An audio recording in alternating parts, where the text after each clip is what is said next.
Good evening, one and all.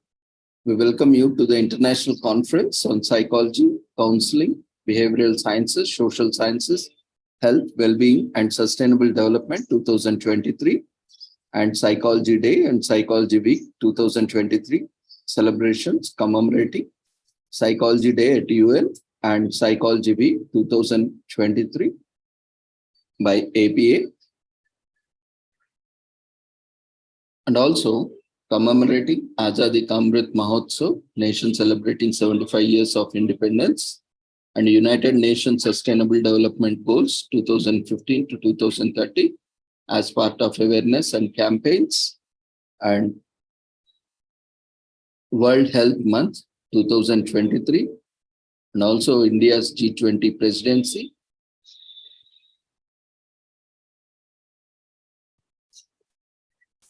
In collaboration with Sri Holistic Health Foundation India and Sri Research Institute Center for Art, Sciences and Well-being, and various other collaborators like Brahma Kumaris, Pure Foundation, and all other collaborators.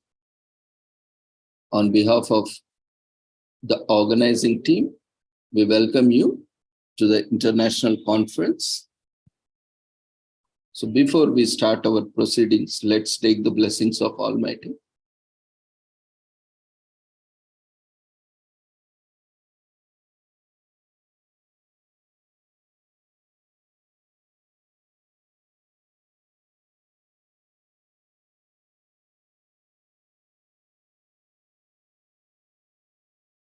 Kurutvam kalyanam arogyam dhanasampadah Shubham kurutvam kalyanam arogyam dhanasampadah Shatru buddhi vinashaya Deepajyotir namostute Deepajyotir namostute Shubham kurutvam kalyanam arogyam dhanasampadah Shubham kurutvam kalyanam arogyam dhanasampadah.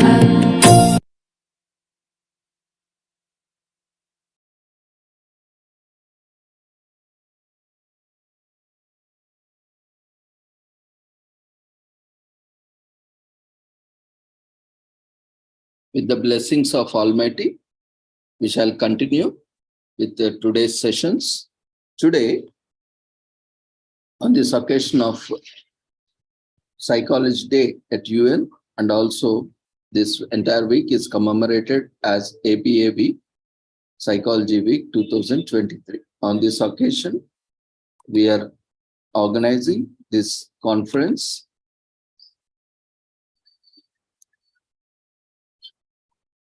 recognizing the positive impact of psychology on our lives, our communities, and our world.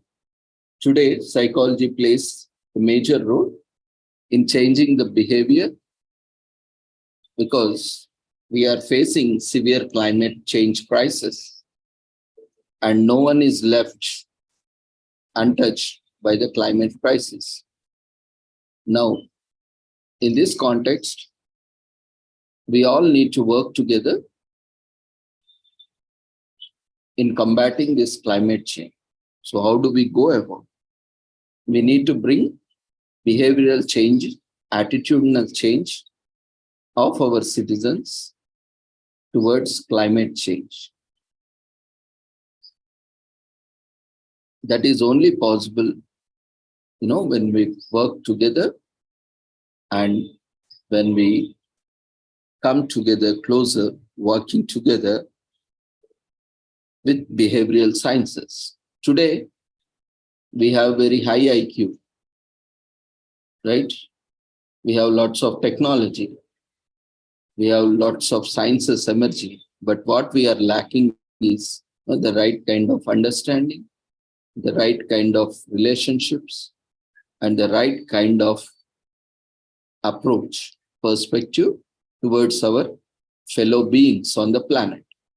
We somewhere have forgot that we in the sense we human beings, are just one among the 8.4 billion species that are existing on the planet.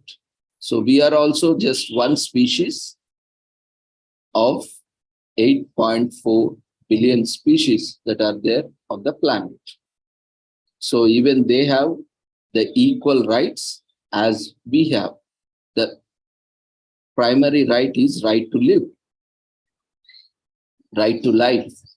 Every species on the planet has equal right to live on this planet and have equal right and access to the natural resources. So they have equal rights to their habitats, to their livelihoods. But what is happening in the present day? We are exploiting the nature, environment, the natural resources, which is causing depletion of natural resources at an alarming rate. And not only that, it is creating disasters like climate change, floods, hurricanes, and droughts. And it is also not just limited to these physical, geographical, or demographical impacts, but also it is causing a serious impact. And we have seen so much of pandemics. And most of these pandemics are due to zoonotic diseases, which are transmitted from animals, birds to human beings. Why? Because we are consuming a lot of meat. We are consuming animals and birds through which we are interacting, especially pets are,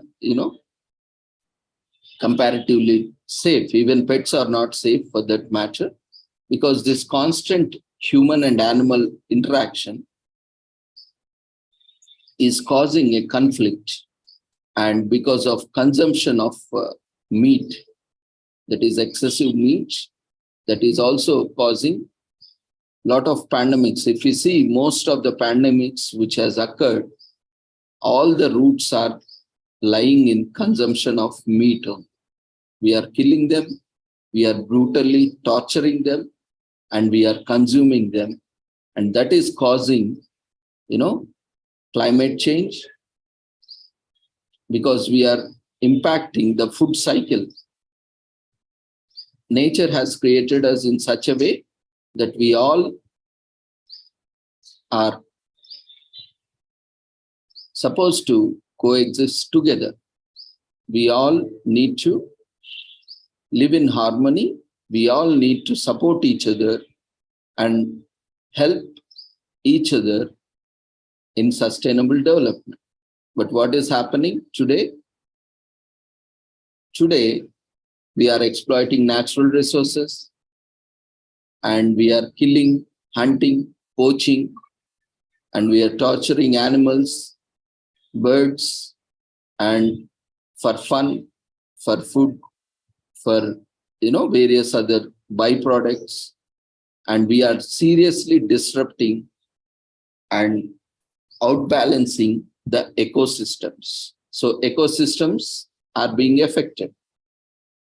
From the moment we take birth, from the moment we are born out of our mother's womb, we are dependent on the environment. The first thing, when the baby comes out of mother womb,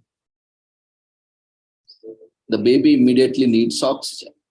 From where that oxygen comes from? From the environment, from the planet in which we live. So from there, till we die, from womb to tomb, we are completely dependent on the planet which we live. But what we are doing? We are destroying our own planet. We all might remember these favorite tales that are being told by our parents and grandparents as lullabies and other, stories, pastime stories. Like a fool is the one who sits on the branch and cuts on this, cuts the same branch on which he is sitting. We all have laughed how stupid he is, how foolish he is. No, he is sitting on the same branch and cutting the same branch towards the branch of the tree. So what will happen when the branch is cut? He, along with the branch, will fall down and may cause serious injuries or also the death of the person. This is what we are doing today. We are living on the same planet, and at the same time, we are also exploiting and damaging our own planet. Why? Because of lack of proper understanding that we all belong to one family. The beautiful concept provided by Vasudhaiva Kutumbakam, that is one world, one planet, one family. When we are deviating from this concept, when we are moving away from this concept, so we are creating divisions among the species. We are creating divisions not only among the species, but also within the species. In the name of caste, in the name of creed, in the name of race, ethnicity, religion, and lot of barriers we are creating among the human beings, not only among human beings, but even between the animals, birds, and plants, trees, and we started exploiting each and everything for our benefit. So we always have the basic needs met by the environment, nature, planet. But our greed for more and more accumulation of wealth and resources is destroying the planet, and today we are paying for it. We see constant rise of temperatures, we see constant droughts, we see constant pandemics hitting, and it is not a great thing today to see every morning you open up newspaper, or every morning you tune it into radio, or every morning you start your television, you see that at some point of the world, at some place, a disaster has struck. And there is a huge loss of life. Life includes everything. It may be human beings, animals, plants, and other species. Today, constantly, temperatures are rising across the world, including the North and South poles, where the temperatures used to be -80, -60 degrees Celsius. Today, we are observing +20 degrees at those polar regions. Can you imagine? We are not even able to tolerate the present temperatures if it exceeds 1 or 2 degrees. Now, summers, especially in India, can you imagine? We are touching 50, and somewhere after 35, we are feeling very uncomfortable, and at 50, we are seeing so many deaths. And just imagine, -82 +20, 100 degrees change, what we have done to the planet. How many species have extincted? How many species have become endangered? How many species have become vulnerable? Today, polar bears, penguins, seals have no eyes. They are losing their habitats. They are losing our resources. Why we say our resources? not only their resources, the fresh water which is on the planet is in the form of glaciers.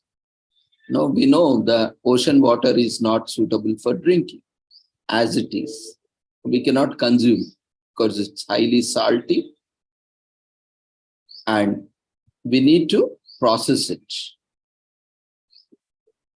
We need to do desalination, remove salt from it and all other impurities from that so that it can be used for drinking. So these glaciers, which are there in the form of, icy mountains, are melting at a very high rate. And we can see the recent incident where the glaciers are breaking up and huge blocks of these pieces of ice glaciers, which are almost 10-story, 20-story building, and a huge playgrounds are being departed from the glaciers, mountains, and they are floating in the oceans, which are due to warming, global warming, they are getting melted. So all these fresh water, they are getting mixed up in the oceans. So we are losing that water. And even Himalayan regions where there used to be huge ice, now can you see? We can see many mountains which were rich sources of this pure, clean water, which are sources for our life perennial rivers. Our Indus Valley civilization, which is the oldest civilization on the planet.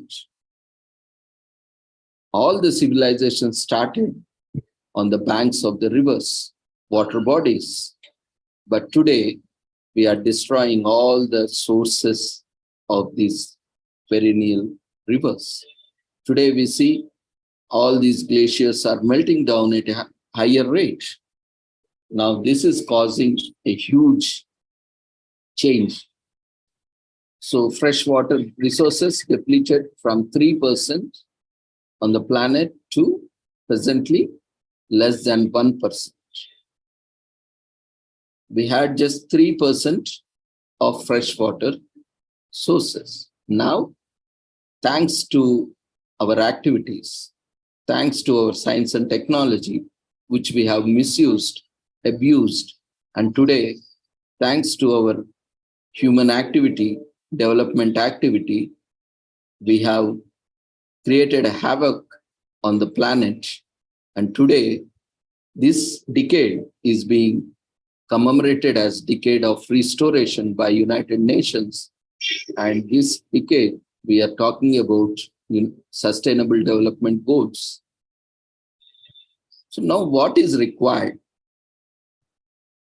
We have technology, but we are misusing, abusing the technology for exploitation of natural resources, as we are lacking the right understanding, right perspectives towards our own planet and natural resources. So there is a serious lacune or the gap we need to bridge. This behavioral change, attitudinal change, and the kind of proper understanding has to be, developed. Appropriate perspectives, appropriate thought process, appropriate behaviors and actions need to be inculcated so that we can save ourselves. Now today, many species are facing extinction. They are getting endangered and they have already become extinct. Now, there is not much long where humans are going to be extinct. Soon, this is going to happen. Take it for granted, because the way the planet has survived since millions and billions of years, and in the past 200, 300 years, today we are facing the crisis, so much destruction we have created. And in the next 100 years, this is not my assumption, but based on the facts of the recent IPCC reports and various scientific communities across the world, including UN Environment and UN systems and various other scientific bodies who are relentlessly working on various aspects of global emissions, climate change, global warming, all are giving serious warnings, global threats to all the countries. If we do not act now, if this decade is not properly utilized in the coming years, then soon most of the food systems which we are dependent on will be gone forever. That means the entire ecosystems are disrupted. As I mentioned, from womb to tomb. Why we say tomb? Even after you die, our bodies has to get decomposed, either based on different practices. It has to, it will again be mixed with the earthly elements. Either it is burnt or either it is buried. It gets decomposed and mixed with the soil and the planet. So that's where we are forming. And that's where it is a cycle. Like matter is never created, not destroyed. It only changes the forms. So we, from cell division and cell union, we are created, and ultimately from the decomposition of our body, we get again reunited. So matter is not being created, it is there, existing, and it is just changing its form. So we need to consciously be aware, and as a psychologist, as a behavioral professionals, it is our responsibility now. It is, we are holding this greater responsibility in creating a positive impact, not only at individual level, not just in our lives, but also in our communities and our world. Now, we have a huge responsibility as psychologists, as counselors, as behavioral professionals. We need to bring this change in the population so that we can act as a deterrent to the climate change, to the disasters, so that we can save ourselves, not only just save ourselves, but also protect the 8.4 billion species on the planets. Now, the concept of Vasudhaiva Kutumbakam, as it says, everyone is equal, everyone belongs to one family. That means every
Yeah, excuse me. Sorry, I got an important call to attend. So, yeah. So, where we were? So, as a psychologist, we have a great role to play in bringing up the behavioral change. Now, that's why this year theme or this conference theme itself is, the diverse ways of psychology, how psychology can be used in different ways and also in various disciplines, various walks of life, and how this can be used to create an impact in our lives, in our nature, and also in our environment, both internal as well as the external environment. So now, who can do this wonderful job? As a psychologist, as a counselor, as a behavior specialist, now we have a greater role. And also, we can have social workers along with us, and we have various other people like activists, and we need to work in a multidisciplinary team. There has been days where we were working independently, but today it is not so. We need to work, we need to learn to work in an interdisciplinary or multidisciplinary team where we need to work closely so that we can bring on change. Now, that's why the theme has rightly put it as diverse ways of psychology. Now, there are also a lot of myths and misconceptions about psychology, that this is psychology, this is not psychology, and and what is psychology, what is not psychology, and which comes under which psychology, which branch of psychology, which specialization of psychology. All these aspects are there. So we also need to discuss in detail, as we don't have much extensive divisions like departments, or you can call as subdisciplines or specialties or subspecialties in India, as much, this American Psychological Association has. They have around 56 divisions. 54 that can be counted as 56 divisions. And there are various other divisions also under proposal. So each division can be taken as a discipline or a subdiscipline of psychology, or a subspecialization or a subspecialization of psychology. Now, there are these different divisions are there. Divisions in the, say, let's, for easy understanding, we can talk as departments or disciplines or specialties. Now, we need to rethink our approach of psychology in various disciplines. Now, that's why our theme also says various, diverse ways of psychology. So we need to break the barriers. We are more or less like a frog in a wall. We are sitting, like we are frogs sitting in a well. And we are assuming that this is only the world. But outside the well, there is a whole world beyond the well. So we need to break out these barriers of what we think is psychology and what we have learned is psychology. Today, we are cutting the barriers of disciplines, and we are traveling, we are moving towards a multidisciplinary approach, because everything is closely being dependent on each other at the same time. It doesn't mean, you make a good khichdi out of everything. You understand khichdi in the sense of cocktail, mixing up of all the disciplines and making a new. It doesn't mean so. It means that appreciating one's own discipline and respecting one's own discipline's boundaries and limitations and scope, co-working with other disciplines to ensure the optimum outcomes of the combination of one or more disciplines.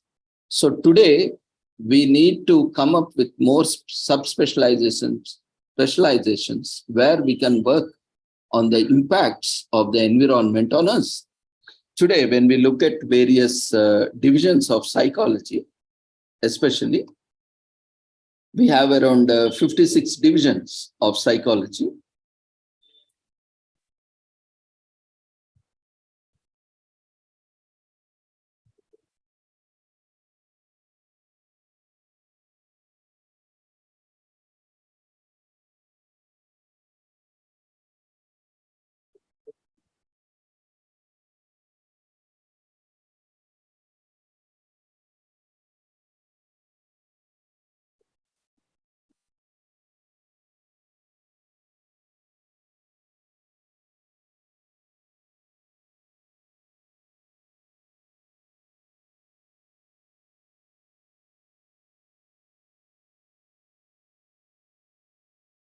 We have 56 divisions or 54 divisions. Why I will tell you. We have total 56 divisions of psychology in APA,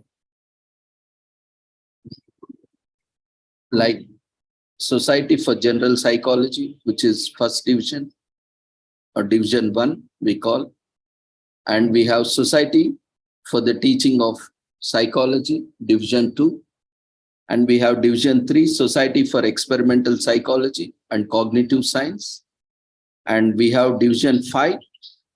You have to note the difference. Division 4 is missing. So that's why there are certain divisions. Because of that, though we have 56 divisions, there is a difference. I will talk about this later on. So now assume that as per the division number, we have 56 divisions. And we have fifth division as quantitative and qualitative methods. And we have sixth division, Society for Behavioral Neuroscience and Comparative Psychology. We have division 7, Developmental Psychology. Division 8, Society for Personality and Social Psychology. Division 9, Society for the Psychological Study of Social Issues, in short known as SPSSI. And Division 10, Society for Psychology of Aesthetics, Creativity and Arts.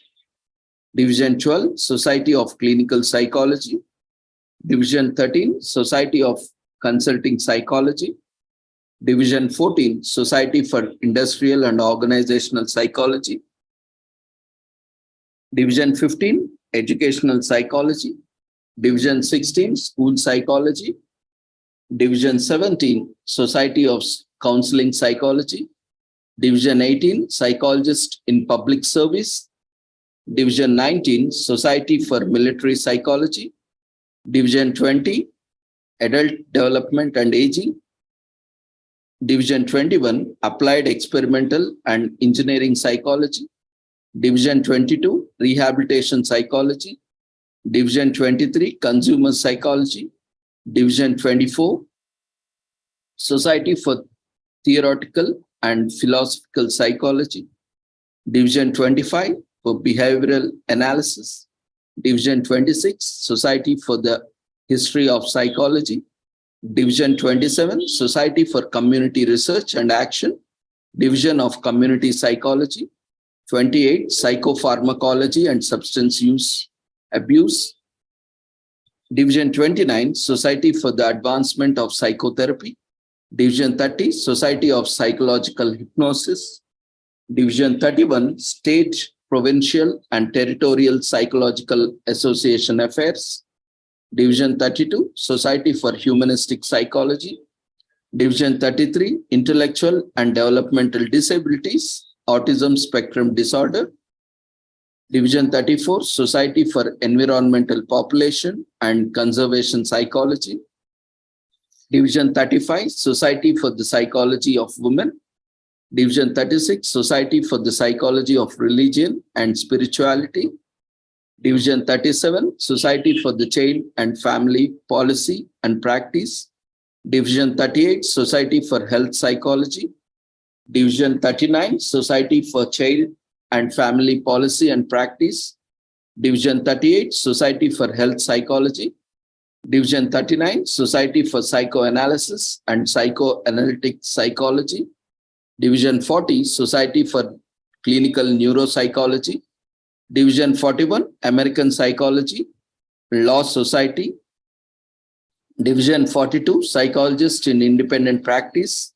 Division 43, Society for Couple and Family Psychology. Division 44, Society for the Psychology of Sexual Orientation and Gender Diversity. Society for the Psychological Study of Culture, Ethnicity, and Race. Society for Media Psychology and Technology. Division 46. Division 47, Society for Sport, Exercise, and Performance Psychology. Division 48, Society for the Study of Peace, Conflict, Violence, Peace, Psychology Division. Division 49, Society of Group Psychology and Group Psychotherapy. Division 50, Society of Addiction Psychology. Division 51, Society for the Psychological Study of Men and Masculinities. Division 52, International Psychology. Division 53, Society of Clinical Child and Adolescent Psychology. Division 54, Society of Pediatric Psychology. Division 55, Society for Prescribing Psychology. And finally, the Division 56, which is Trauma Psychology. So these are different sub-disciplines of psychology. So there is a very broad concept of what is psychology and what is not psychology, and what can be studied in psychology and what cannot be studied in psychology. So almost everything can be studied under the psychology with limitations. So we need to look, because science itself has a lot of limitations. Because the science itself is very much limited and has a lot of limitations. Any science, including psychology, also, which comes under social sciences and at times, certain aspects of behavioral sciences, the science itself has limitations. Even all the sciences have severe limitations. So appreciating the scope and as well as the limitations of each and discipline and sub-disciplines, there are various topics that can be studied. So today, the need of the hour is the climate change. Now, how we are going to address this climate change? And it is impacting each and everyone in the world. It's not just human beings. It is impacting various species on the planet. Now, what we are doing for that, and we have a greater role as psychologists, as behavioral professionals, we have a greater role to play to bring in change in terms of perspectives, change in terms of thought process, change in terms of behaviors, change in terms of actions, to take favorable and the required actions. So we have a triad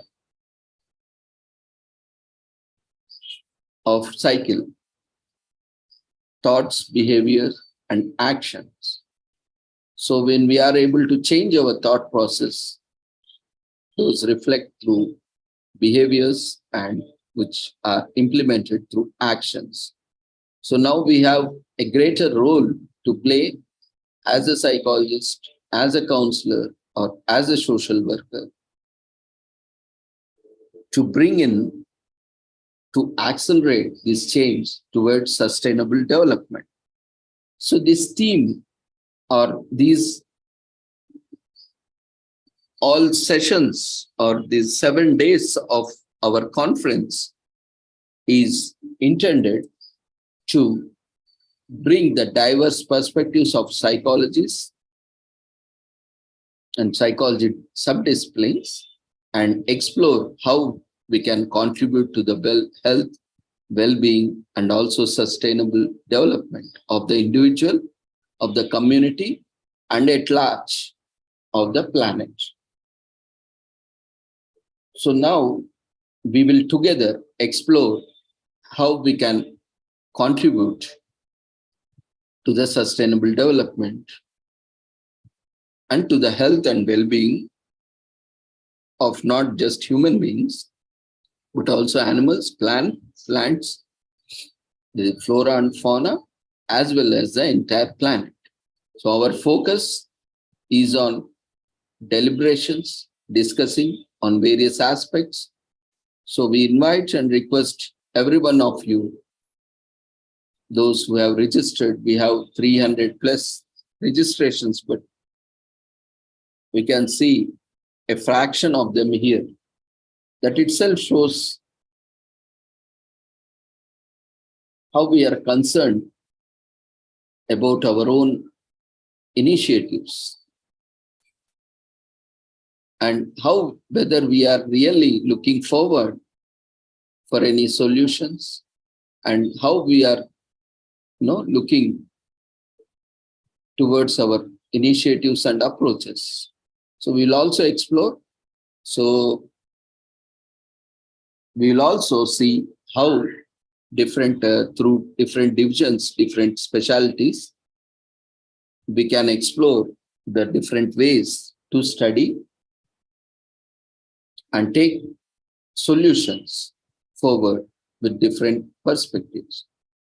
So let's take pledge and let's take today together an initiative to see and work in a very constructive, productive, positive way to promote sustainable development of the planet, including all the living beings and non-living beings and the natural resources of the planet, towards its conservation, protection, and also development of the species. So with this brief introduction on the themes and on the various aspects of the conference, now we have invited various papers, presentations, where we will see how we can take it forward through various presentations and discussions and deliberations in this week-long conferences, where we together, we all can, in fact, contribute to these deliberations and bring out a very, very good outcome.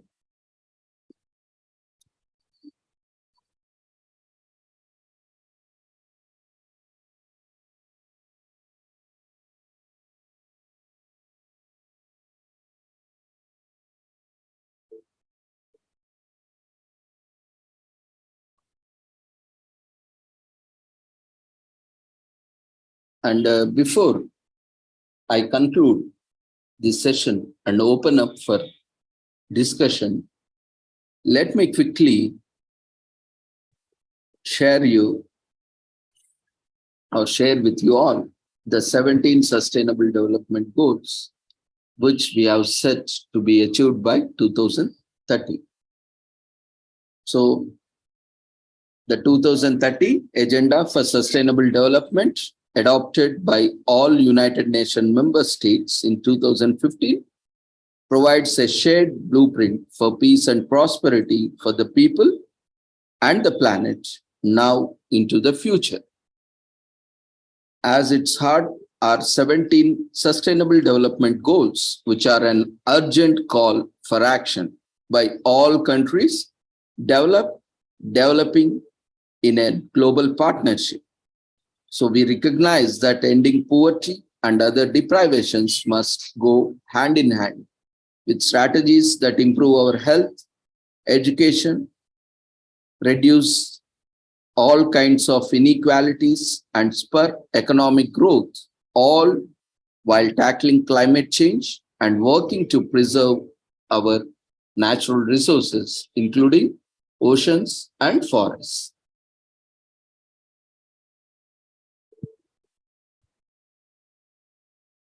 So we have total 17 sustainable development goals. I will just quickly mention. The first goal is end poverty in its all forms everywhere. More than 4 years of progress against poverty has been erased by COVID-19. With the COVID-19, entire planet got affected. Especially, it's a great boon for the nature to restore itself to some extent, but it has a huge impact on the livelihood of humans, and it has affected the livelihoods of millions and millions of people. Because many of the population, those we have just a few population are in fact, we can say just few people who are having accumulation of the entire wealth of the planet, and the other side, we have huge population who are struggling for their day-to-day livelihood. And we, on the other side, we have people who are sufficient enough, but cannot meet the adversities for a long time. So these three kinds of population have been affected, but the most are the vulnerable who were entirely dependent on day-to-day livelihood. So they were severely affected. They lost their lives, they lost their family members, and they lost everything, including themselves in the process. And poverty has risen. Though the richers have been becoming more and more richer, but the poorer has been becoming more poorer and poorer. The divide is growing more and more. And even from the COVID, we didn't learn much. By the activities that are being resumed, by the behavior we are seeing, people have become more self-centered, and they are accumulating more wealth, and they are accumulating more and more resources, thinking, what if another pandemic comes and we are running out of resources, or if we ran out of resources? So though in COVID time we have learnt good lessons, but at the same time after COVID, we have learnt to be more conservative, more selfish, more self-centered. And today we are accumulating more and more of resources which are very limited in nature, which are causing deprivation, so that others are not getting benefits of those resources. So now here also we can play a great role. And the poverty has increased a lot through this COVID period. So the entire 4 years of efforts have been erased by this pandemic of COVID-19, and working poverty rate rose from the first time in 2 decades. Because of this pandemic, in the last 2 decades, in 2019, it was 6.7% poverty rate. In 2020, it rose up to 7.2%. And now, 2022 and recent 2023, it has rose so much for the first time in the decades, pushing an additional 8 million workers into extreme poverty. And rising inflation and impacts of war in Ukraine further derailed the progress, and number of people living in extreme poverty in 2022, the pre-pandemic projection was around 581 million, and the current projection was 657 to 667 or 76 million is a projection. Actual figures are much more. And then unemployment cash benefits during the pandemic 2020, we see there is a lot of disparity. High income countries, it was 52.2%, whereas in the low income countries, it was 0.8%. And disaster related deaths also rose six-fold in 2020, largely as a result of pandemic. And even the modern day assumptions or the modern day expectations or the modern day statistics, whatever we call, it says that in every decade, in the coming decades, we will have such pandemics. That means we are under serious threat. If we don't act now, we are going to pay a hefty price ahead. So the Sustainable Development Goals Report 2022 has portrayed these statistics. And under goal number 2, end hunger, achieve food security and improve nutrition and promote sustainable agriculture. Conflict, COVID-19, climate change, and growing inequalities are covering to undermine food security worldwide. Today, we see there are more people, though we have 6 times more food production than required, but lot of food is being wasted. And we have also statistics. I am not going to in detail now at this point of time, but soaring food prices also affected the accessibility and affordability of food grains to the population. 47% of the countries in 2020 has gone up from 16% in 2019. 47% of the countries, the food prices has soared like anything. Even in India, we have observed that. And about 1 in 10 people of the total population worldwide are suffering from hunger. No, we are at one side accumulating more and we are not able to do justice. And the other side, you see 1 among 10. 1 in 10 people, 1 in 10 person worldwide is suffering from hunger. He is not able to satisfy hunger. And nearly 1 in 3 people lack regular access to adequate food. Imagine, others are consuming at least whatever they are getting, they are consuming to satisfy hunger. And 1 in 3 people, just imagine, it means 33% of the population lack regular access to adequate food. One time, they are hardly able to get one-time meal in a day. Or maybe they are eating once, twice or thrice or 3 days in a week. So these are the aspects we need to focus on. We cannot be so insensitive to all these aspects which are happening. We cannot keep on going accumulating wealth. If this is going to happen, it is going to seriously impact. When we are talking about equity, when we are talking about equality, then there is a huge disparity where one side we are growing, whatever we are growing, we are not using it properly. And at the same time, this food which can be used for the human consumption, we are using it for rearing animals, for animal agriculture, that is industrial animal farming, which is again consumed as food, that is meat.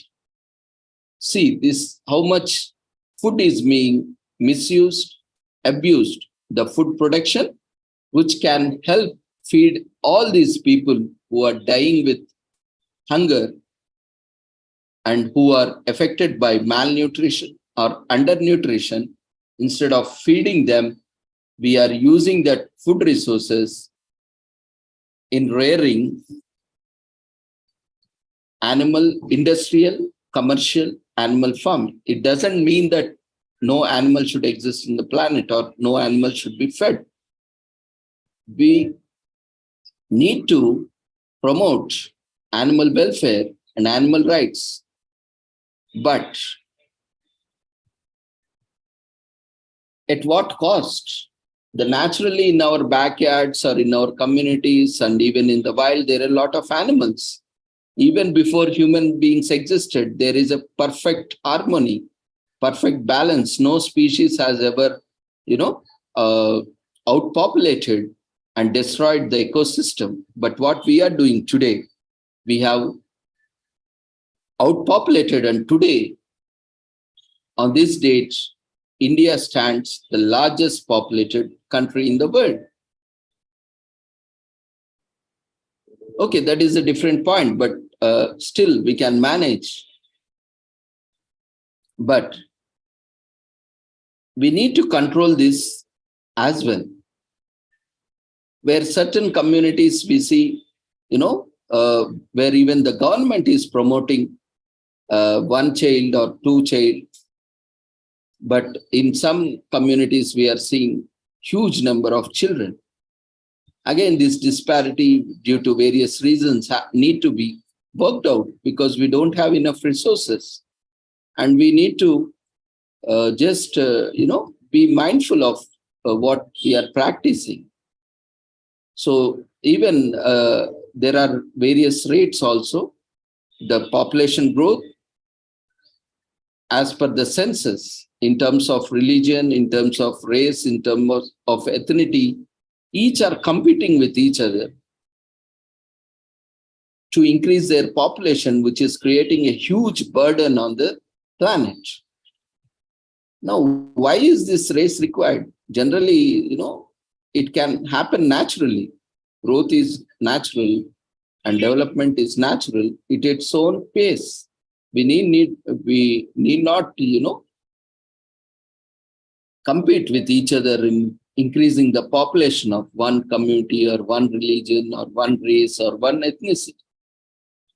So this unhealthy competition is rising to huge population along with various factors. We will not get into much detail at this point, but we'll also continue to discuss in the coming sessions. So where we, psychologists or behavioral professionals or counselors, have a role to play in bringing out the change in attitudes, behaviors, perspectives of these family planning practices as well to control the population, so that the existing population also can share the resources in a better way.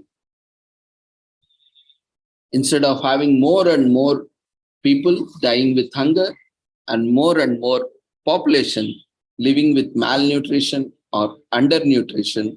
And there is one other problem we are having is, because of, what can you guess? Is because of our selective diet. We are lacking of proper nutrition. Again, nutritional deficiency, because we eat continuously all the junk food only. We don't have this combination of foods. We have food pyramids and recent concept of food plate or whatever it is, we are not consuming. We are very selective of what we eat. That is not providing adequate nutrients, which are essential for our body, for our health and well-being. Again, this is causing also a lot of health issues. Now, this is another problem that we need to face. So we need to work along with various other disciplines like doctors, physicians, psychiatrists, nutritionists, and various other disciplines. We need to work together in a multidisciplinary team to work on the solutions to offer a flexible adaptable, implementable solutions that can be taken up immediately. So it has to be a multidisciplinary approach now. And even when we look at the height and weight, when we look at the studies, the children under age 5 suffer from stunting.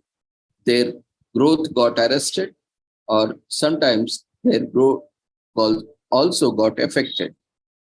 You know, the huge population of 149.2 million children under the age suffered from stunting.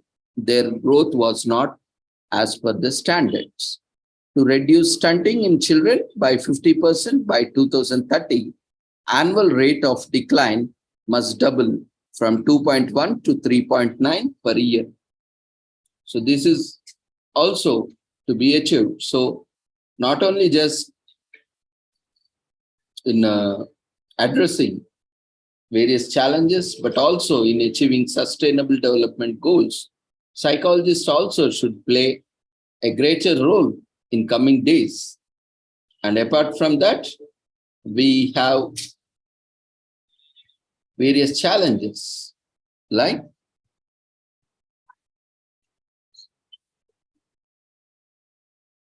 the crisis, the conflicts between the countries, wars, has also triggered food shortages for the world's poorest people because it impacted the global exports.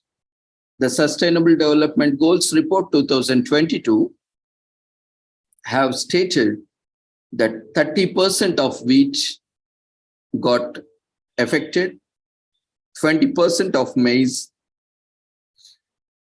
supply got affected, and 80% of sunflower seed products got affected due to the crisis triggered by a conflict, by a warlike situation, which has just occurred in the end of the COVID or the pandemic period.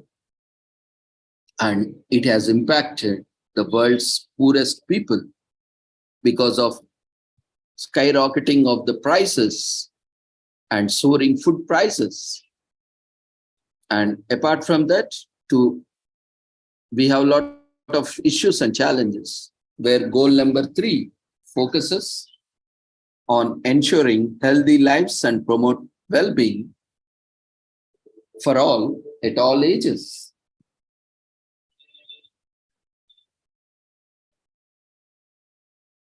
As we have seen that there is a huge impact that is being created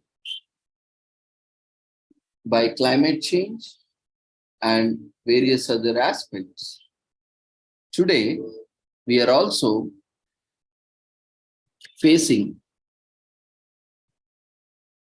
and there is a greater need for health infrastructure.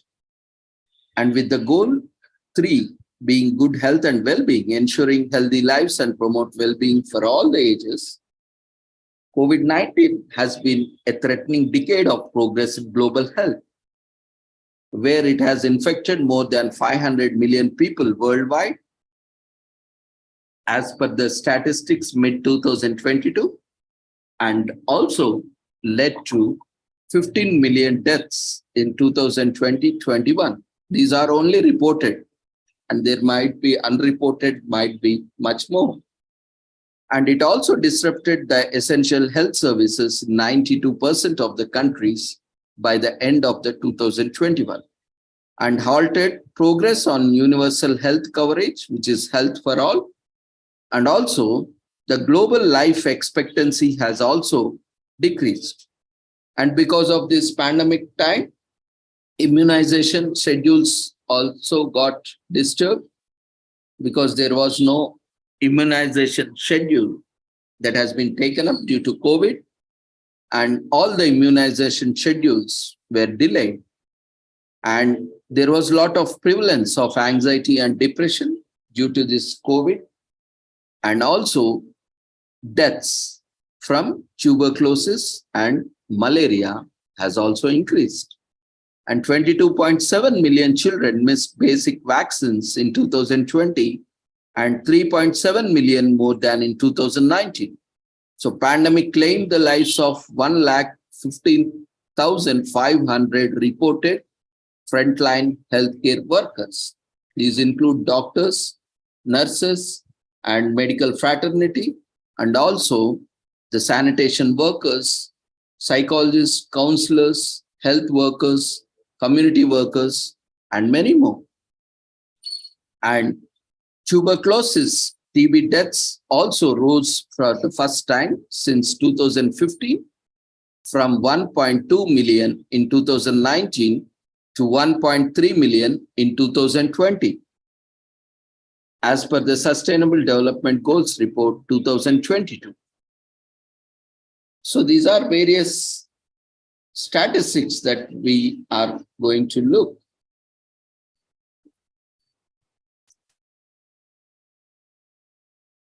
And we will explore in this coming week how, as a psychologist, how, as a behavior professionals, we have a great role to play working along with other disciplines. So we will also explore how we can take it forward through discussions and deliberations in this 1 week international conference, which will promote the multidisciplinary approach to arrive at multidisciplinary solutions, which can be implemented with immediate effect. So I will end it here, and we will take it up, and we'll move on to our with this basic introduction. I will invite our chief guest for the day. We have with us our chief guest for the day, Sri M.V. Krishna Rao Garu. He is IPS and President for Pure Foundation, Hyderabad, and he is also former Director General of Police, DGP, Andhra Pradesh, and he is also Director of AP Police Academy and Director General Prisons, and former Director General of Fire Services, and also Managing Director of Andhra Pradesh State Road Transport Corporation, APSRTC. And he has been very active in promoting conservation and activism in environment, and he is also guiding various students, scholars, and also the upcoming professional civil servants with his valuable guidance and with his valuable suggestions. So we welcome you, Krishna Rao Garu, our chief guest for the day, for this inaugural session, for this international conference on psychology.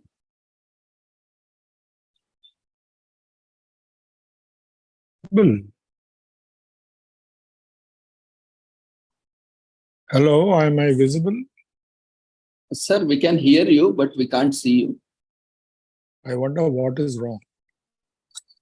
How do I disconnect and come again, or?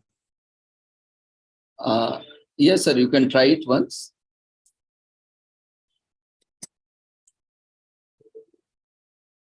Try disconnecting and joining back again, sir.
I think my video has been disabled. Yes, sir. Now you are visible, sir. Okay, okay.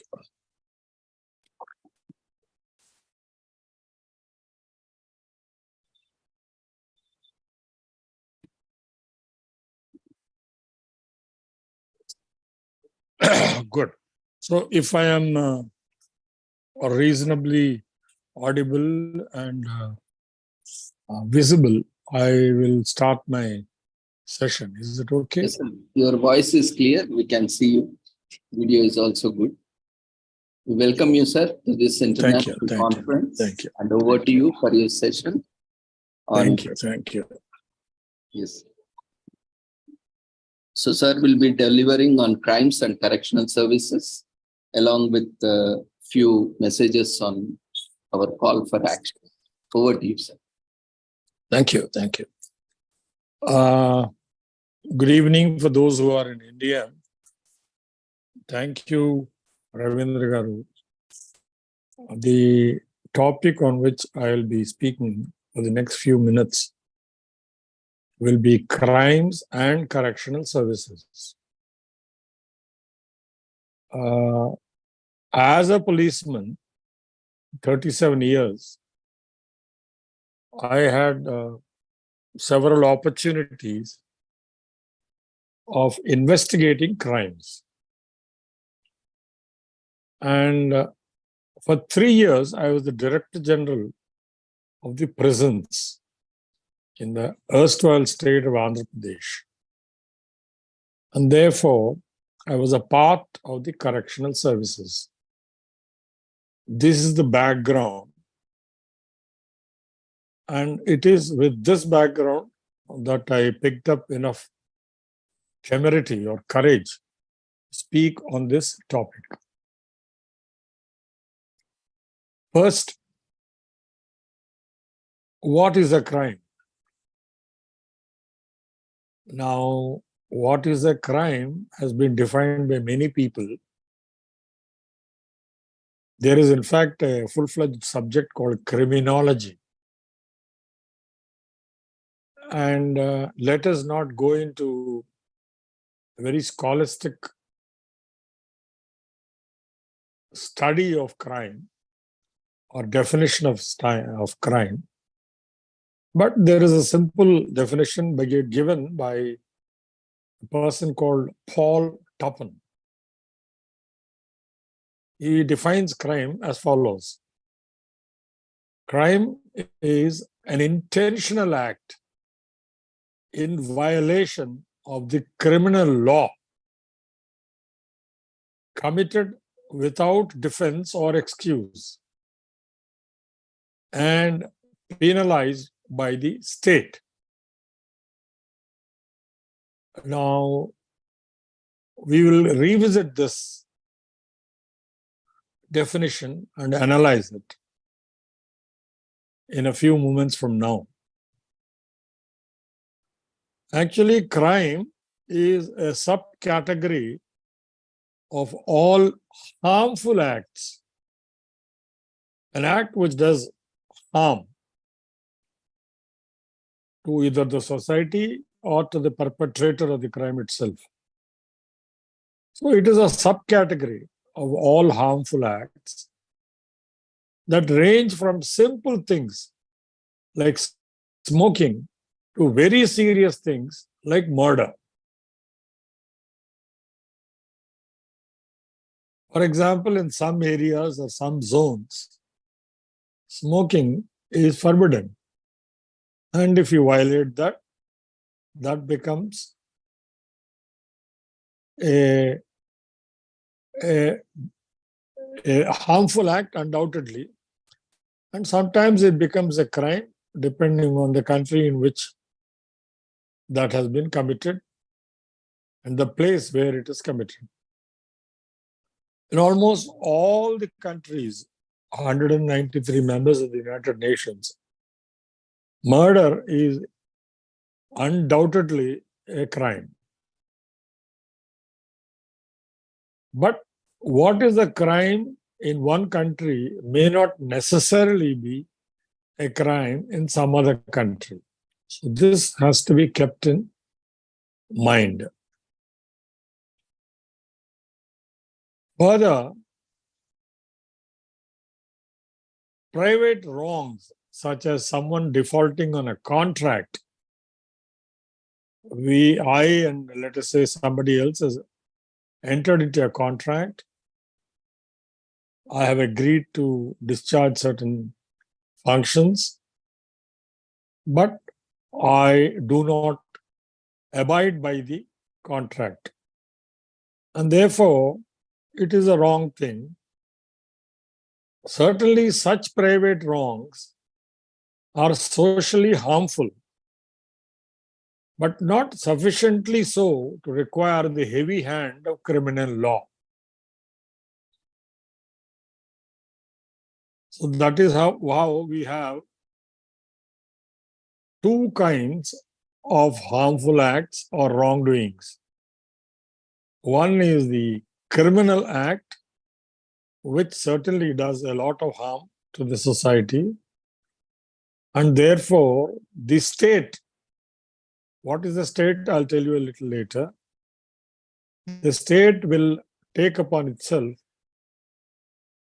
the task of finding out who perpetrated that crime, gather evidence, and prosecute the person who is suspected to have committed that crime in a court of law at its cost. Now, the expenditure incurred in finding out who committed the crime and prosecuting him in a court of law will be borne by the state.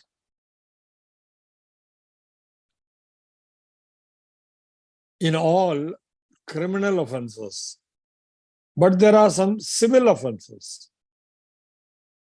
In the matter of civil offenses, say somebody borrows some money but refuses to repay, that would be a civil offense. And it is guided by a separate code called Civil Procedure Code.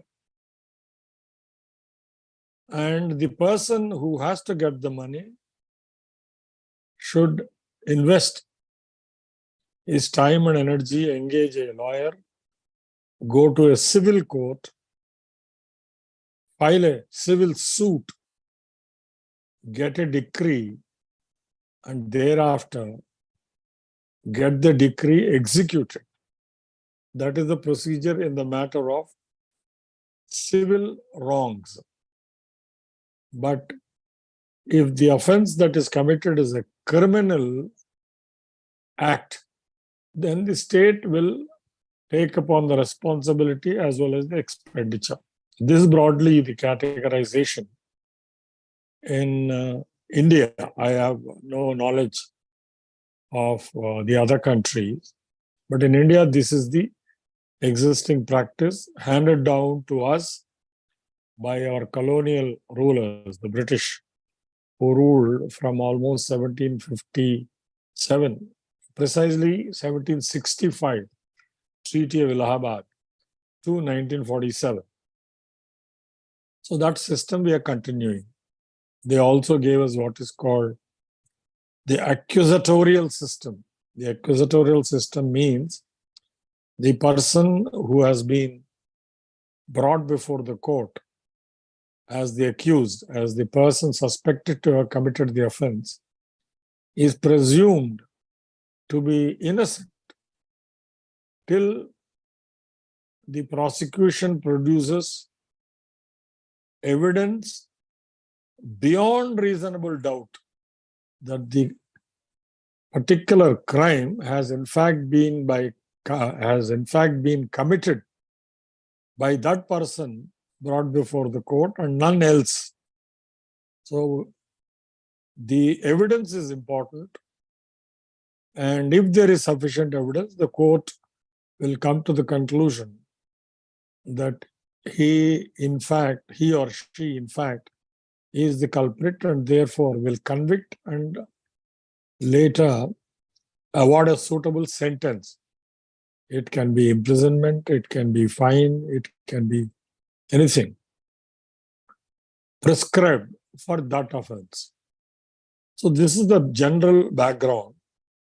And now I would revert to the Paul Tupman's definition once again of crime. Crime is an intentional act. So there should be an intention to do that act. It's not an accident. There should be what in Latin is called mens rea, M-E-N-S R-E-A, rea. That is, they should have the criminal intention to commit that crime. And the act that has been committed in pursuance of that criminal intention has to violate some codified law, some criminal law in force in that country. Generally in India, we have a very big compendium of crimes called Indian Penal Code, which defines various crimes such as theft, murder, rape, etc. If it has been codified to be a crime in a particular country, then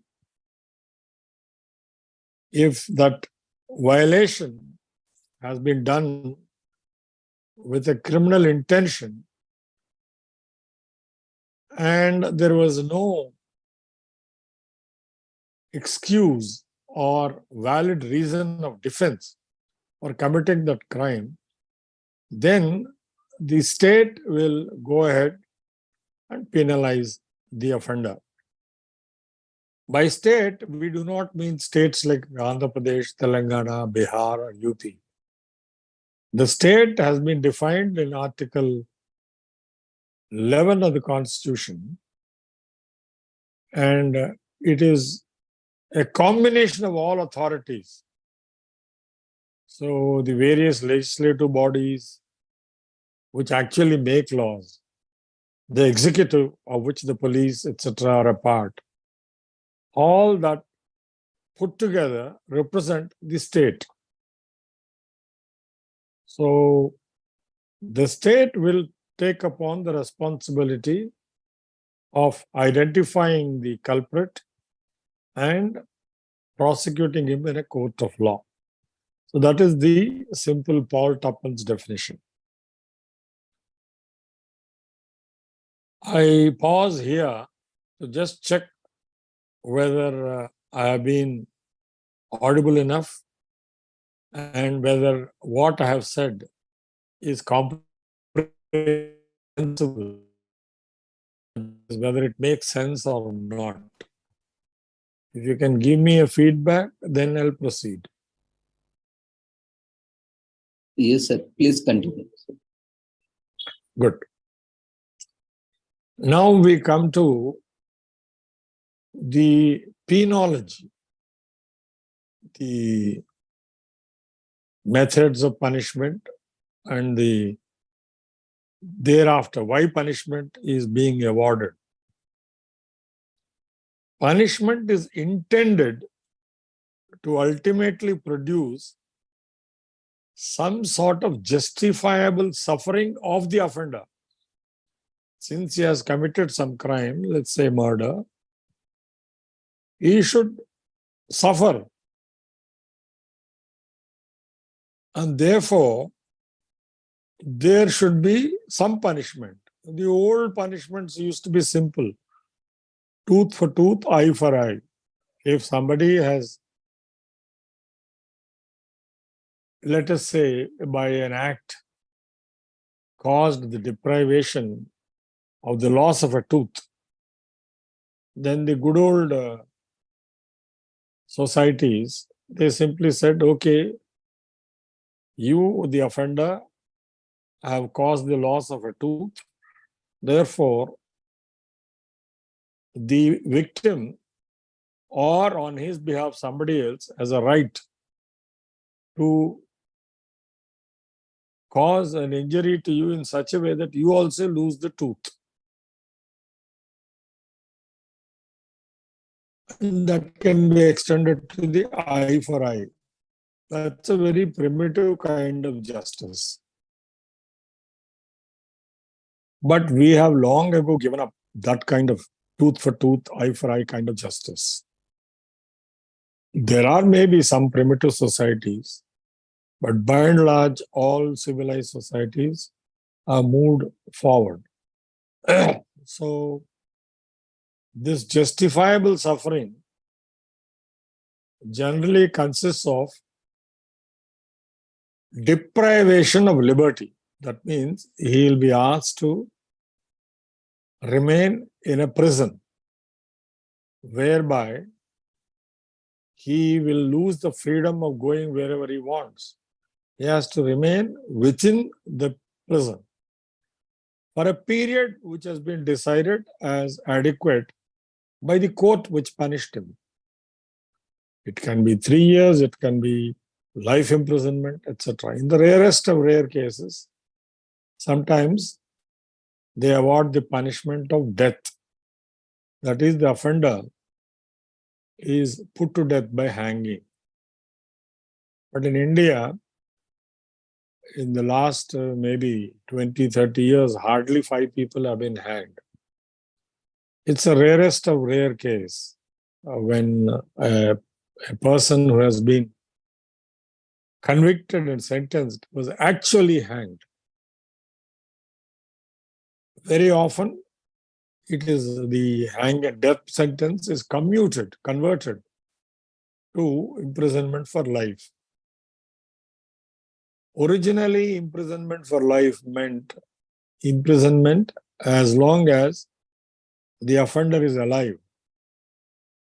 But due to various reasons, that is interpreted as a reasonably long stay in a prison,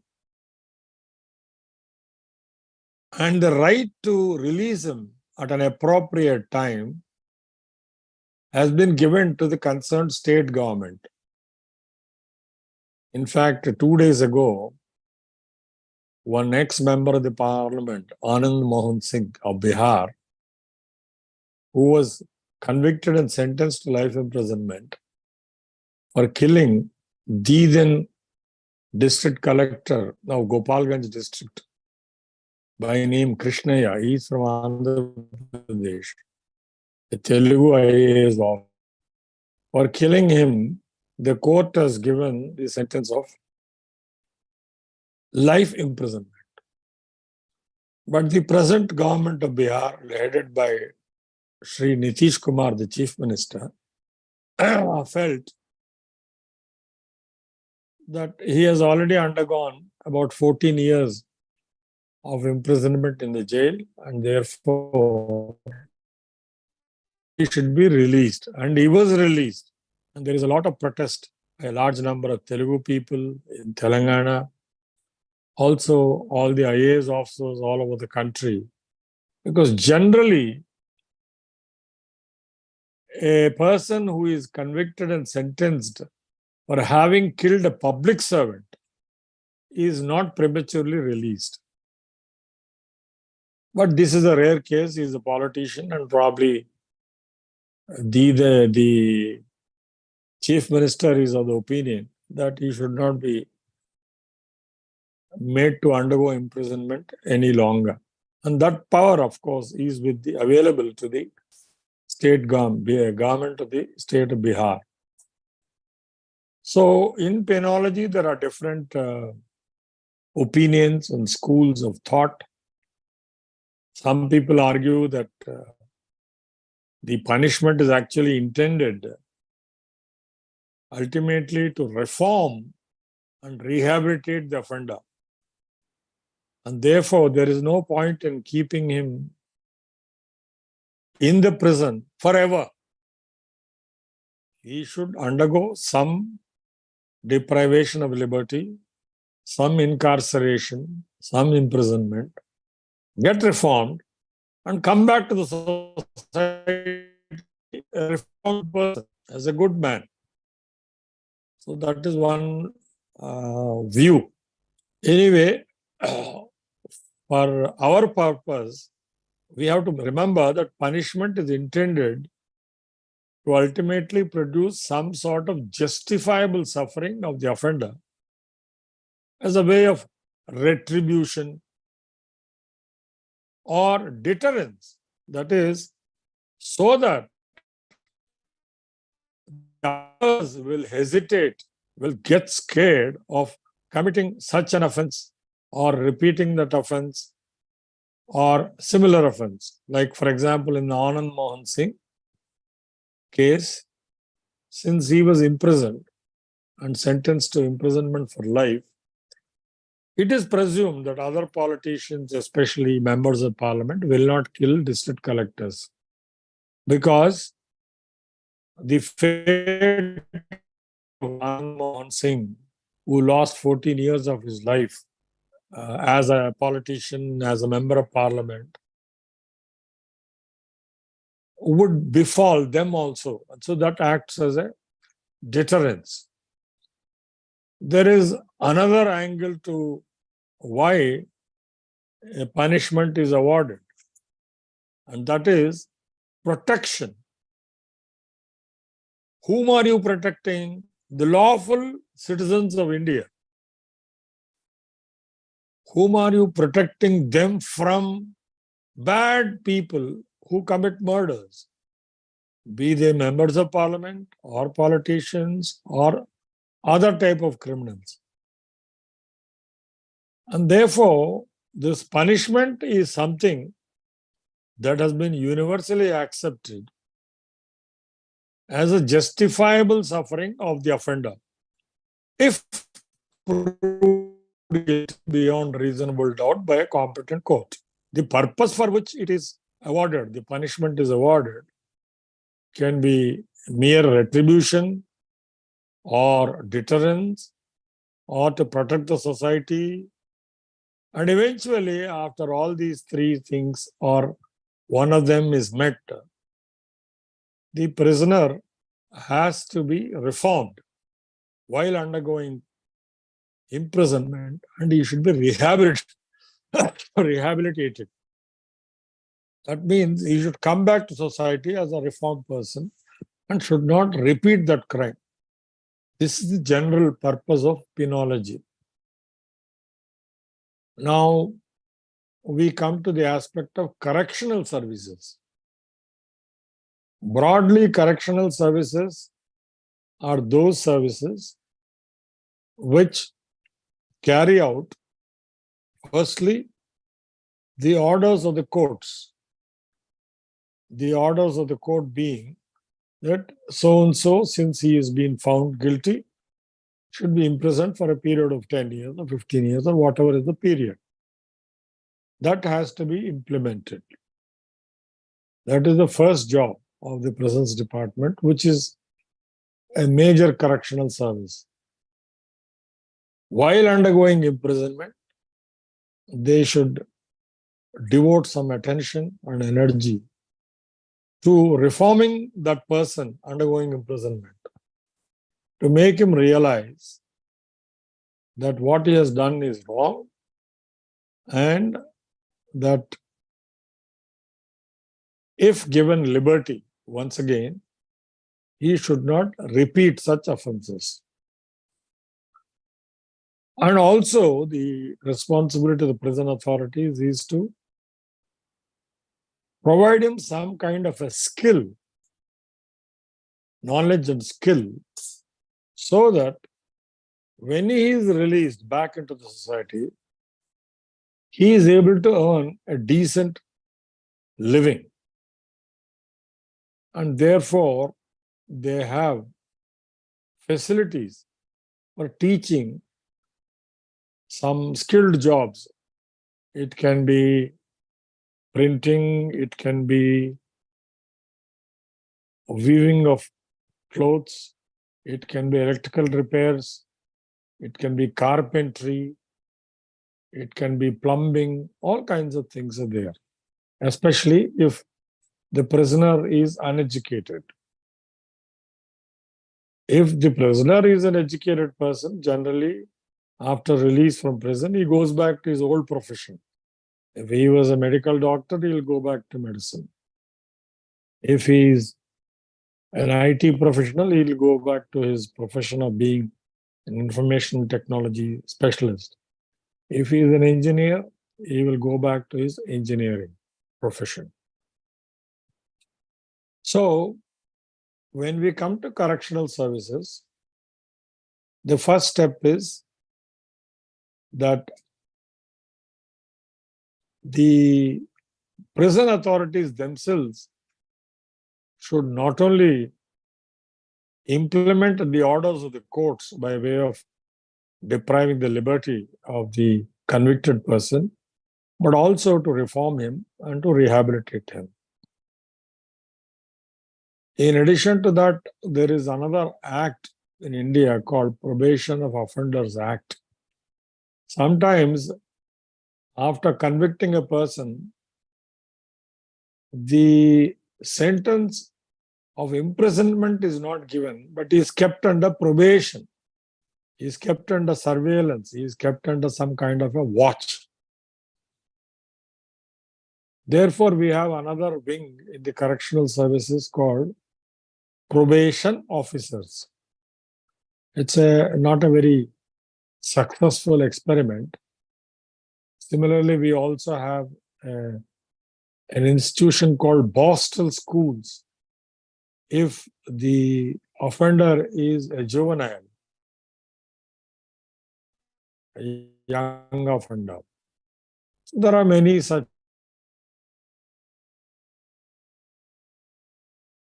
And rehabilitation is that of the prisons department, because bulk of the people are normally sentenced to imprisonment and rarely are they released under Probation of Offenders Act or ordered for confinement in Boston school.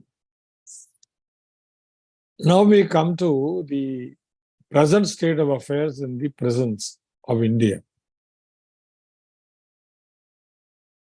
The prisons were originally meant for confining those persons who have been tried, proved guilty, convicted, and sentenced for imprisonment.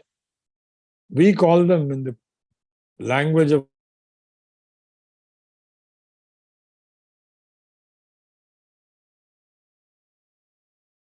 a person who has been tried, found to be guilty, and therefore sentenced to imprisonment. Prisons were originally meant for them.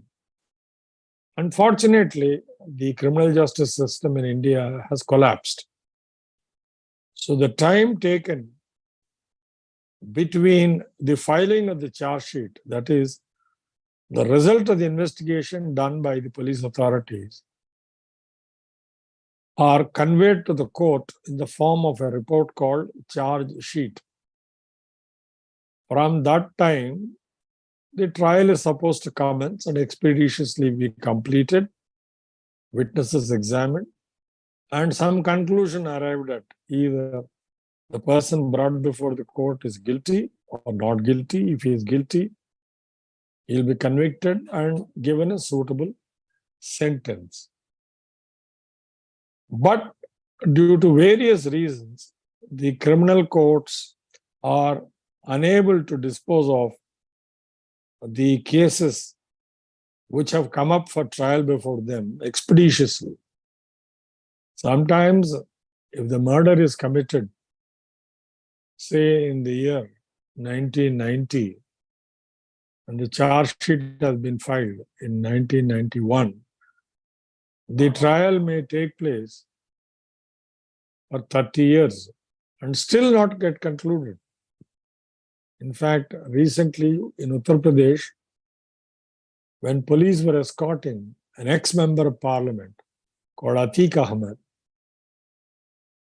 3 people pretending to be press reporters went very close to him and shot him dead. And of course, they were nabbed by the police immediately, but the fact is, Atiq Ahmed and his brother They died instantaneously.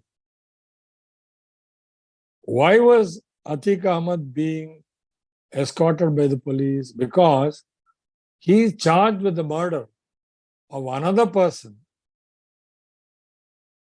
who was said to have been murdered by him way back in the year 1994.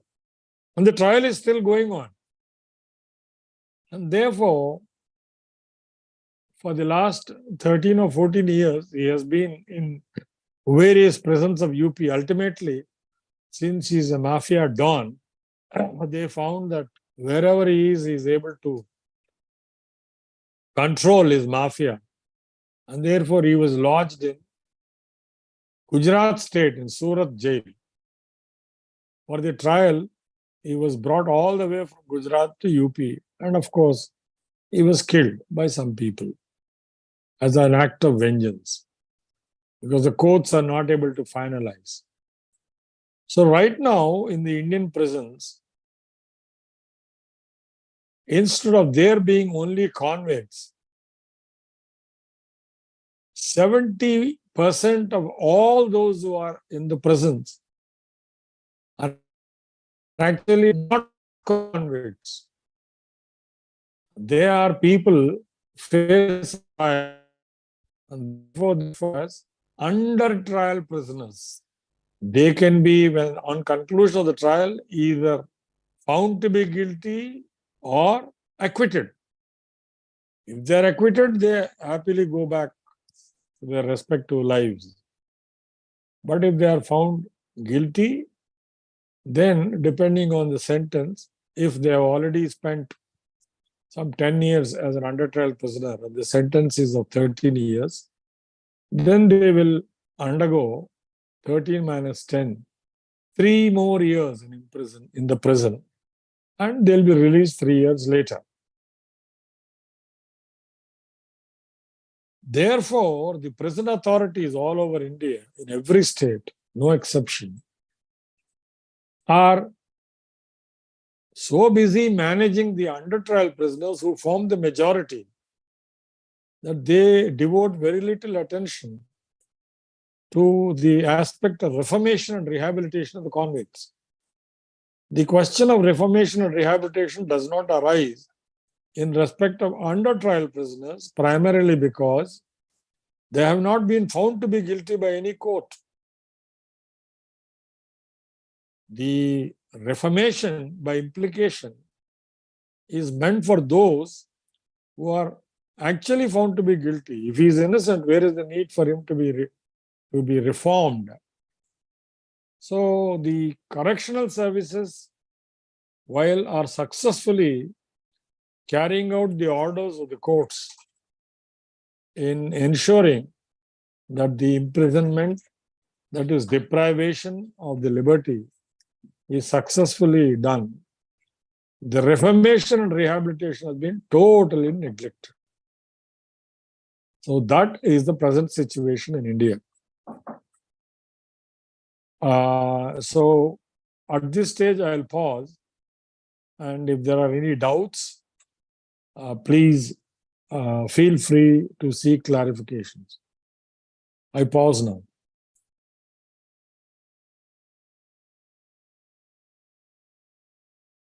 Dear friends, if you have any queries, you can raise your hand or use chat box.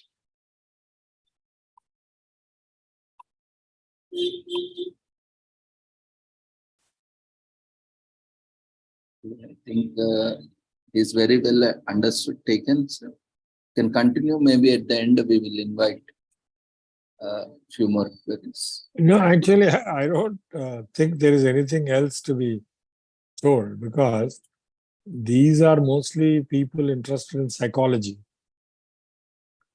Whereas what I mentioned is more of criminology and penology and the role of correctional services. So unless there is some kind of a query, there is nothing. One can go on like this on the ills of criminal justice system, but it's of no use, because it is beyond common Indians. The criminal justice system can be reformed improved only by those who are a part of it. The entire judiciary, they are funded by the governments, the executive, and the expenditure of the executive is voted by the legislatures. So the three wings, the legislature, the executive, political leadership especially, and the judiciary have to sit together and arrive at some solution. And that solution is not possible because they never meet. The judiciary is, in the name of independence, doesn't want to really take the first step. And since money is entirely in the hands of the executive and the legislature, they will not give any special grants for improving. And even if the procedure has to be amended, Parliament alone or state legislatures alone can amend the laws. Judiciary cannot make laws. They can only interpret laws. So we are right now in the Indian society, we are stuck with each of the three wings sticking to their own stand. In fact, in the last 3-4 years, there is a virtual war going on between the Minister for Law, Sri Kiran Rijiju, and the Supreme Court, especially in the matter of what is called collegium. So it's a very huge subject. One can speak for about thousands of hours. It's unending. But it is not relevant to the students of psychology. If there are no doubts, I would like to conclude. Yes, sir. There is one query, I think one hand raised by Sriram. Yes, Sriram, you can unmute yourself. Yeah, do you have any query or observation to share?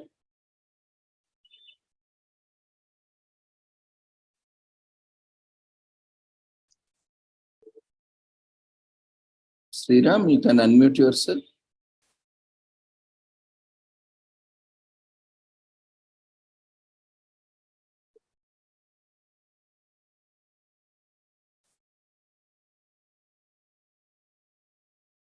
Okay.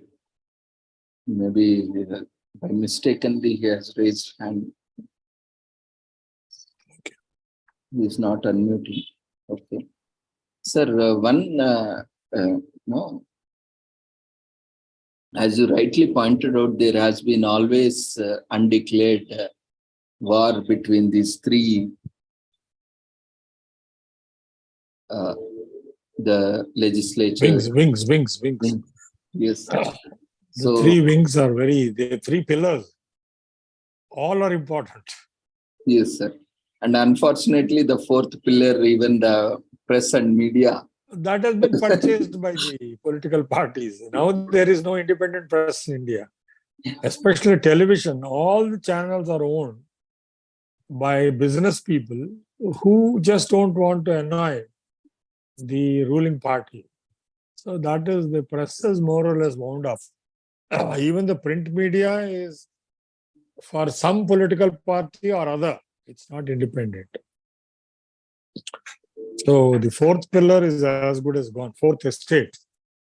We have three pillars, all three very strong, but they do not appear to be having any some common intention to improve matters. Each one is stuck in his own limited vision. The politician is saying, I am elected for a period of 5 years. I have the majority in the parliament.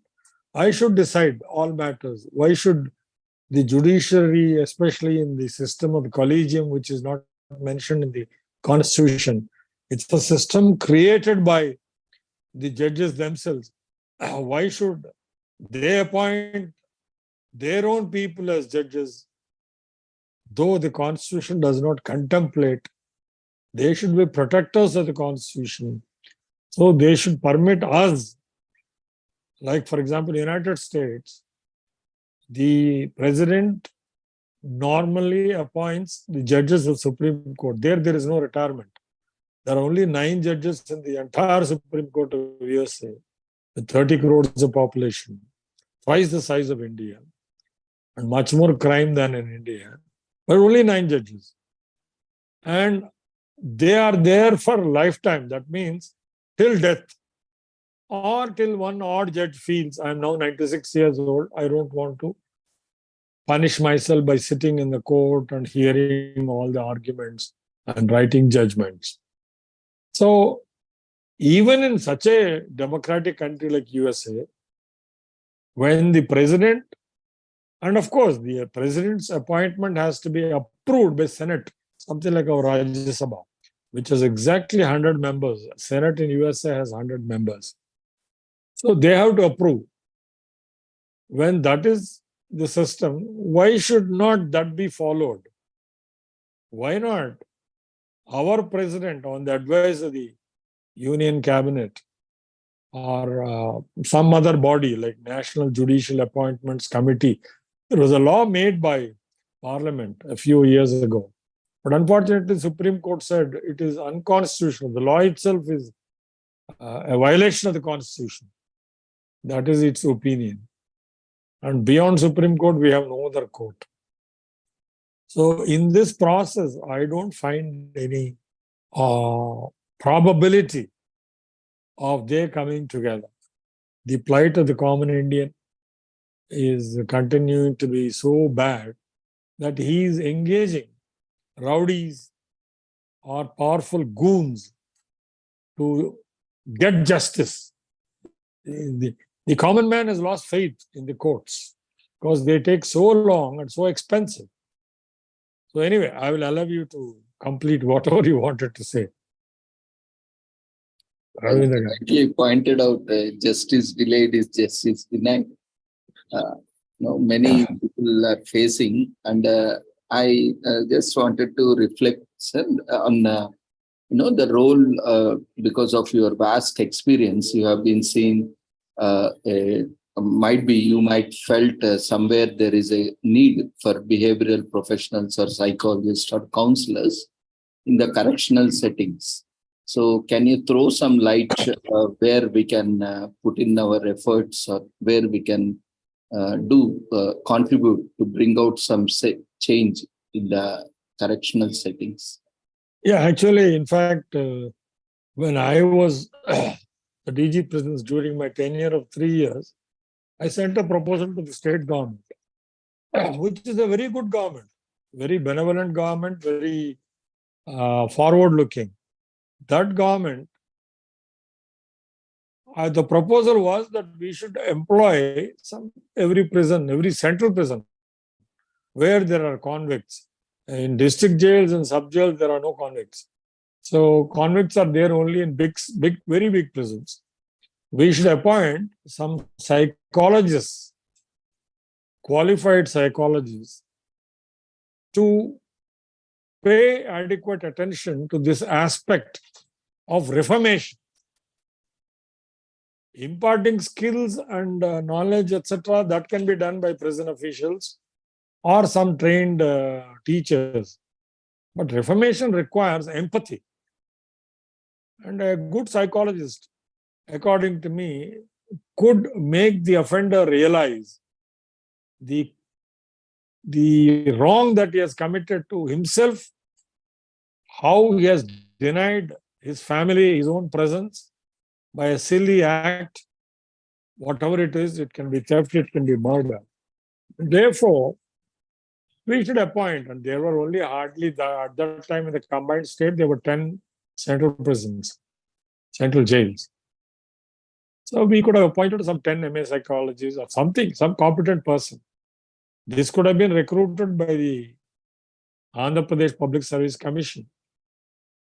But somehow the government, it went to the finance secretary. He said, this is not the right time. We are broke now. We don't have money. And then the matter was dropped. There is indeed a scope or behavioral scientists, psychologists in the realm of reformation. And that is necessary because now all societies have accepted that imprisonment is indeed not till you die. Imprisonment is for a reasonably long period so that the need for retribution, deterrence, and protection of the society from the offender is fulfilled. But beyond that, we have to prepare him to come back to society. So there is a need, but these are decisions to be taken by the executive at the top. And somehow they are only interested in the next election. They don't want to make a big difference. Thank you, sir, for sharing your observations. As you rightly said, even in correctional settings also, there is a great need. And as you rightly said, pointed out empathy. Yeah, that's what, because maybe somewhere, at times we also felt when we studied, and our professor, Beena ma'am, she is working with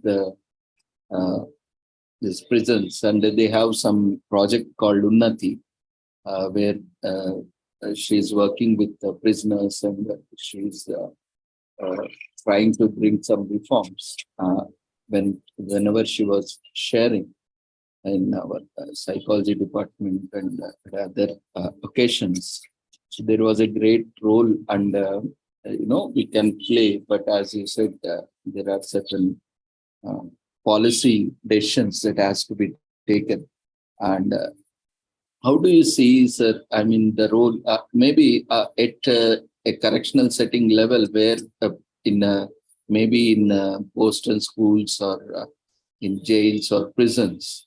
So before coming or reaching there, most of the, maybe you are the right person to tell us or to share us, generally how crimes are committed, or what mostly it might be due to impulsive behavior or due to impulsivity.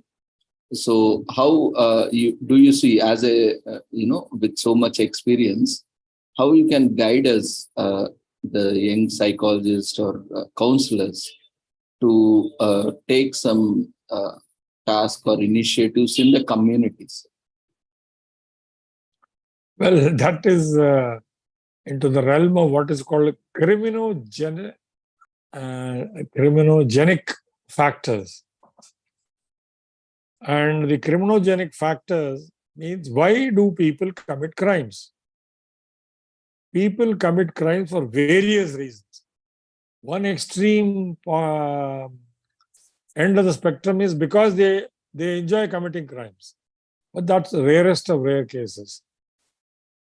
By and large, most of the people commit crime because of absence of fear, absence of deterrence. I can get away with it.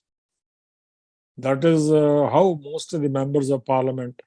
The Indian parliament has about 1/3 of people who have committed crimes. Only thing is, they have not been pronounced guilty so far. Only Rahul Gandhi, unfortunate gentleman, he was sentenced to 2 years of imprisonment. But there are umpteen number, I think, out of the 443 Lok Sabha members, 200 are facing cases. And therefore, the lack of deterrence, punishment. In the case of Atiq Muhammad,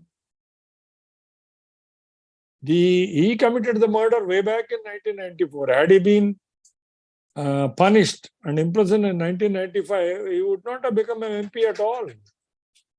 And other people potential would have hesitated. Why should we unnecessarily ruin our careers?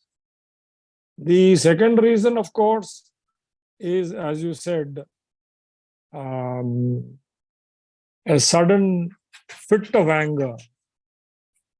But those are rare cases. We can go into it. There are any number of psychologists who have gone into the various cases and found out the actual reasons why that particular crime has been committed. But there is scope. In fact, these are all very full-time jobs. While it is true that some benevolent people give some spare time, but in the matter of reformation, it's not that easy. We require somebody who works every day with the same prisoner till he is reformed. That's not possible for a professor of psychology. The professor of psychology is basically a professor of psychology, not a reformation official in a prison. So that's an alternative. Criminogenic factors are many, but they have been analyzed by a large number of psychologists.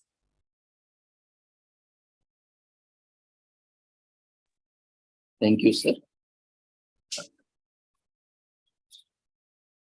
was indeed a valuable session, and friends, feel free to discuss. In fact, this is a great opportunity for us to have interaction with such a senior person that too down to earth, and it's a very good opportunity for all of us to have an interaction. So you can unmute yourself, Mary ma'am. You can unmute yourself. Before our good Mary from Bangalore comes, I'll just take a small break. I want to release my dog. Yeah, please, sir. Please. Because it says it wants to go out. So I'll come back in a minute. Sure, sir. Please.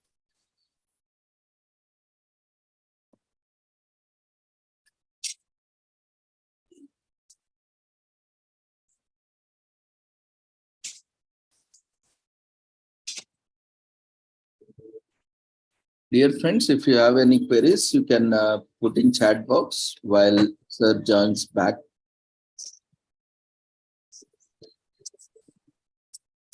You can raise your hand as well. I'm back. Now you can ask. Sir, I had got good evening, sir. I thank Dr. Ravindra sir and Sri Holistic Health Foundation and Sri Research Center for Art, Science and Wellbeing for giving me the opportunity to express my opinion. Sir, I got 2 years to work in Women and Child Department. In that, I worked in remand home for 2 years, sir. I got good.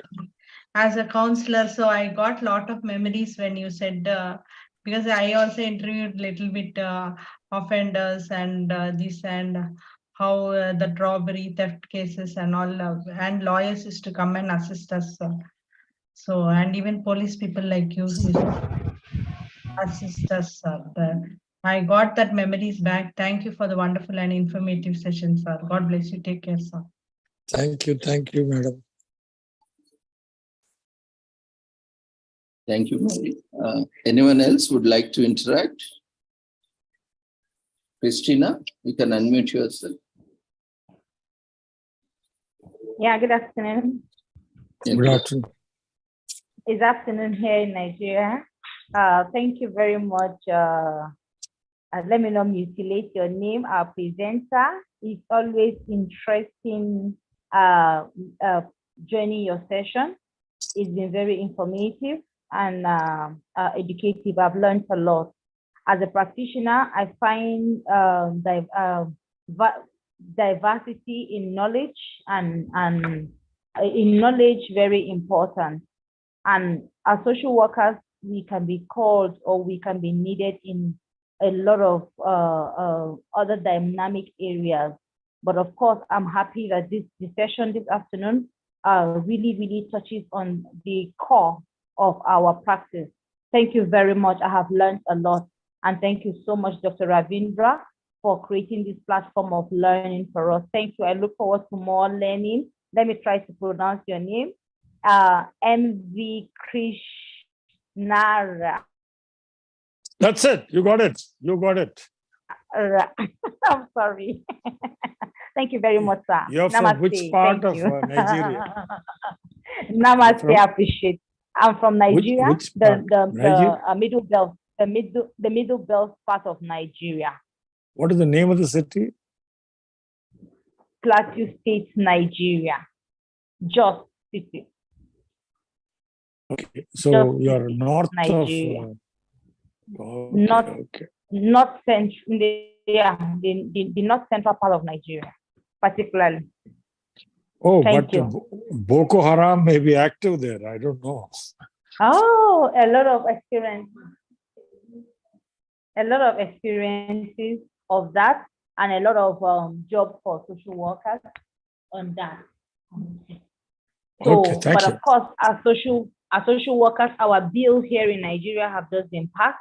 So people are beginning to find more relevant to support the most affected and the vulnerable. But of course, when you talk about Boko Haram, is usually a very bad memory and a very a scary thing. But of course, we are standing up to responsibility to support those that have been affected directly, and also to keep rehabilitating as we trust that every other that things will be better. Thank you very much.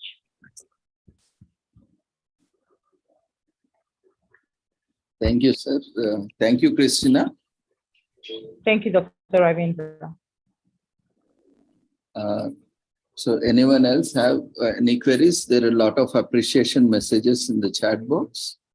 And this also, Sumita Mishra, you can unmute yourself.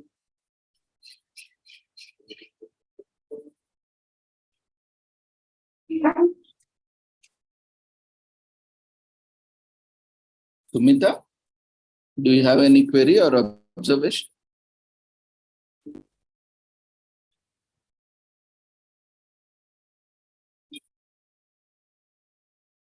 We can't hear you. You have unmuted.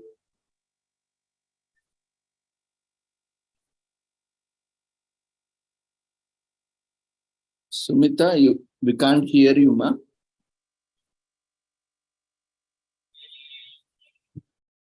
Okay, Wasim Ahmed, you can unmute yourself. Hello, sir. Good evening, sir. All of you and respected sir. I want to ask a little bit question. And if a person, just like as sir have explained, what is crime? And regarding this, I have a question.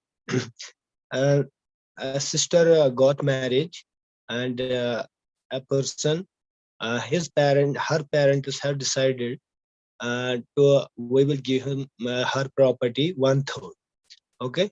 Later, marriage papers are after 30 years have hidden his brother, and in his because due to property, brother has hidden these documents, marriage documents, his sister, because sister are demanding for property. Okay.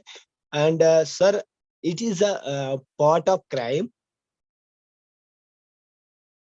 Yes, but court has to decide. Actually, this appears to be starting as a civil inheritance of Muslim women, their property rights, etc. But hiding of the marriage certificate or whatever you're saying, that is indeed a criminal offense. So it comes under cheating and things like that. But eventually, a court only can solve the problem. Thank you so much, sir. Thank you so much, sir. Thank you, Vasimji. Maybe you can approach the free legal aid cell. They can help you, or maybe some other platform where maybe we can, if time permits in future, we will organize so that you can also share and invite such queries. Thank you so much. Very nice session, sir. Thank you. Thank you. So, thank you, sir. Once again, there are a lot of appreciation messages. Sumita, are you able to connect quickly? We will take last query from you. Sumita, can you unmute yourself?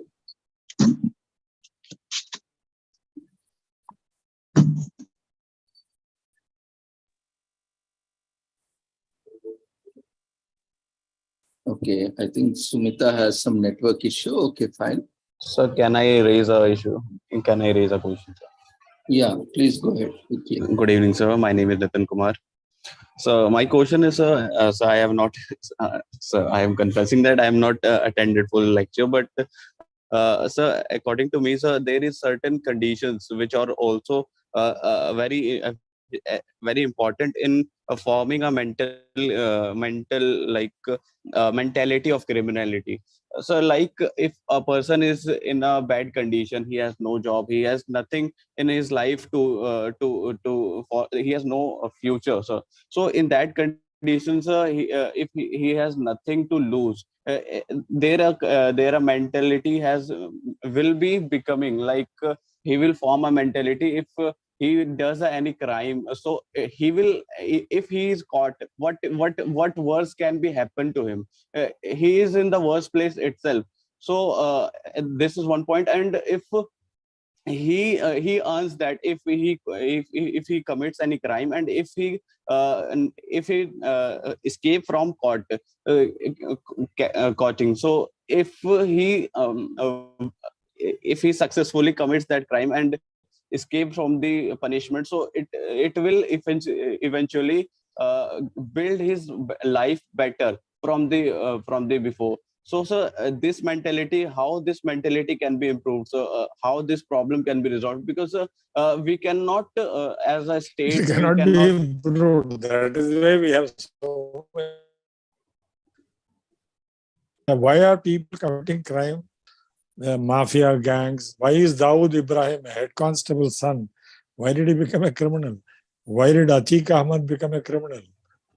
Why did so many people become criminals? Because they have confidence that nothing will go wrong with them in the court. They will get away. So that's it. I agree with you. Any other point? So one more question I have.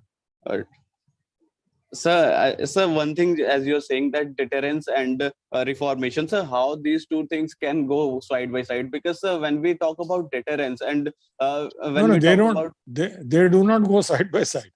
Deterrence is the overall effect on the common citizen on seeing how offenders have been punished.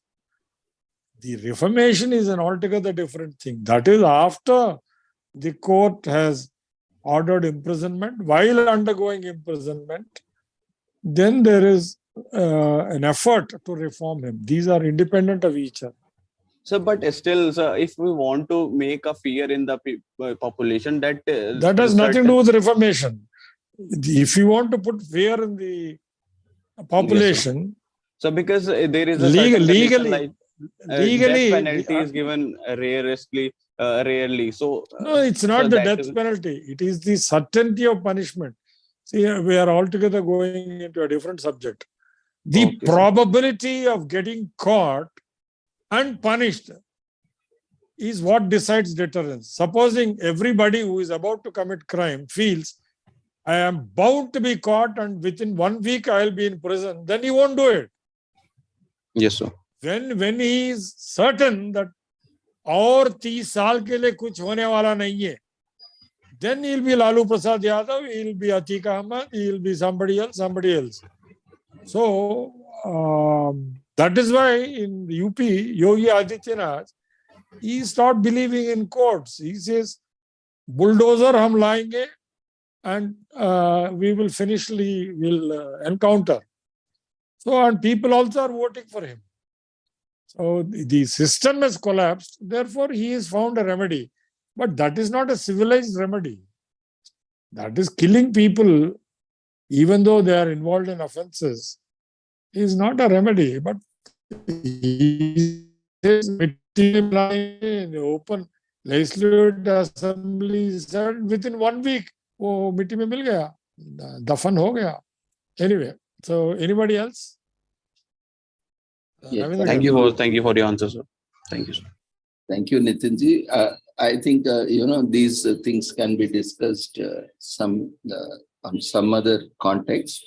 We will focus on more on this. So because this needs a lot of explanation, and Krishna Rao has Garu has lot of experience, and maybe we should also provide adequate time so that he can give his complete perspective.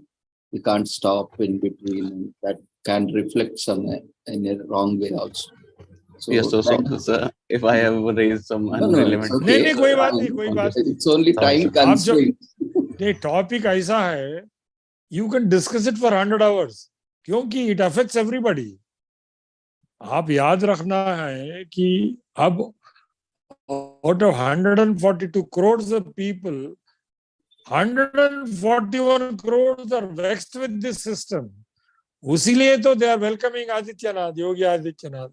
Otherwise, why should we encourage all these bulldozing business and encounters? Courts have failed. Courts have failed because the justice system has failed. Justice system has failed because we have not made investments. We have just not created new courts. Our population has increased, but the number of courts at the trial level, there is no point in increasing Supreme Court judges. Exactly 50 years ago, there were 13 Supreme Court judges. Now there are 36. That doesn't make a difference. We need one court for every police station as they have in England. I was in England for 3 months, twice, 1995 and 2002. I noticed that in England, the moment a crime is committed, within 6 or 7 days, the police will file charge sheet, and within 7 days, the court, there is every police station has a court next to it. The court tries and comes to some conclusion, either guilty or not guilty. That's the end of it.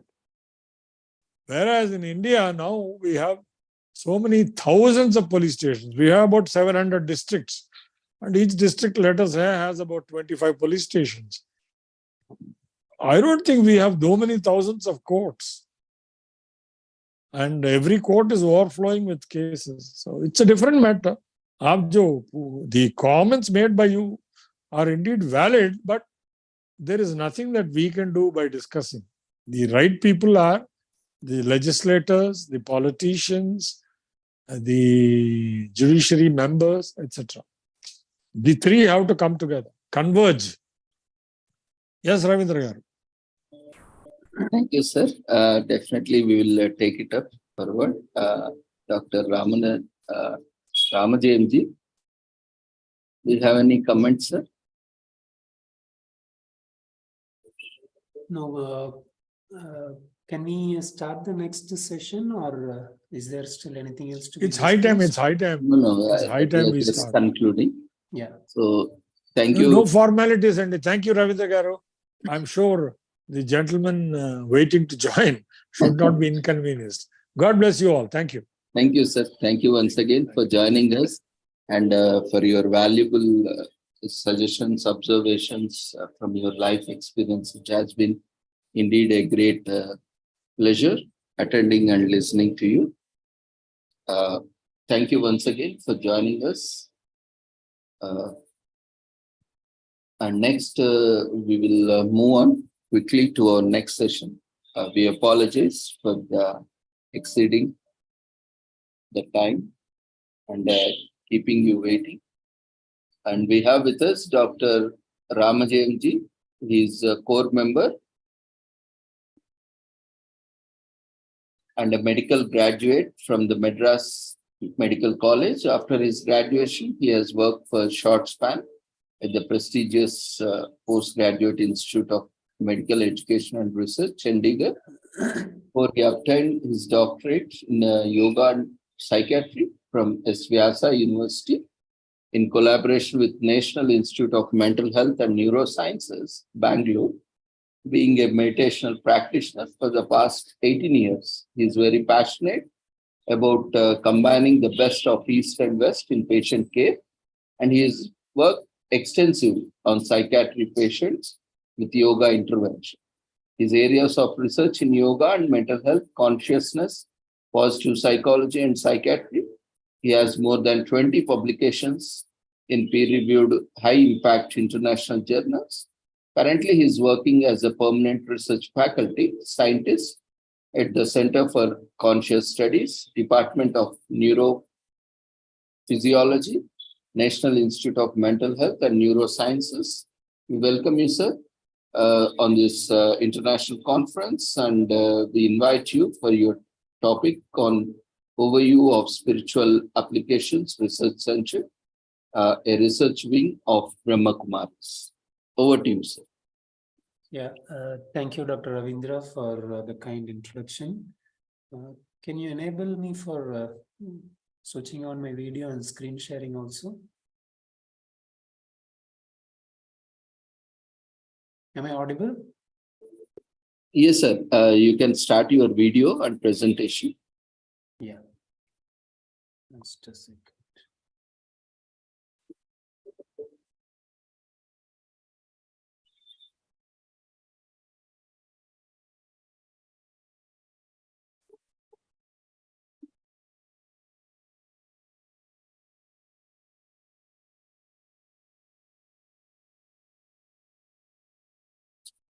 Yeah, my screen is visible, right? Yes, sir. Yeah, thank you. The first slide is Raja Yoga. Yeah. Can you make it full screen, sir, if possible? Yeah, I have actually only one screen. Okay, this also looks fine. Yeah, so yeah, this would be better for me. Yes, sir. Please continue. Yeah. So good evening, all of you. Today I'll be just talking maybe for another 25 to 30 minutes or so regarding Raj Yoga and its science. I will talk at the end, but before that I would just like to talk about the art, the practical aspects of Raj Yoga itself. So it seems like the participants are very diverse, so you can actually stop me in between also and ask me questions in case if you are not getting along with me.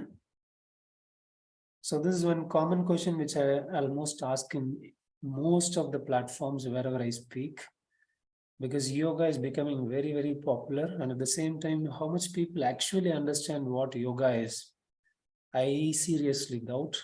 And that's the reason why I usually start with this question in almost all the platforms where I talk about yoga, whether it's practical aspects or the scientific aspects, whatever it is. So I'm going to just give you 4 different scenarios. And the question is, who can do yoga better? The 4 scenarios are listed out here. One is a young athletic person.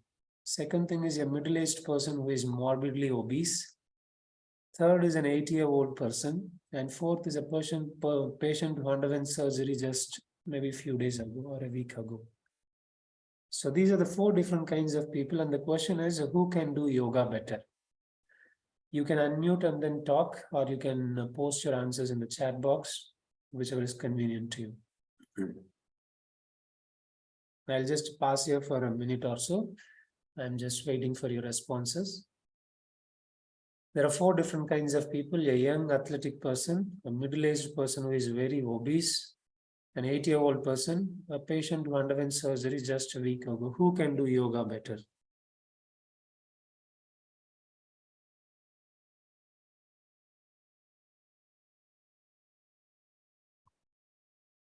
Yes, I want your replies. You need not be a yoga practitioner, but I'm sure you would have understood the question. So you can just reply, yeah. 1. There is one person who has replied, option 1, a young athletic person. Mr. Nitin Kumar. Anybody else? Sir, Sumita and Ziomi has replied as 1. Okay. Anybody else? And Venkatesh says all. Savita says young athletic person. Okay, fine. So this is the answer which I usually expect, and in fact, I'm getting the same answers as I expect. Most of the times, even if you ask this question to people who are already yoga practitioners, like who has master's degree or even doctorate degree, or maybe a very experienced yoga practitioners, many of the times the answer which I get is option number 1. Very, very rarely I get an answer of all the 4. I think here also in this forum, only 1 has replied all, if I'm right. I got only 2 answers in my chat box. Maybe they are sending to Dr. Ravindra separately. Yeah, so, please feel free to select as, host and co-host so that we both can receive the responses. Or Yeah. you can directly select sir's name and you can say share messages. Please continue. Yeah. So this is the first kind of misunderstanding I just want to dispel from the general public. There is a lot that people are doing physically in the name of yoga, but actually speaking, yoga has nothing to do with the physique at all. Though there are some components in yoga in the name of yoga asana, which is physical, but as such, yoga is nothing to do with physique at all. It is more to do with something else deep down inside the mind. So the reason why I'm saying like that, you can see here in this slide. There are many different people who have actually propagated yoga, but one key person, if you want to mention, whom generally people call as father of yoga, is Patanjali. So Patanjali defines yoga as it's just managing the mind. Let's not get into the descriptions related to Sanskrit, the sutras, all those things. In practical terms, it basically means managing the mind. So yoga is nothing but just managing the mind. So when we define yoga as something managing the mind or management of mind, then where from we are getting this idea that yoga means it is more to do with some kind of physical activity, because of which most of us are choosing the option number 1. Any response, any replies? The one whom we all call as a father of yoga, Patanjali, nowhere he has actually defined yoga as something standing upside down or maybe holding your breath, though he talks about yogasana, pranayama, all those things which are of course physical, but he defines yoga very clearly as something to do with the mind. And another interesting thing which I would like to share is, if you look into the entire Yoga Sutras of Patanjali, you will not find even a single named asana or pranayama. I repeat, if you look into the entire Yoga Sutras of Patanjali, you won't find even a single named asana or single named pranayama. So this gives a very clear message. Yoga is more to do with the mind, the core aspect of ourself, and it is less to do with what we usually think as something to do with physical. So if it is something to do with our physical system, you can see the photos here down. On the left-hand side, you see the image of B.K. Iyengar, one of the most popular yoga practitioner, very well respected. And on the other side, you see somebody else who is a drunk. Physically, if you see, both are exactly the same. And in fact, the person who is a drunk and lying in this position can stay in that position maybe longer also even. Then should we call this person also as doing yoga? 100% we will say no. So these are all some of the reasons why I say yoga is very, very, very, very less to do with the physical body. It is more to do with the mind and its management, basically. Automatically, then the question comes, okay, fine. What you're saying makes sense. It looks very logical, but still, from a realistic point of view, all over the world, wherever you go, everyone walks with a mat and mostly they understand yoga as yoga asana. There should be some reason why people are actually doing that. And there should be some reason why, in fact, Patanjali also kept yogasana as one of the important limbs, even though he has not listed even a single named asana. And the reason is quite simple. The logic is quite simple. Say, for example, you just close your eyes for a few moments and then observe how you are sitting.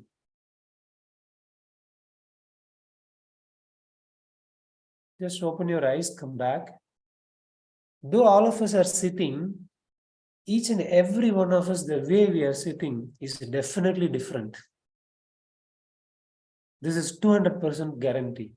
All of us are sitting, but in spite of that, Each and everyone's posture, the physical posture, the way we are sitting is completely unique. And the question is, where from this uniqueness of your physical posture comes basically? Any guess? I've already put it in the form of an image here. So it is very, very straightforward answer. It comes from your mental attitude, basically, your mental posture, basically. So this mental attitude or mental posture and the physical posture, the external behaviors, they are tightly coupled, and it's a two-way traffic.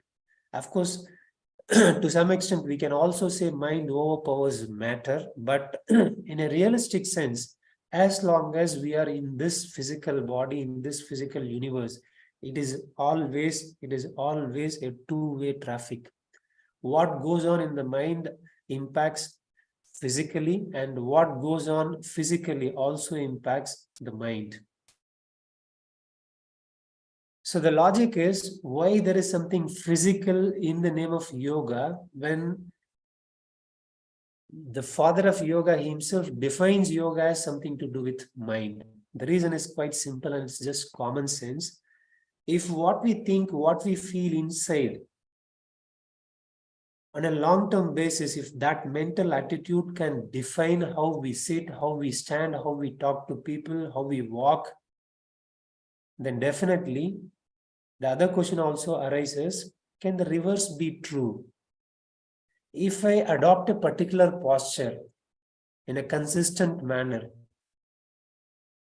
over a period of time, can that affect the way I think, I feel? And the answer is yes. And this is the logic of why there is something physical, even though yoga is considered as something to do with managing the mind.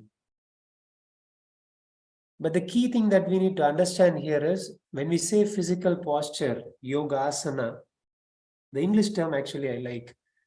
They use the term usually pose. And the pose we very commonly use when we click photos. So we ask, can you give a pose? The meaning of pose here is, can you stay still? And this stillness is actually yogasana. What is there in that stillness? Because it is there in that stillness, you get a small time window where you can access your willpower and do something as you wish. Say, for example, let's take one yogasana. Just standing straight, bending forward at the hip level, and then touching your feet with your hand without folding your knees. So this is one of the asanas. Padhastasana, they say. So how this posture, doing this posture is connected with what goes on in the mind, or how is it connected with willpower? The moment when you bend forward, the first thing that you are going to experience is the stretch of your hamstring muscles, the thigh muscles at the back, and to some extent your calf muscles also. The moment when it is stretched, immediately the electrical signals from your muscle reaches instantly to the brain and says, oh, it's paining, stop, come back. So this is completely physical, except for the pain that is being sensed there inside is more subjective as well. So where is the willpower here? And why yogasana is mainly called as a pose? That is the stillness of that particular position, because when you stretch and when you stay there, an inner conversation starts automatically inside, and the conversation is, on one hand, it says, it's paining too much, you go back. On the other side, the other conversation also starts, no, it's okay. You're doing this just to manage yourself, to learn how to control yourself, self-regulation. So in this conversation, finally what happens, it's okay, it's painful, but you just stay there for some more time, stretch a little bit, of course, within your comfort limit.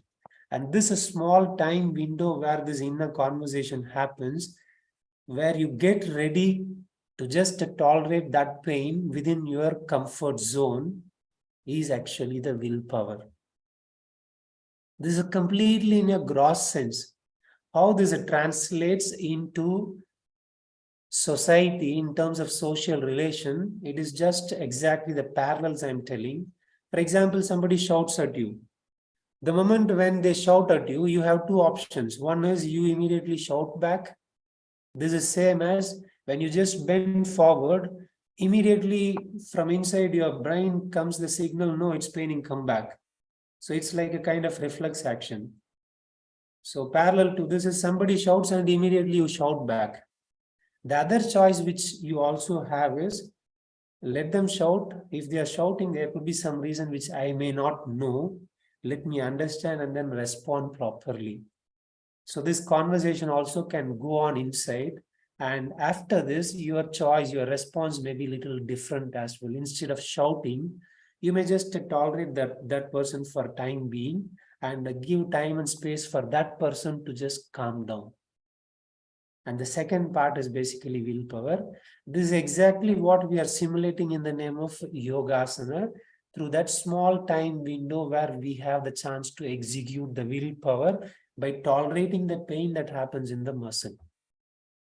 So this is the reason why physical things are kept in the name of asana in yoga. Okay. So now let's come back to a little bit of broader level as per the definition of Patanjali, what yoga is. So this yogasana, pranayama, all these things, there are hundreds and hundreds of people and so many people are teaching, and it's in fact $1 billion business now.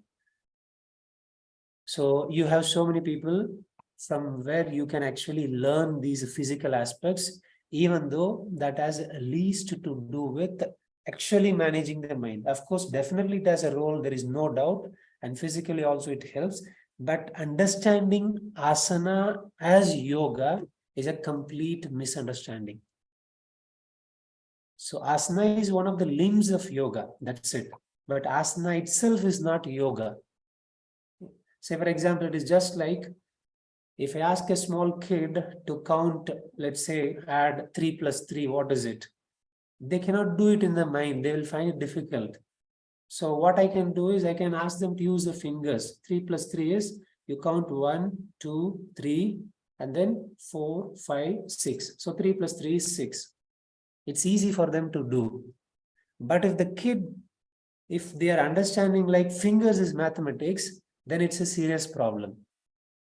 And in fact, this is what is going on in the name of yoga asana, understanding asana as yoga. Though yogasana is an important limb, but misunderstanding asana is yoga is a serious problem. So I stop these physical aspects related to yoga there. So this is not to say that don't do yogasana or don't do pranayama. I'm just emphasizing the fact that yoga is more than what we usually think as something physical. So this is the point which I want to emphasize. Of course, yogasanas, pranayamas, they also have lots of health benefits physically and even mentally also. But misunderstanding something is not a right way of doing things. Okay, now let's come back to understanding actually yoga. And we usually talk about Raj Yoga. And what is this Raj Yoga basically? As the name suggests, there are two things in that, Raja and then Yoga. Raja basically means to rule, which means actually the mind management aspect, means managing myself. And yoga in classical terms, it comes from the root term yuj. Yuj basically means to connect. And what is this connect? When we say connect, it basically means there are two things. Only then you can talk about connection, link, all these kinds of stuff. So what are those two things? One is myself and the other thing is something beyond me. Whether you want to call it as a God, you want to call it as a blissful consciousness, a divine or cosmic consciousness, doesn't matter. So, but there is something beyond us, and can we connect with that? And people, over a period of time, thousands and thousands of years ago, they have tested by themselves in the laboratory of their mind, and they have come to the conclusion that yes, there is something beyond, and we can in fact connect also and empower ourselves. So that second aspect is the other aspect with whom we want to connect. So this is the basic meaning, the actual meaning of yoga. Yoga means to connect, and to connect between what and what? To myself, the individual, and the cosmic consciousness or the higher consciousness. So that's in a nutshell about the meaning of yoga. So in practical terms, as a human being, what it basically means, what I need to do. So we can call it as a kind of inner journey. And what is this inner journey? This inner journey is nothing but, for example, when we say human being, it basically has a two stuff. One is a human and another thing is a being.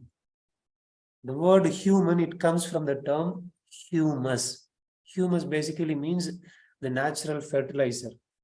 So whatever the waste that comes out of the kitchen or from our home, everything, especially in Indian context, in the villages, they dump all those things at a place, and for a period of time, it becomes a natural fertilizer and they use it in their farmland. And that is basically called as humus, which basically means mud.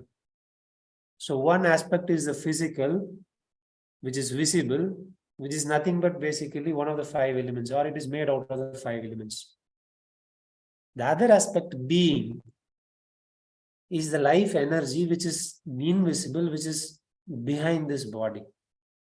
In fact, in English, if you see, this being is used usually in the present continuous tense, which means something live happening.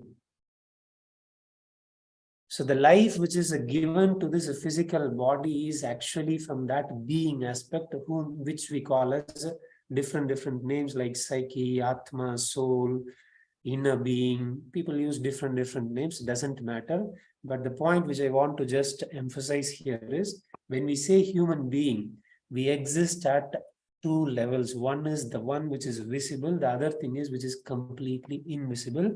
Many a times in scientific terms, people call it as consciousness also. And in fact, one of the top unanswered question in science till now is consciousness, which science is actually struggling to understand.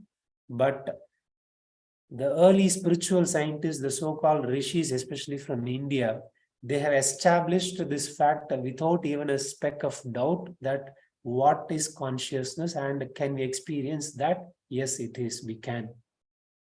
But science is completely struggling even now, because the logic behind science and proof in the name of science is completely different. But of course, lots of research in the name of consciousness is gaining basically now these days, mainly because of various health problems where we do not find solution purely from a bodily perspective. So all that I wanted to convey here is, when we say human being, please don't just go behind what is visible. There is a lot more behind which is actually giving life to this body, which is completely invisible. The so-called solid stuff, what we think as we, is actually not so. We are something completely dynamic, completely invisible. And from a scientific point of view, if I want to say, the more subtle you become, the more powerful you are basically. Just like, for example, they say in nanoscience, the more and more you get into the subtle aspect of even physical nature, it becomes much more powerful. Say, for example, you take atom bomb. What is atom? It's something completely invisible and it's the minutest thing. But when you work with that minutest part of physical nature, you can create an enormous energy which can actually destroy even the whole world. And in fact, the term atom has also been derived from this word atma, basically. So when we say yoga, it is in a way inner journey. This inner journey is nothing but moving, a shift in the consciousness from the physical towards this spiritual being, the inner being. And what is this subtle thing? It is a kind of energy body, we say, subtle body. Again, people have different names for that. So if I want to just explain in a very simple terms, it is just like if someone lights an agarbatti, automatically the fumes starts spreading. So in the same way, whatever we think, whatever we feel, which all happens here basically, it automatically creates a kind of energy, and based on what kind of thoughts you think consistently, what kind of feelings you have consistently for a period of time on long-term basis, that creates a kind of blueprint in the form of an energy. And in fact, that decides how do you feel physically also. So that is the interface between here, which I have put in the form of a light body, that is the subtle form. Okay. So first and foremost thing when we want to practice yoga is understanding about ourselves and practicing something on these lines. So because what is visible here in this physical in a solid form, whatever the kind of habits that we have is all built in a completely invisible way deep down inside us. So if you can work with what is invisible deep down inside, you can actually manifest something different in a physical form also. It is just like if I want to give a metaphor, it's like a SIM card and then the mobile phone. So how good, how beautiful, how costly the mobile phone is, it has no value if it doesn't have a SIM inside. So what is that SIM here? The SIM here is basically the life energy deep down inside, and that life energy basically functions with this SIM inside. And the SIM inside here is, S is for sanskar, that is impressions or memories or personality traits, and I is for intellect, and this intellect is nothing to do with the analytical intellect, which is all tested in cognitive psychology, those kinds of stuff. This is basically called as a buddhi from Indian perspective. And then the mind. So this is the SIM card which we all have deep down inside. If we can work here, automatically you can express better from an outside perspective in the mobile, which is the physical body, whether it is in the name of health or appearance, whatever it is. So basically it's all about a kind of tightly coupled functioning which happens inside here, the mind, the intellect, and then the impressions or the memories. So how habits are formed and how habits can be transformed, it all happens here.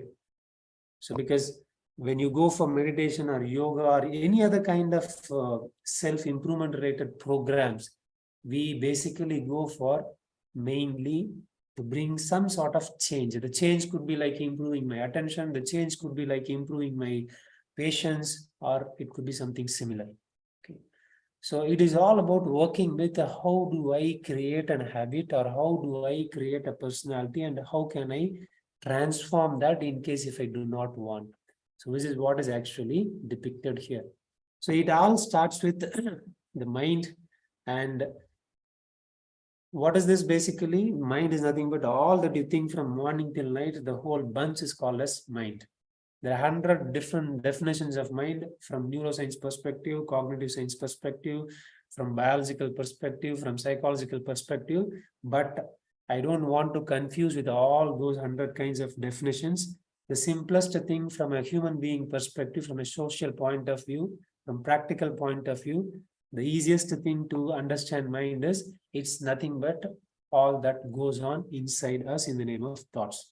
For example, morning I get up, I think like I need to go to my office. I go to my office.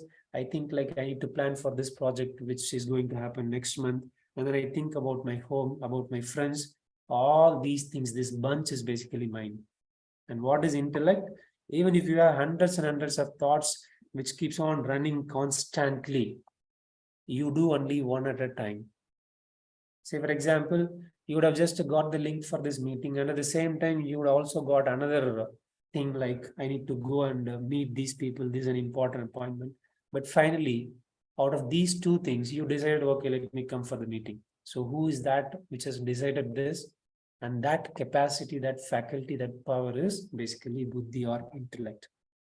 When you keep thinking on a particular direction repeatedly, and as you keep deciding things related to what you think, finally, what you have been thinking, what you have been deciding becomes your action, and that becomes your habit.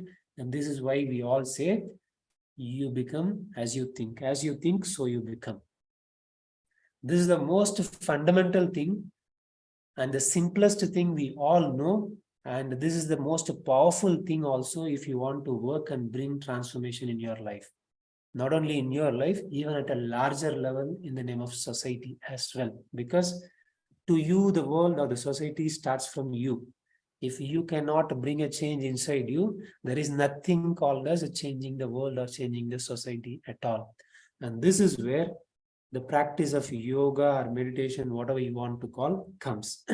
And the key practice which we do in the name of meditation or Raj Yoga here is soul consciousness. What is this soul consciousness? I'm just going to explain this through this video. I hope the video is visible and prima al centro e ancora con il dritto, molto vicino alle righe. Federer.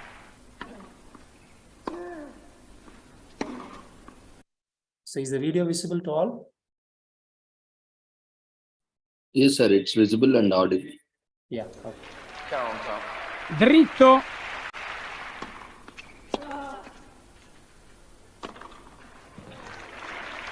Con lo smash.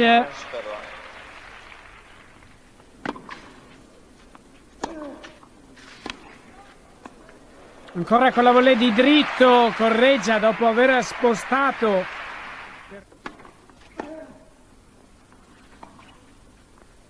Okay, I stop the video here. Now the question is, if you want to take all the services in the right way, which position would you like to stand?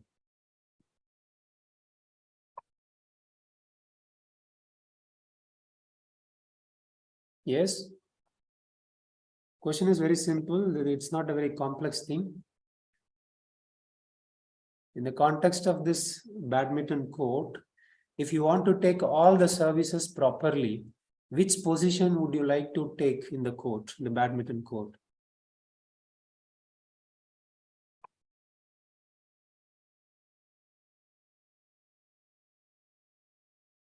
You can put your responses in the chat box or you can unmute and talk.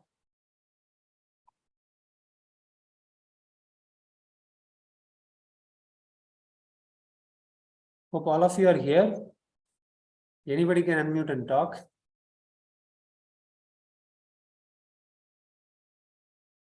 Friends, feel free to interact. You can unmute yourself, otherwise you can raise your hand. If you are unable to do it from your side, we will help you. Yeah. So I don't think position affect. Somebody has replied, yeah. Skill will matter. Yes. So position need not matter, but what we would usually do is we choose a position from where we can reach out to all the places. This is just a common sense. So if you want to take all the services in a better way, we would definitely choose a position from where we can reach to any place. So this is what exactly we do in the name of soul consciousness. What is the soul consciousness?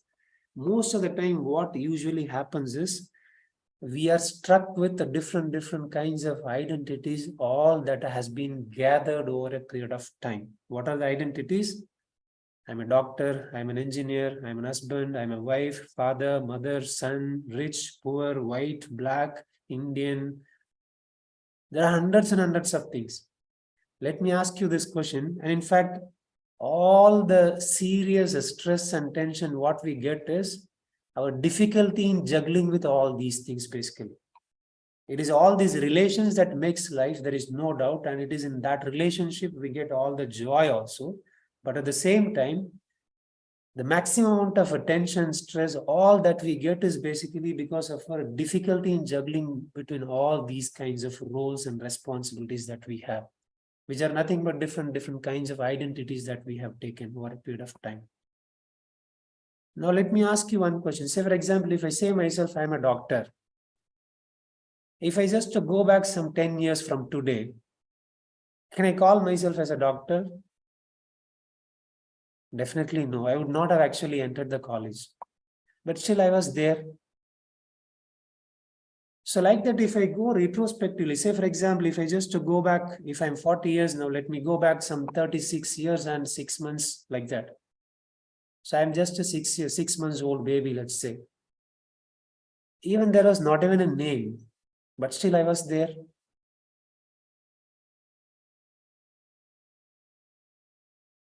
So what is the message? The message here is we are actually caught up with the different kinds of identities or different kinds of roles, and we are generating our own stress and tension there. Of course, if you want to enjoy the game of life, you need to definitely play. You need to attend all the balls, which are nothing but different kinds of roles, relations that we have. But in the very name of playing, taking all the balls, responding to all the roles and responsibilities, why should we get into tension and stress unnecessarily? We are getting into stress and tension unnecessarily because we forget actually our original, the real core identity of who we are. We are actually getting carried away by the different labels that we generate in the name of society or in the name of our responsibilities in a social context. So if we can just take a central position, what is the central position? The central position is I'm a being basically, and I have different kinds of labels which are important, but I need not get carried away by those labels, identities, roles, and responsibilities. And this is what we basically call as soul consciousness. What does that basically mean? Every day, all that you need to do is nothing. You are going to just do the same thing. You do your work, you play, you enjoy whatever the things you are doing with different roles or different relations, identities that you have. But every day, at least sometime, either in the morning or in the evening, just to have some small reflections and have this inner conversation. There's a self-talk to yourself. I am basically that pure being, the being of light, which has peace, power, positivity, everything that I look for when I get fed up with all these kinds of labels, basically in the name of life. And this is the practical application of this soul consciousness. So it needs one understanding that I am actually in the tennis court, which is nothing but my life. I get different kinds of responsibilities, which are nothing but different services, which is coming from my opponent.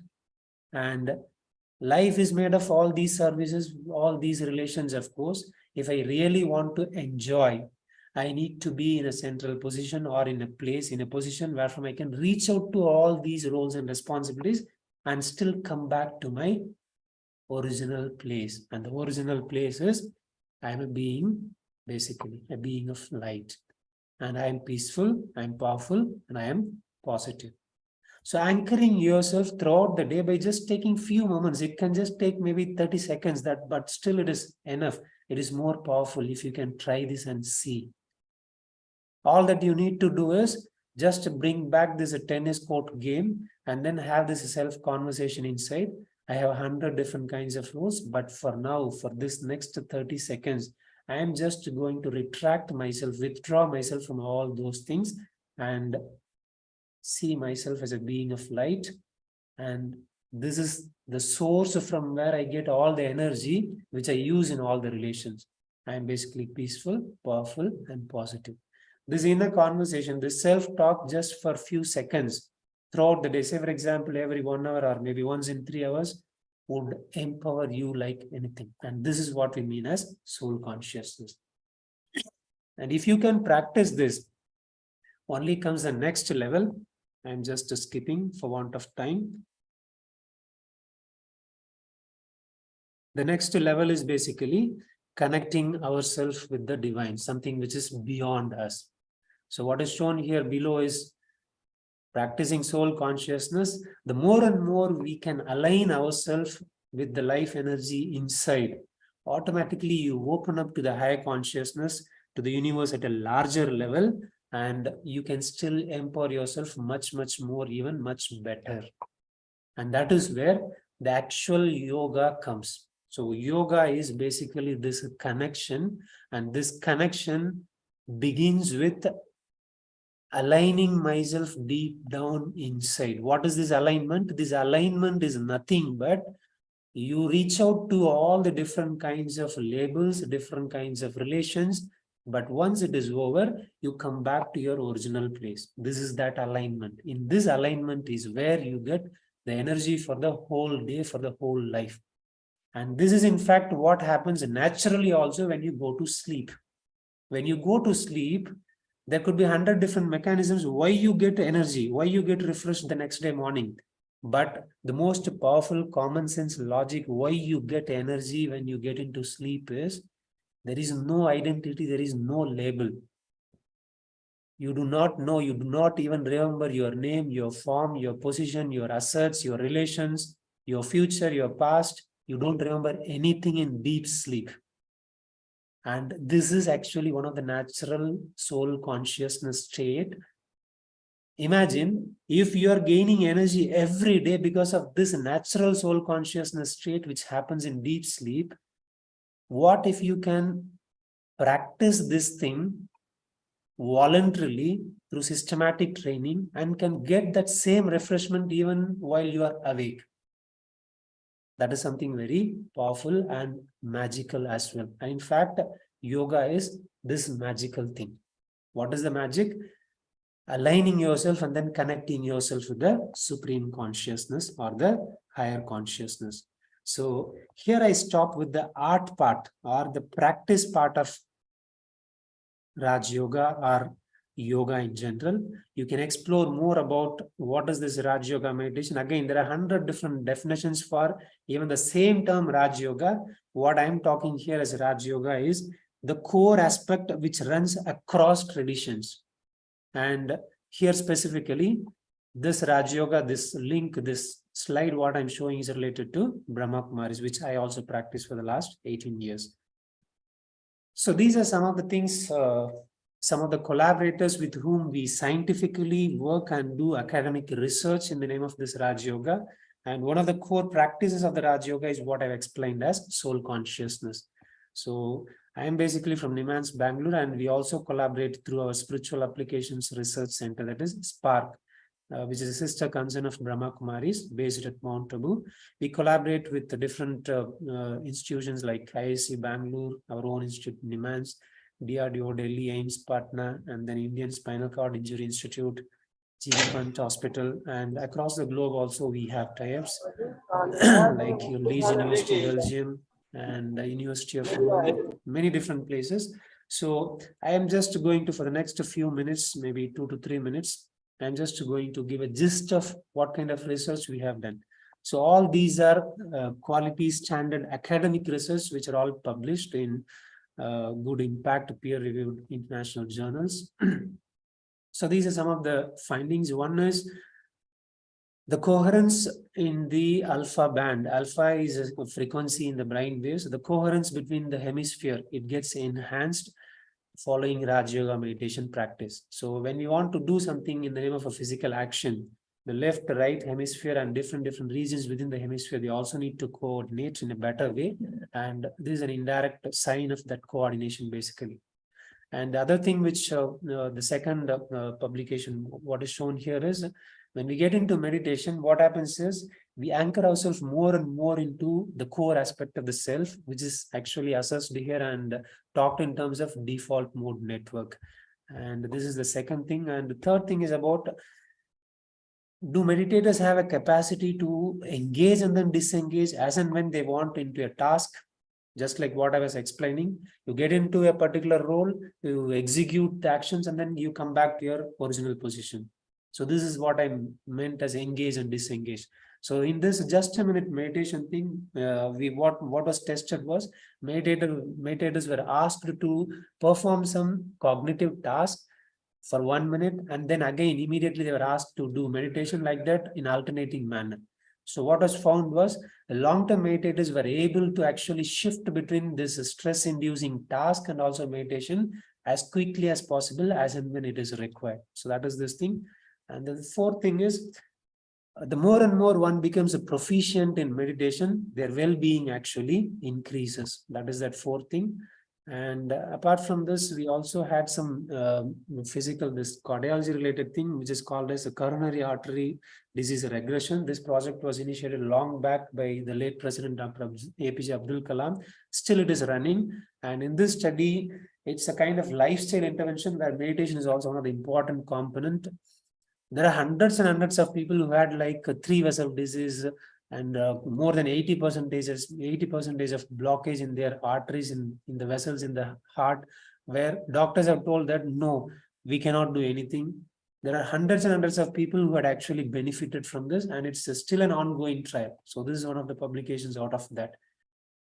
So I think we have also worked on spinal cord injury patients, people who are bedridden. Were taught this Raj Yoga meditation, and their quality of life, their stress levels, all these things have improved positively. That is this last thing. And many other EEG related things we have done. So this is a nutshell about what kind of science that we have done with the theoretical part or the art aspect, which I have discussed earlier. So this is a nutshell what I wanted to share. There are many things you can actually look into our website, bkspark.in, where we have put all these research work as well, the publications. So this is one of the reason thing. Last thing, this meditation also induces increase in the brain volume in particular regions, which are all some regions which are all related to happiness and reward processing. So I have actually another meeting as well in another 10-15 minutes. So for want of time, I stop here. If it's required, I can actually talk still more also, but due to time constraints, I stop here. I can take maybe a few questions, so some 2 to 3 questions for another 5 minutes, and we can wind up. Thank you for your listening. Thank you, Ramjay.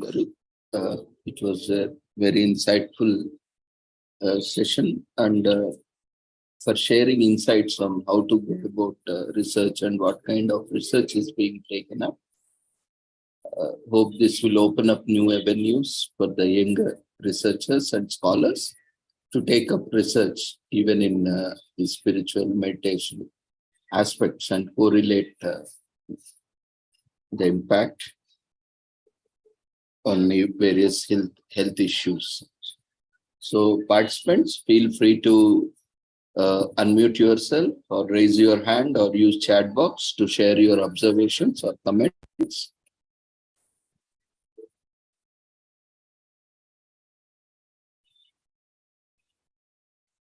If you have any problem unmuting yourself, you can raise your hand so that we can unmute you.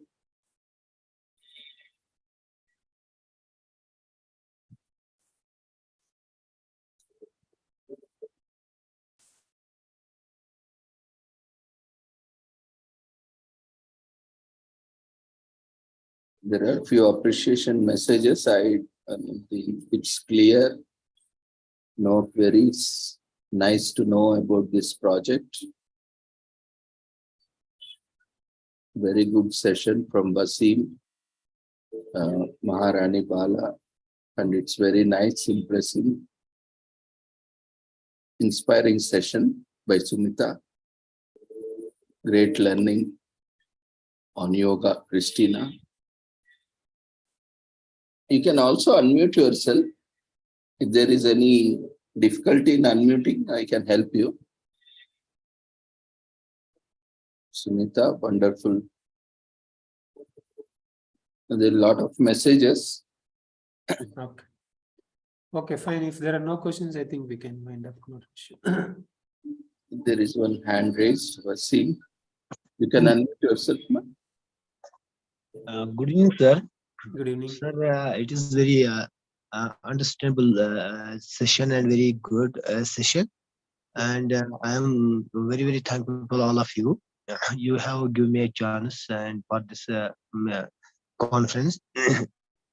Sir, race is a part of, I want to ask a question. And sir, race is a part of yoga. And actually, I am traveling by foot per day, 7, 10, 12, 20 kilometers walk. Okay. But I am reducing my weight. Okay, sir. Is it a part of yoga? Race is a part of yoga. Okay. Can you just clarify what is that? What is a part of yoga? Race, running. running. Right, yeah, sure, Okay, sir. okay. So I think from my first slide itself, you could have actually understood.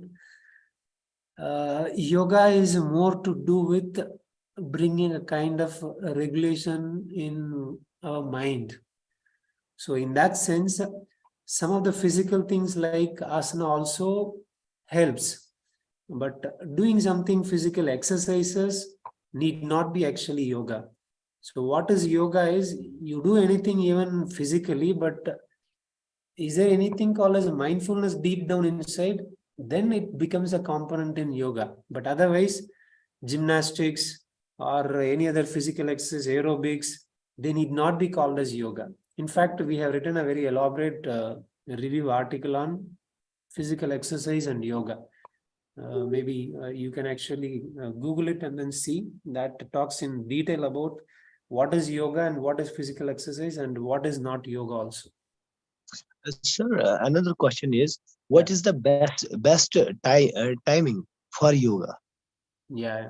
Early in the morning, yeah, or even in the morning, maybe a mid of the day. What is the best time for yoga? So the ideal time is basically either morning or in the evening. Morning, when we say the most ideal condition as per the classical recommendations is, we call it as a Brahma Muhurt. That is early morning time from 4 o'clock onwards, 4 to 4:45 or 5 o'clock. And similarly, the evening 6:30 to 7:30 is also another crucial time. So it is ideal to practice during these times, but in today's world, lifestyle has become completely haphazard. It's very difficult for people even look at the world at 6 o'clock because they usually get up at 7 o'clock, 8 o'clock, or even whenever they feel like they get up. So in that sense, instead of doing nothing, it is better to do something. In that context, people in fact teach yoga at any time throughout the day. Okay, so anytime throughout the day, if you want to do, only thing is, especially when you're doing something physical, including yogasana, all those things, then your food matters. Say, for example, after you take food, give a gap of at least, let's say, 3 to 4 hours, and then you do.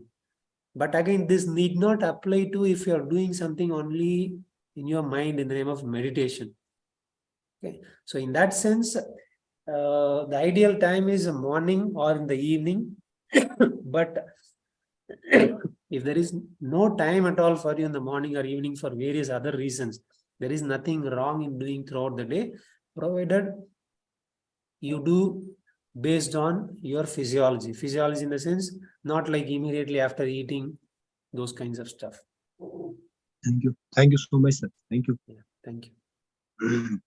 So maybe I can take one more question if somebody has, or else I'm also running out of time. Thank you, Vasimji. There is one query from Manjunam. I'm traveling 3.5 hours journey, and any possibilities and any techniques do while bus journey, maybe to do while bus journey. Okay. Yeah, in fact, you can do a lot while you are doing the journey itself. What I would suggest is you can actually identify maybe some of the meditation center which is close by. The website which I have shown, www.brahmakumaris.com. You can actually locate the centers there which is near to you. You can learn and then practice. There are many things which you can practice while you're traveling as well. Yes, you can.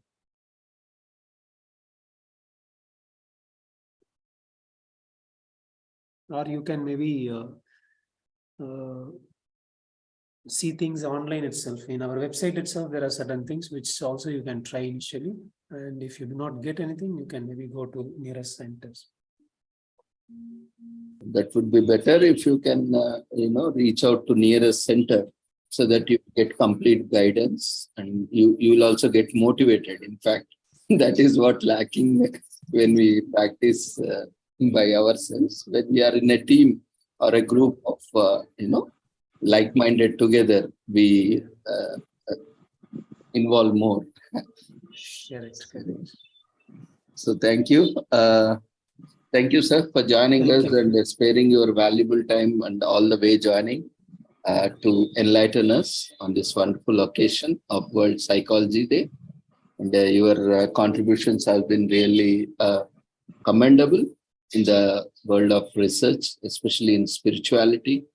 And, in coming days, we can learn more from you. And if you can spare some time in coming days, we can get some more insights and look forward for more sessions and wishing you all the success.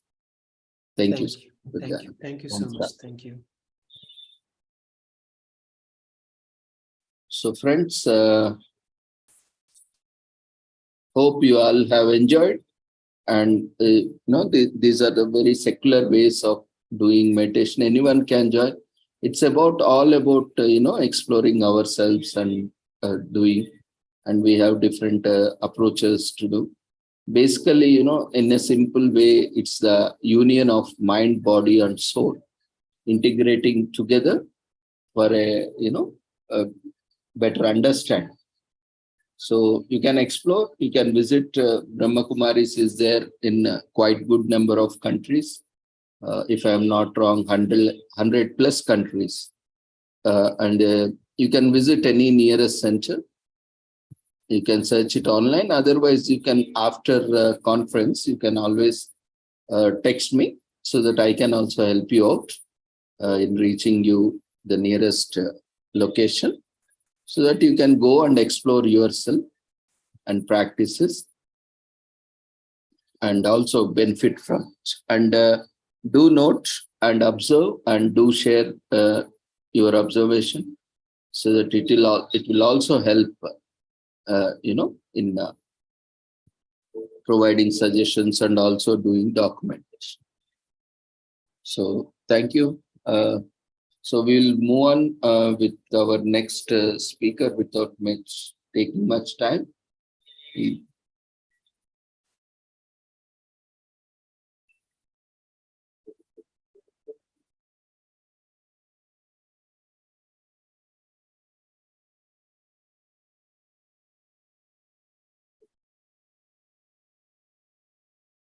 So next we have with us Professor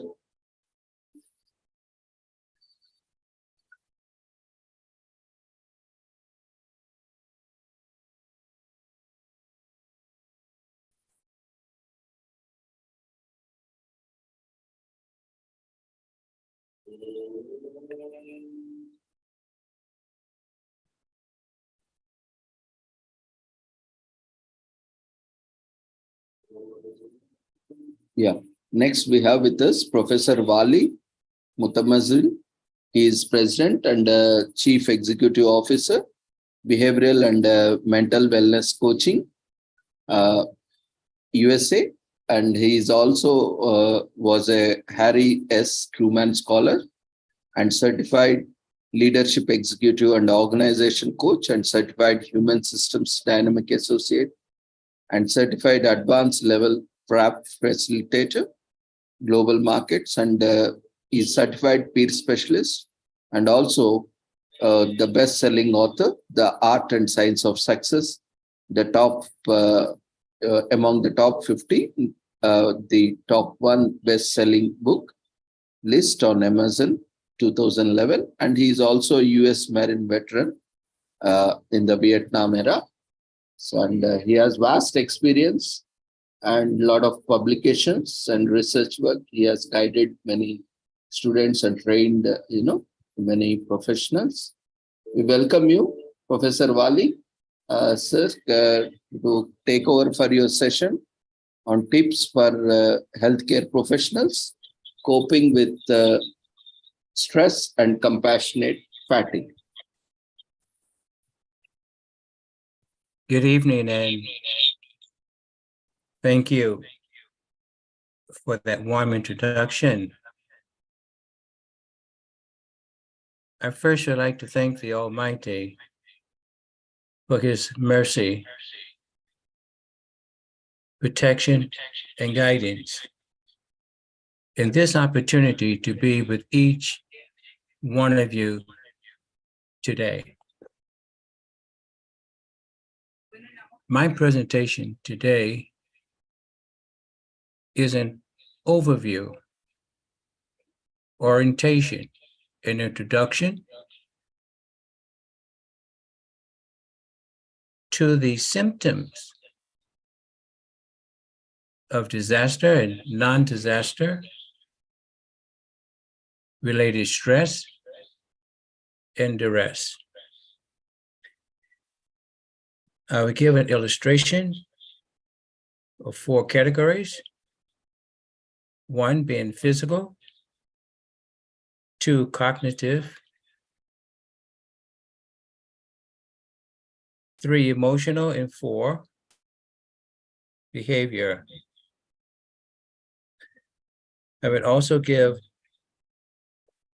signs and symptoms of compassionate fatigue with 14 illustrations, self-care and stress management, 9 illustrations, progressive muscle relaxation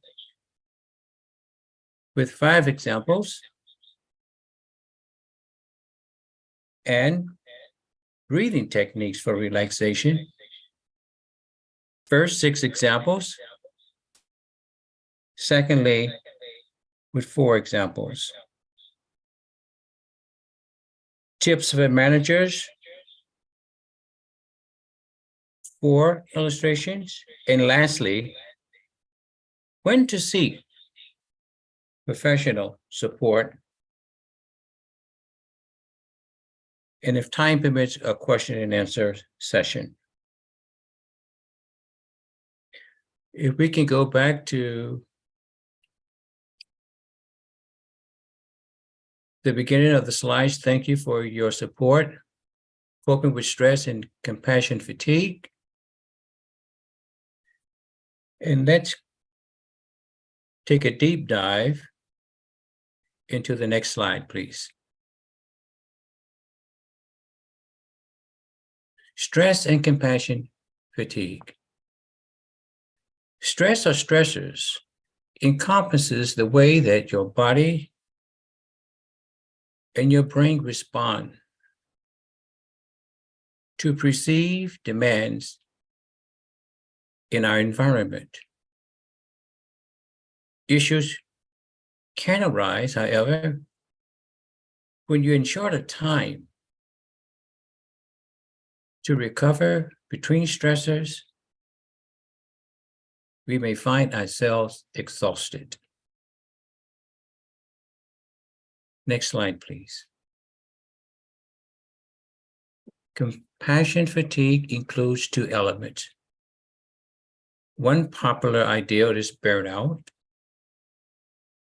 especially when public safety professionals, which includes healthcare, police officers, law enforcement, even educators, executives, parents, and students.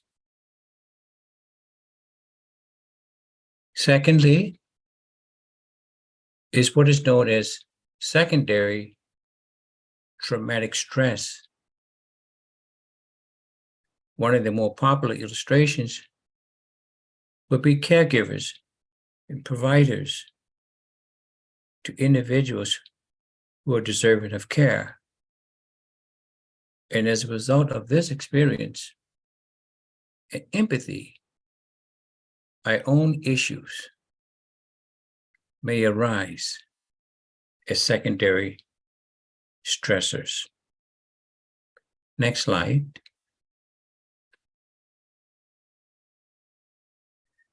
As I mentioned, there are 4 categories, the first one being physical.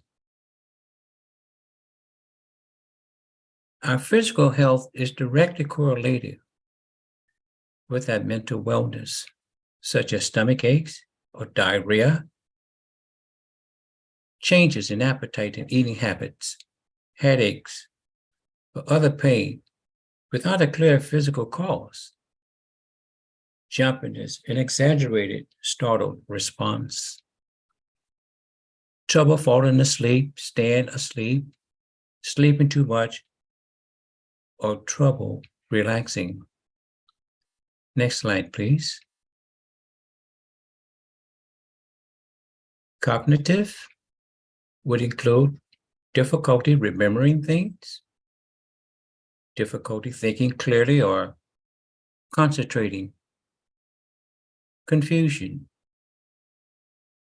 sometimes an increase in overly concern and worries, and trouble making decisions.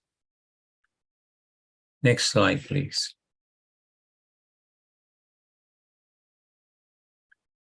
Emotional would include anxiety, fear,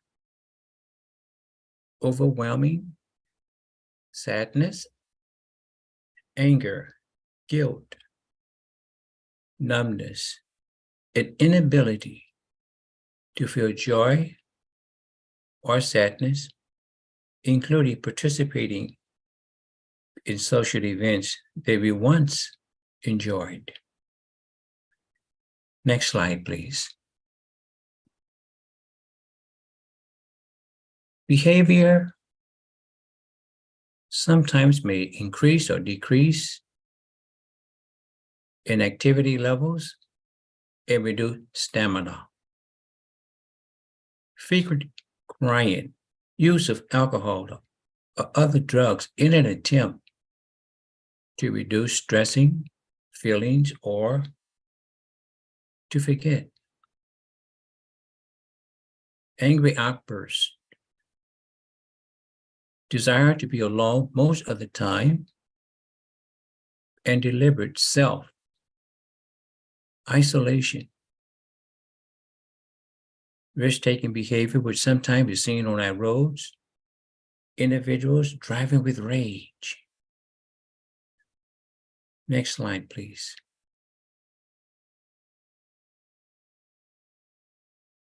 Compassion fatigue may be an increase in startled responses to activity around you or us, a feeling of being on edge, difficulty making decisions, exhaustion, difficulty sleeping. Next slide, please. Impaired ability to care for patients, clients, or consumers, intrusive, troubling thoughts, negative thoughts about patients, clients, or consumers, reduced employment or work satisfaction, sense of lack of control in the workplace regarding one's occupation, feelings of disconnection from colleagues in work teams. Next slide, please. Feelings of being overwhelmed by the amount of work to be done, especially educators, counselors, public safety professionals may find themselves overwhelmed. Anger and irritability that could be easily induced. Reduced ability to feel sympathy or even empathy. Avoidance of reminders of upsetting experiences with patients, clients, and consumers, which may result in an increased use of alcohol and other drugs. Next slide, please.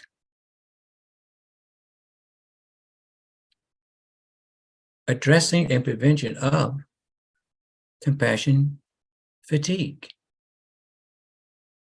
We need to take care of ourselves first, which allows others to care for you. To be able to do your best work in caring for others, we must care for ourselves first. We cannot give what we do not have. Next slide, please.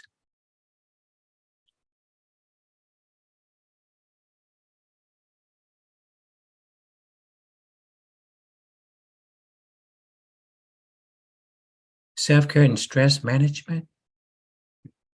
Do your best to attend to your physical health and consider some of these. I have 9 illustrations. Try to be physically active, ideally several times a week, taking part in activities you enjoy. For me, it would be walking in nature. Strive to sleep and eat well. For me, it's 6 to 8 hours of sleep. Avoid increasing use of alcohol and other drugs. Next slide, please.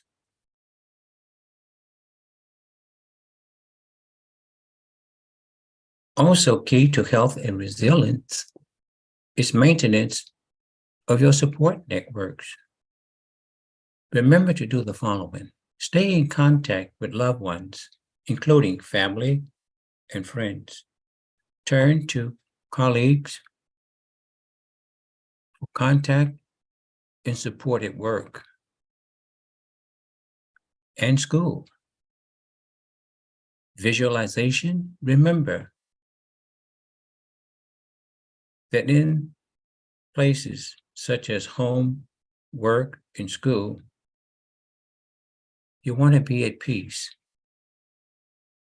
And you want the environment to be calming for you. Next slide, please.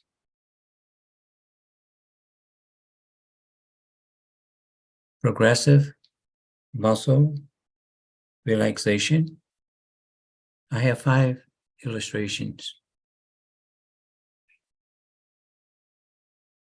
Progressive muscle relaxation could be exercise that you practice at home or outside of one's home. Mindful movements such as yoga or Tai Chi. Meditation. Next slide.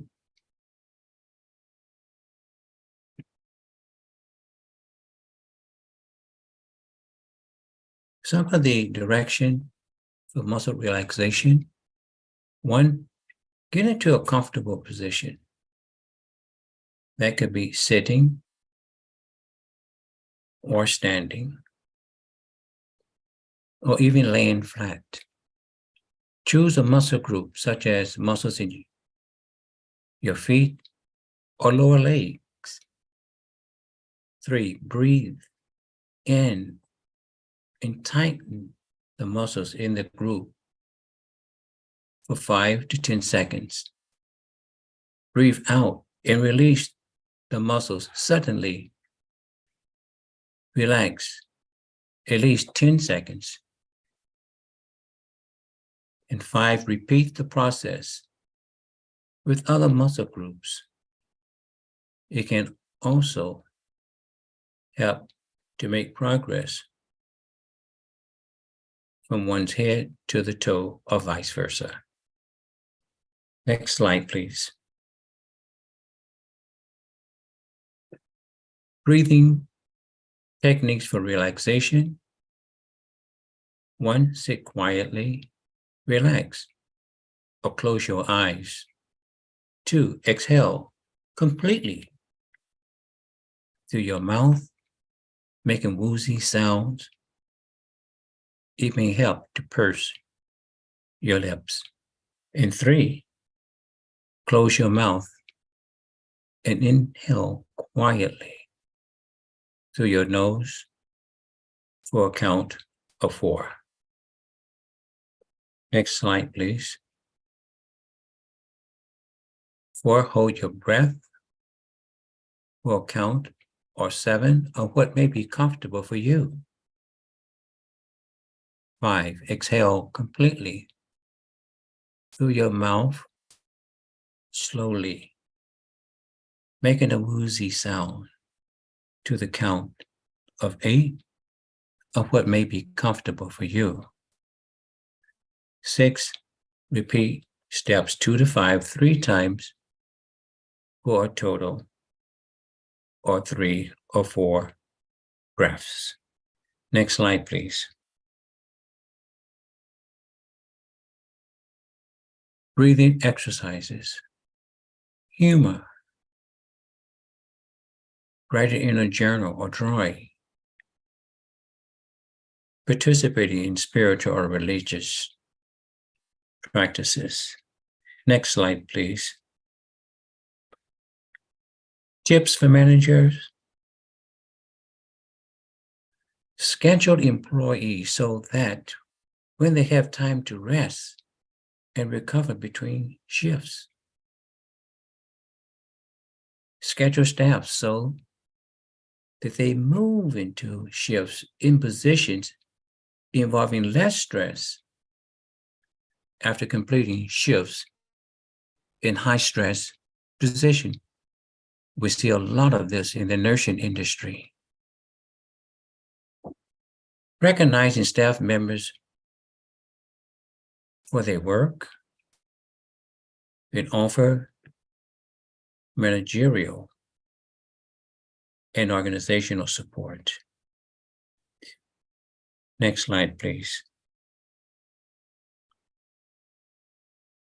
When to seek professional support.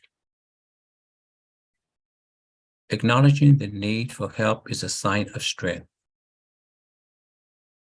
An employee assistance program which focuses on abilities rather than disabilities. Helpful resources, sections for free, confidential listening and support with crisis, non-crisis, relationships, and referral. If we have an opportunity for questions and time permit, this would be a good time.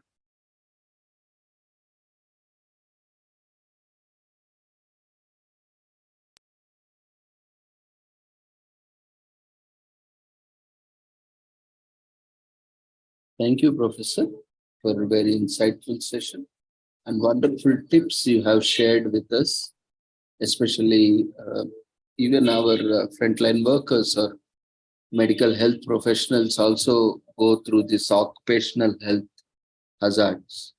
Every occupation has its own hazards, unique, and also certain common hazards. You have very well portrayed and explained, presented the occupational hazards and the kind of health challenges we go through. Friends, feel free to share your observations, or if you want, you can get your queries clarified. You can raise your hand, or you can unmute yourself, or you can use chat box, whichever way is convenient for you to share your queries, comments, observations.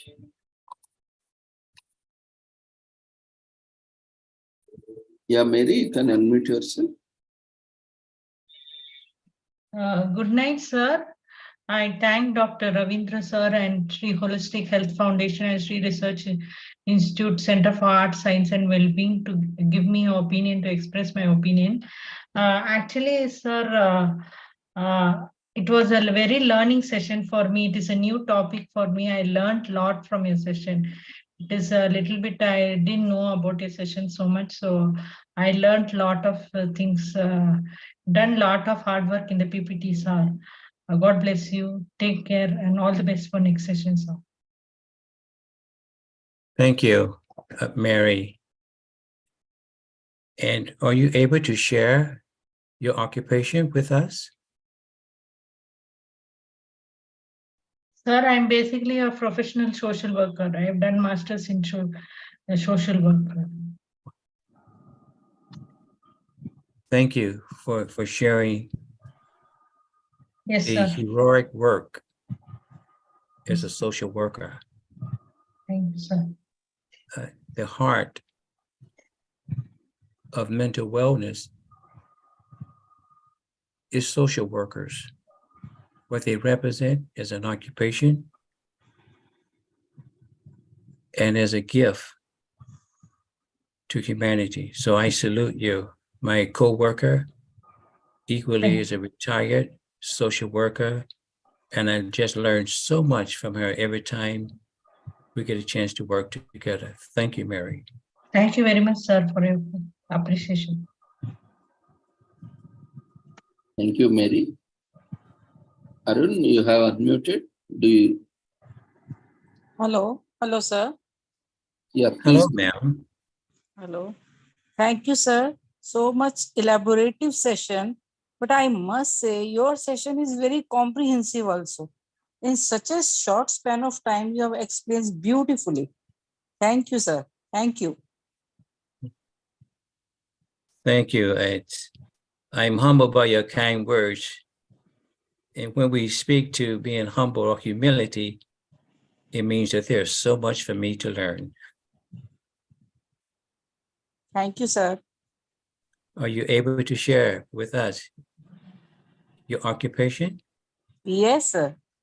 I am an associate professor in psychology since last 36 years. Oh my God. I cannot say thank you enough. And I'm For teaching in a college, undergraduate students. And at this stage of my life, I am pursuing PhD also. Congratulations in advance. Yeah. Yes, you're growing leaders. You have been growing leaders for decades. Thank And if you. we do not have wellness leadership, we do not have leadership. I thank you. Thank you, sir. For being in this field of human potential and growing leaders. We need you now more than ever. Thank you. Okay, thank you. Thank you, Arunaji. Anyone else would like to share? Quickly, you can unmute yourself and share. There are few messages, very informative, from Sumita ji, very informative session. Thank you so much, sir. And from Arun, so much comprehensive session. Akshay, and all. And from Vaseem, awesome session. From Akshay, very informative. A lot of messages in the chat box. Thank you, Professor Wali, for joining us, and a very insightful session. And it is also need of the hour because of this climate change, and also because of overburdened, psychologists are being overburdened.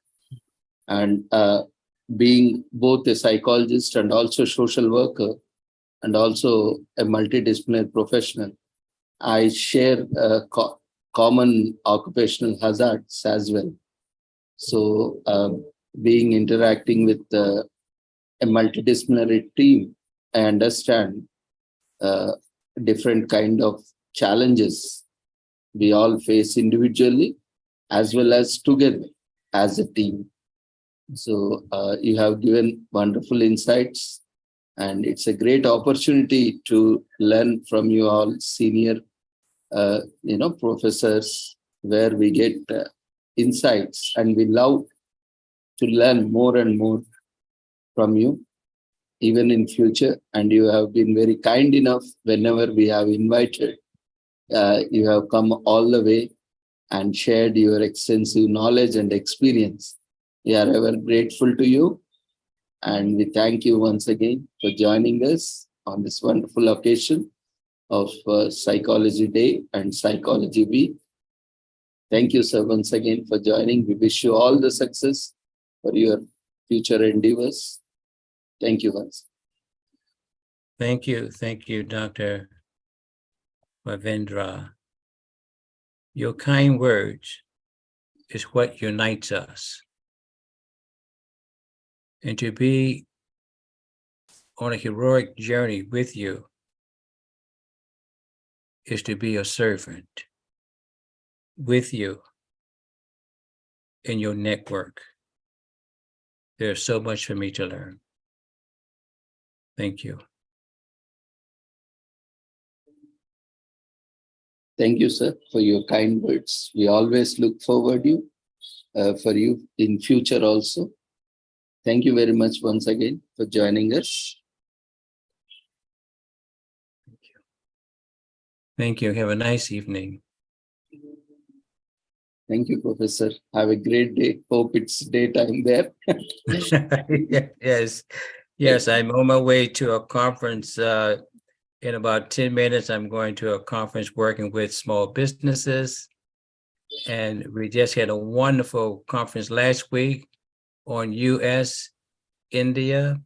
business connections here in the state right now of North Carolina. So we are so grateful for this relationship with India.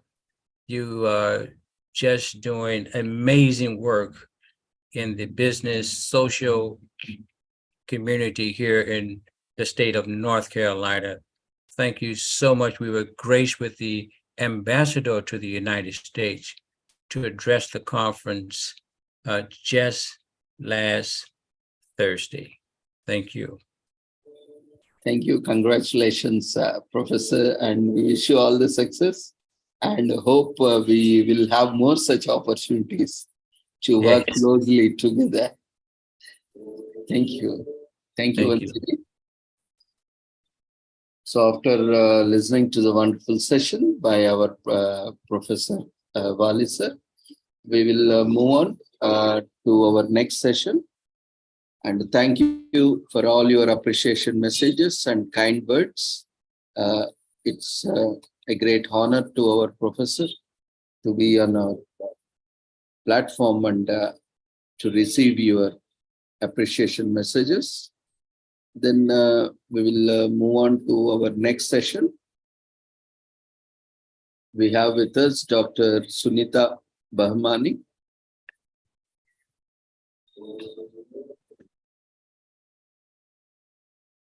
Good evening, everyone. Am I audible? I'm not able to on my video. Yeah, 1 second. Now you can switch on. She is Dr. Sunita Bahmani, Professor, Department of Social Work, Aditi Mahavidyalaya from Bhavana, University of Delhi. She is also life member, National Association of Professional Social Workers in India. And also she has various credits, research and publications. Welcome you, ma'am, for your session on community health and social responsibility. Thank you, sir. So, sir has given my introduction and I myself, Dr. Sunita, I am teaching in Delhi University since 23 years. I joined Delhi University in 1999 and done my post-graduation in 98 only. And that span of period, 23 of years of teaching is a golden time of my lifetime. And still I covered the half of the teaching experience and more 20 years are waiting for my learning as a teacher. Here, with the permission of the team, I would like to say that I have not prepared any PPT regarding my presentation. I would more like to discuss and more like to share my experience as a teacher, how to do that of the fieldwork practice in Delhi University with the undergraduate students, that is the BSW students. And that's why I have chosen that topic, community health. Here, I would just switch off my video.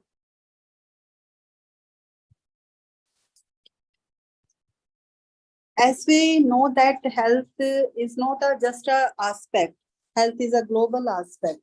And not only related with the individual, it is related to as a whole with the community. And in our fieldwork practice in BSW, as I told that I am teaching BSW students since 23 years, and it is the part of our course curriculum, that is the fieldwork practice, which is the heart of the social work practice. In that fieldwork practice, we placed students in different communities and different institutions, as well as open community for doing their fieldwork practice. And here in the community, they have to undergo with the characteristics of the community, and as per their capability or as per their interest or as per the supervision from the teachers, students also free to choose to do any of the orientation of the community, either related to health, education, empowerment, domestic violence. And there are the endless problems in the communities, either in the rural community, urban community, or the slum area in Delhi. In the social work, with the help of the sociology and psychology, mainly we do practices in different aspects at the individual level and the group level and the community level. And I am teaching that community organization paper. And here I would like to share that to understand the community, first we have to understand individual, and then we have to understand the group. And whenever we combine that of the individual and the group, and their needs, their interests, their problems, their resources, their solutions, that only collaborated in the community aspect. In the as per it is the conference of the psychology, but in the social work we cannot move forward without the help of the understanding of the individual understanding of the person in the community level. Here we do our counseling services, provide our intervention strategy, provides our group therapy with the help of the social work practice, after taking knowledge from the psychology. And I will explain my experience during COVID time also. During COVID times, I and one of my teacher, they established the Jeevan Rakshika initiatives. That Jeevan Rakshika initiatives basically helps the community people to do help during the COVID times. And whatever the help we can provide, either in the material or either in the non-material. It may be the counseling, it may be the emotional support, it may be the ventilation of the feeling, and it may be the help of the providing the networking of the different NGOs in their community to provide their help in terms of the resources also. Here I will say that if I pick the area of community health, here I use the Skinner theory also, social learning theory also, and it is also great impact of the Freud and post-Freud theories also. So in the social work, we have the different combination of different discipline, different theory, and a different type of the strata. And whenever we are doing practice basically on the community health, there are the different levels that are the prevention, treatment, rehabilitation, and follow-up services. And whenever we are providing our help to a person, suppose the person is the victim of the, or you can suppose the person is the client group of that strata, which are included not only the communicable diseases, but also the non-communicable diseases, either from the COVID, either from the leprosy, either from the malaria, or HIV AIDS. Here we have to do our practice as a social worker with the individual to the individual on the basis of study, diagnosis, and treatment. And whenever we are providing that type of the help in the community, in a group, we have to understand the group dynamics also, health aspect also. We have to understand what type of the resources available in the community to provide, to strengthen the community health services in the for our client group. And while doing that of the practice, our student and me as a supervisor also try to cater the government as well as non-government services or the local services which are provided for the community people. We do our home visit also. Suppose we are doing work with the community, in the community with the little children, you can say the children, then we want to conduct the hand wash activity, and there is the limitation of the water, scarcity of the water in the community. Then we have to do the networking with the different NGOs that just making, realizing the importance of the hand wash activity. First, we have to provide the resources as an soap and the resources as an bucket of water or the full of water to the community people. So health, hygiene, hand wash activity is just not an activity. We have to do lots of the networking with different NGOs, which we have done during the COVID times also and post-COVID time also. And if we, as a social worker, we practice the community health with the adolescent girls, we have to understand their psychology as an adolescent girl, what type of the problem they are facing, about their menstrual hygiene, what type of the things they are required, what type of the taboos in their mind, what type of the myths they are facing, and how to dump that of the napkins or the clothes they are using during their menstrual cycle. That is also one type of the awareness we can provide as an in the community health. And if we say that if I have to work with the elderly people, then to deal the depression, to deal the loneliness, to deal the segregated strata of the community or the society which are more vulnerable during the COVID, and even after the post-COVID also, we have to work with that of elderly people if we want to understand the community health. And if you want to understand the community health in the new normal situation, as a social worker, we have to understand the ISR and CSR activities, that are the institutional social responsibility and the corporate social responsibility. And both of the responsibilities are, if we social worker not touched by that activity, we cannot understand the community as a whole. Here, I would say that the role of the social worker or the psychologist in a community should be the as a motivator, as a counselor, as a researcher, and as a mediator, as an advocate, and as an facilitator. So the responsibility for the health should be the collaborative effort among individual and the community, in which we can make the realize to the community people that taking care of health is not the just the responsibility of the government, or it is not responsibility of NGO sector. It is not responsibility of the fieldwork trainee or the teacher. It is the responsibility of the self. It's herself or himself by the community people also. They should understand the concept of the health. Either they are facing problem during COVID time or post-COVID time, they must give investment to their health aspect. As my earlier presentation, Professor also clearly mentioned that self-care is so much important. There are lots of benefit about the meditation and yogas.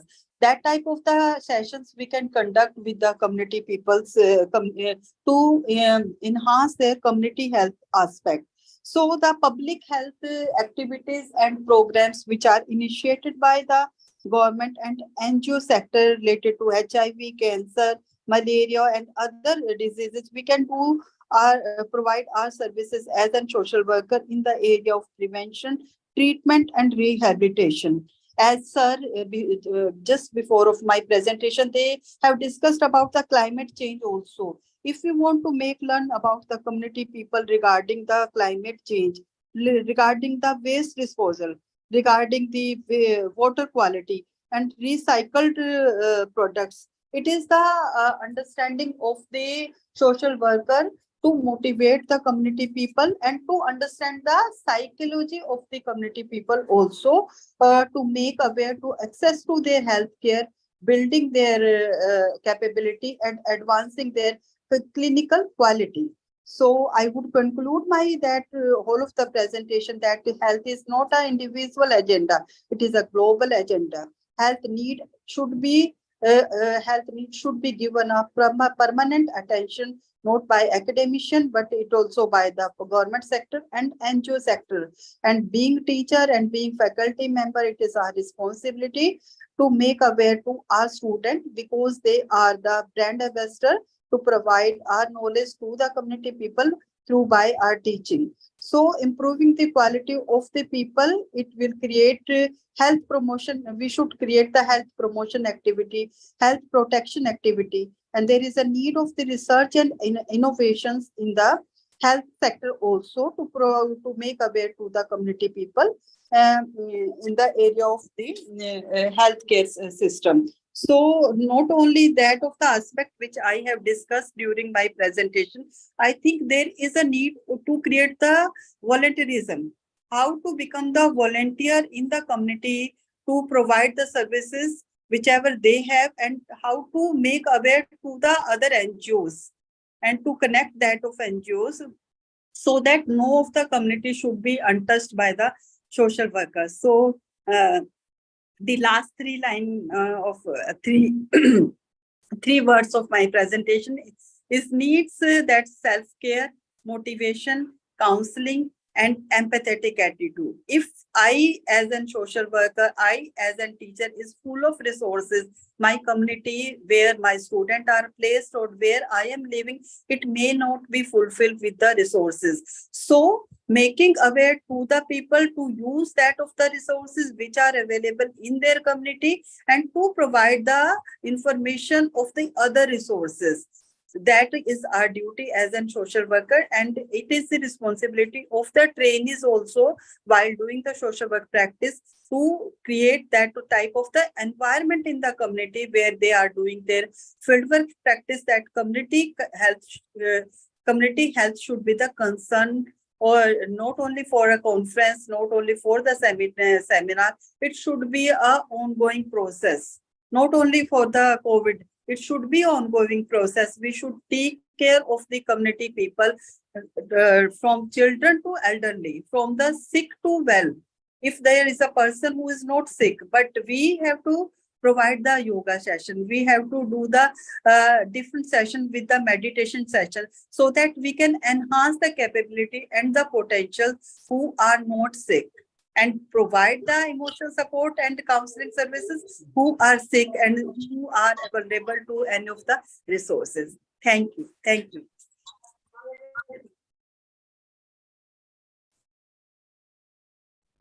Thank you, Ravindra sir. Thank you, Sunita ji. It was thank you for sharing your insights about conducting field work. It was not only just useful for UG students, but also for everyone, even including the practitioners also. It's very useful. The practical insights you have been sharing. So friends, if you have any queries, feel free to share. You can use chat box, or you can unmute yourself, or you can raise your hand, whichever is convenient to you. Yeah, Mary, you have unmuted. Hi, ma'am. Good evening, ma'am. Actually, I thank Dr. Ravindra sir and Sri Holistic Health Foundation for giving me the opportunity to express my opinion. Actually, I have done now entire 17 years of my service. I've done only field work. So I know what I remembered a lot of my field work, because first time only I worked in village. Community. I worked in community health department in St. John's Medical College, Bangalore. First job only was in village for me. So I used to do work with health workers, community workers, field workers. We used to go every day. We used to travel 15 kilometers, going and 15 kilometers. Then we conducted street play, group meeting. That all came into my memory when you said. Actually, ma'am, as said by Ravindra sir, it is a multidisciplinary approach. We have to do with the help of the different disciplines, with different strata, with a different approach, with a different time of period, with different vision also. Whatever we have applied today, it may be not applied tomorrow. We have to do a little bit change. So nowadays, students in the community also, everyone has that of the smartphone. And how to make use that of the smartphone, that actually is lacking. Whenever we are just standing in the red light, when we are driving or doing journey, everyone from the rickshaw puller to the person who is sitting in the OD, all are busy with the chatting. Every person is busy with the phone, but nobody knows about that. Take that of the worry where that student are going. And one day, ma'am, what happened during my class, one of my student put the phone in front of me. Then I said, why are you doing this? Ma'am, I am doing the recording of your lecture. Right now, I am doing the other thing, and I will listen that lecture whenever I feel in a good mood. Now I am doing that of the fieldwork. I am compiling all of my fieldwork reports. Then I said that I am happy that my student can convey their actual thinking. They are not doing any manipulation. But in the other way, I am so much surprised that that of the COVID time, that make learn to the every person how to record the things, and nobody knows ki after that recording, nobody will listen. They will listen during their exam, and everything is available on the Google. That's the main concern which I have shared now. Yeah, actually, my first job only was, I was working with the multidisciplinary team, and 3 years I worked there only in that same community medicine department in St. John's Medical College. So every day I have to travel with health workers, doctors, physiotherapists, audiologists, everything. So I learned, I did not know my language, Kannada is not my mother tongue. So I learned a lot of the state language because I am in Bangalore now. I don't know state language that much. So I improved my Kannada writing report and all.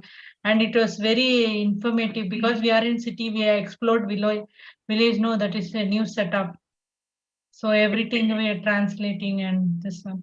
So it brought me a lot of my memories of my work, your presentation. Actually, I went back to my job when you said that, because I done 3 years in community only, and all my 17 years service I have done in field only.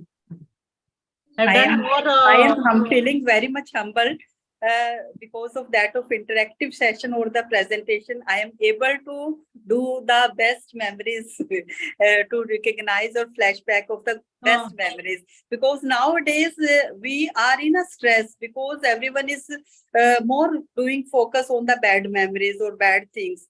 But whenever we will see the bright things or the good memories or the positive aspect of anything, as my earlier presentation also said, displays in the Brahm Kumari also, we have to focus on the good things. And I'm feeling humbled, Mary, that you are able to recap Actually, I'm very new to academics. I don't know that much, but I have done my entirely 14 years, 15 years I've done in field only. Everyday home visit, everyday meeting community, everyday speaking to health workers, every community panchayat raj, like that only I have done. Most of the time I'm in village only. Mary, I have done my PhD on that 73rd Amendment. That is the participation of scheduled caste women in Panchayati Raj institution in Haryana. I just do the longitudinal study also. I have done my PhD in 2003. And in last 26th March 2023, I have done the longitudinal study of my research also. Whatever the changes had come in during that 20 years in the Haryana villages. I'm feeling very good to know. Actually, work when of we were PRI. there in St. John's, now Harvard School of Medicine had come to visit our medical college. That Great. time we had to take these foreigners to village. That time I used to explain what they're telling in that state language. Now I used to explain to them in English. So that work also I was doing. I brought me a lot of memories of Great. St. John's Great. Medical College for me today. Because the entire 3 years I have been in field only with health Great. workers, community workers, then how to do self-help groups, how to do, they collect money and they conduct in the group only. If one member is having daughter's marriage, son marriage, how how they're making self-help group account, that and all. It brought me lot of memories of my community work. Actually, whenever we are entered in any community, there are lots of the things which we learn and we want to do work. There are lots of the things. That's the beauty of our social work. That is the beauty of our field work. For me, first job only I got in community. First job the first salary I took only is from the community health department, St. John's Medical College. Thank you very much, ma'am. It impacted my life a lot. It brought me a lot of memories. Thank you very much. God bless you. Thank you so much. Thank you so much. Thank you, Sunita. Thank you, Mary, for sharing and your experiences. This is what required, especially when we are, working with field and community. We need to share our experiences so that we can learn from them and use it accordingly. So thank you, Sunita ji, for joining us and sharing with us. Wish you all the success for your future endeavors and look forward for more sessions in future.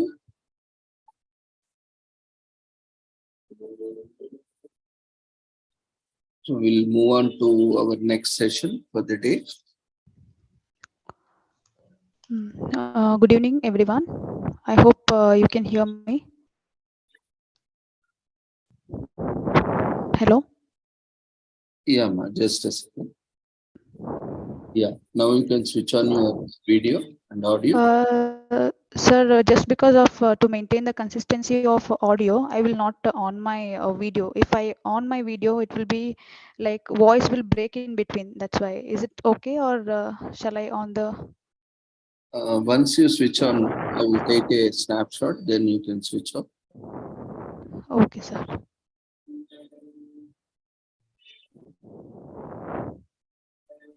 Okay, just a second.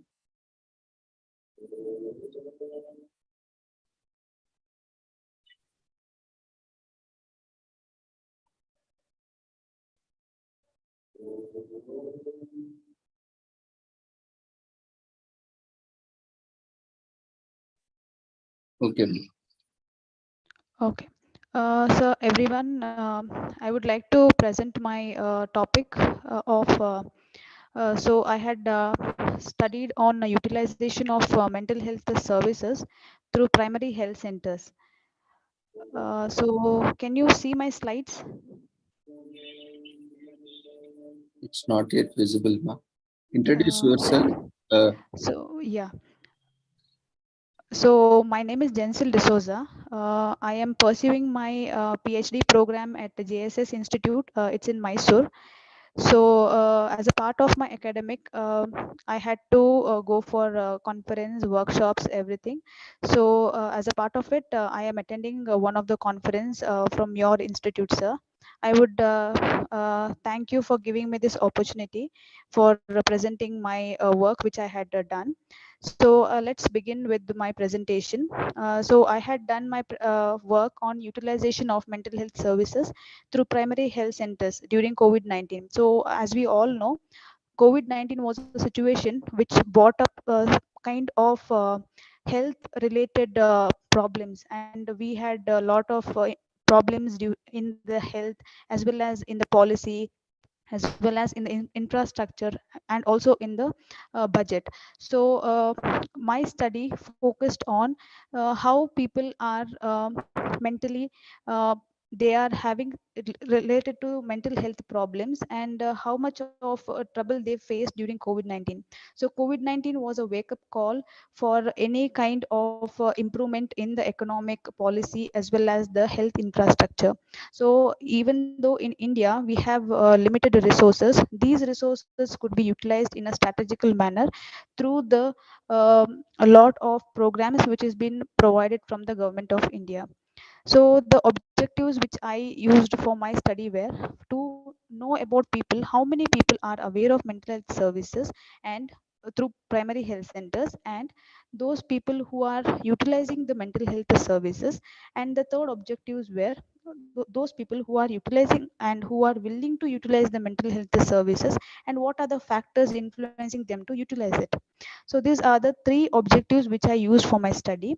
So the methodology which I followed was, so I used a cross-sectional study design where I took one of the PHC from the Mangalore taluk of Dakshina Kannada district of Karnataka, and from one PHC, the one sub-center was chosen according to my sample size.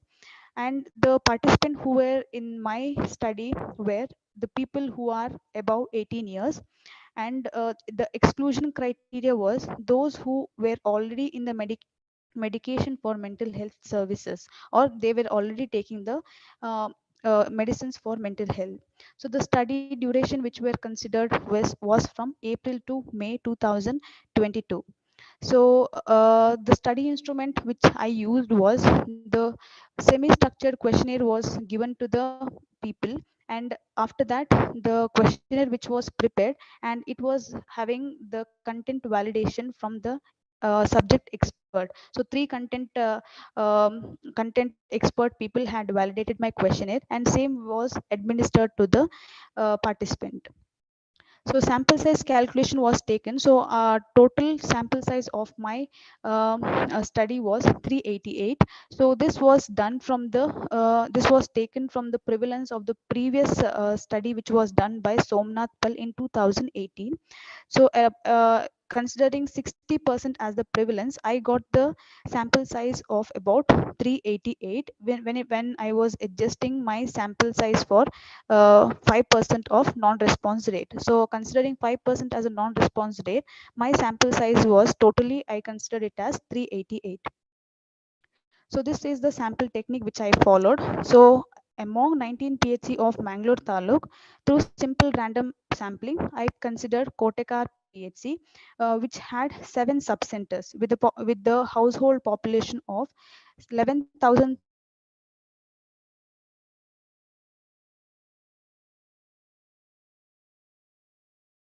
B subcenter, and through systematic of that household of that particular sub-centers. Totally 388 individuals were interviewed and their response was collected. So in the study variable, dependent variables were all the socio-demographic features like the age, gender, marital status, educational status, type of ration card they use, family members, social class. So social class was classified based on BG Prasad classification for May 2021. And also to know about their psychological distress, Kessler scale was used, and also the positive for COVID and quarantine for COVID in past was also recorded. So the dependent variable was according to the objective of me. That is, one is awareness, the utilization and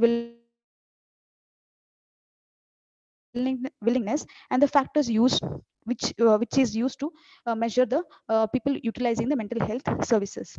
So the statistical analysis of my study was done by two softwares. One is EpiCollect software. So whatever the data I collected manually was recorded in the Excel sheet through EpiCollect 5 mobile application, and after that, to analyze the statistical data, I used StatF version 14. Then the data whichever I got it, so the continuous variables were summarized as a mean, and the categorical variable whichever I got it, so I used that in the form of frequency and percentage of that particular data was done. And whichever the data I got it, so I used them as a category. So categorical data were analyzed using chi-square.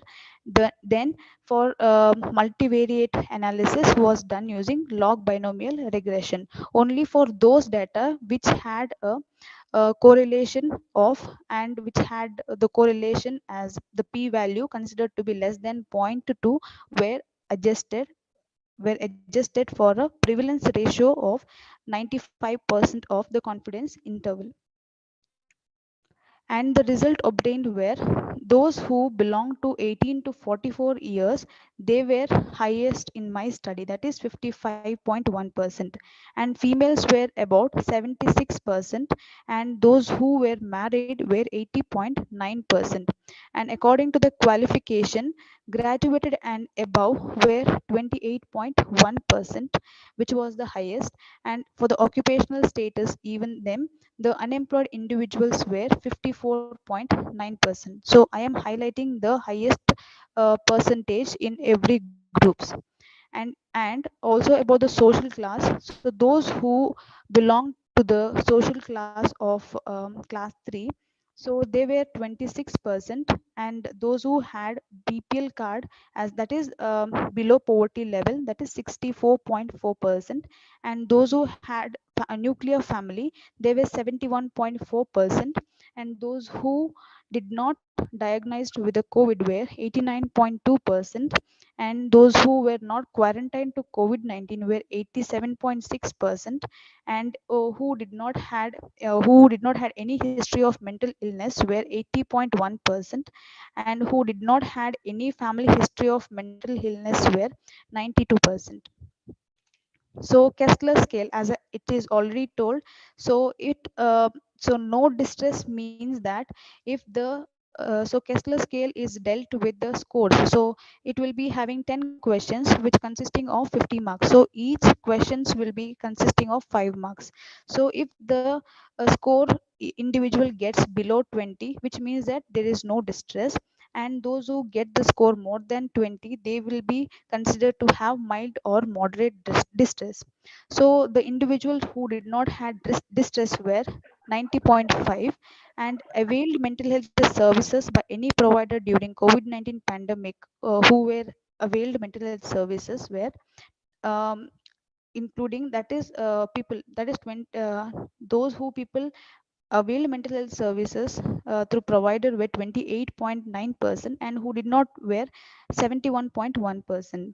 So most of the people preferred government services to take up the mental health services, and those individuals, that is only 4 people received the follow-up services, and 75% of the people received the follow-up services from the PHC.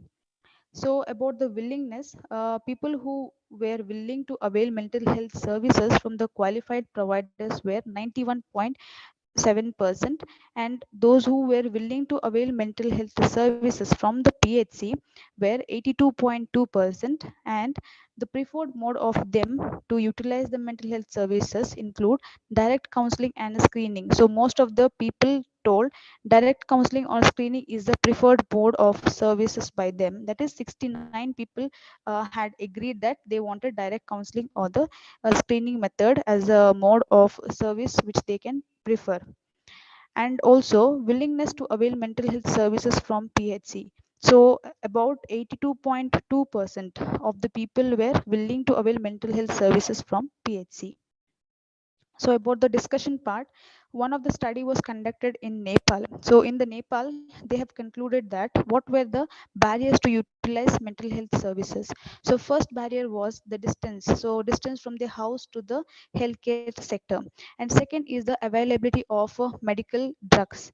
So and also about the infrastructure facilities. So even if they have a good infrastructures where they could go and utilize the services.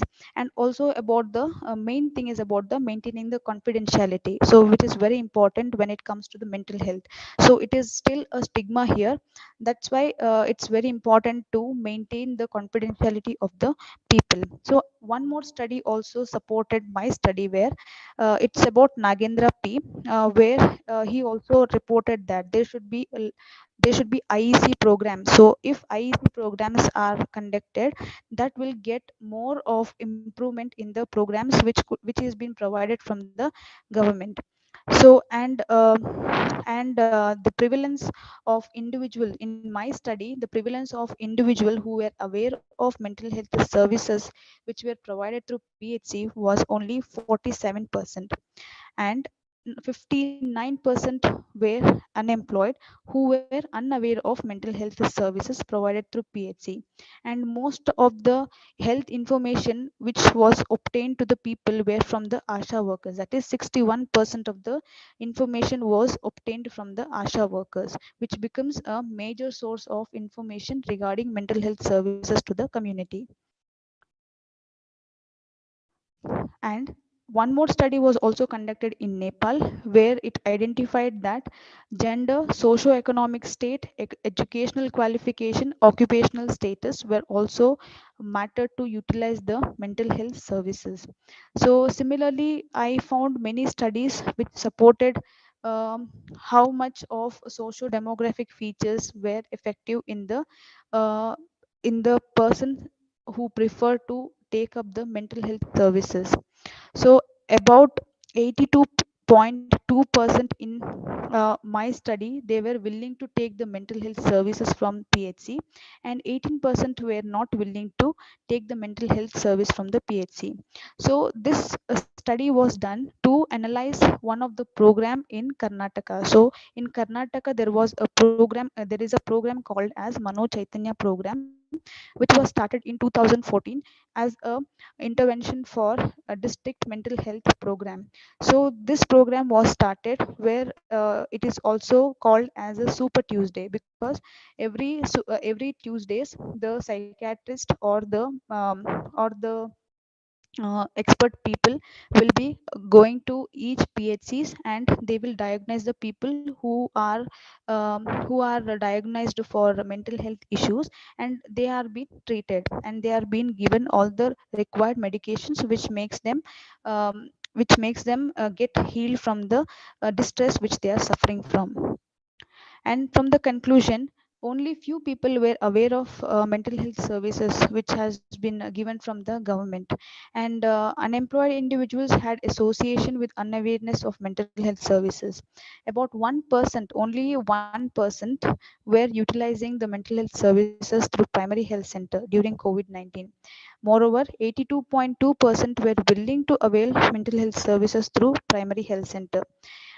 So as according to me and according to the literature whichever I found, nearby 80 to 75 to 80% of the diseases or any of the psychological distress could be treated at the initial point, that is through primary health centers. Only 10 to 15% of the cases need to go for the higher level of health services. These if the services are provided through PHC in a required way, it would be very beneficial for the people, and it would also boost the people and healthcare's connection, and thereby um, it will also strengthen the response between the people and the health workers. So this will boost up the bond between the community and the health system.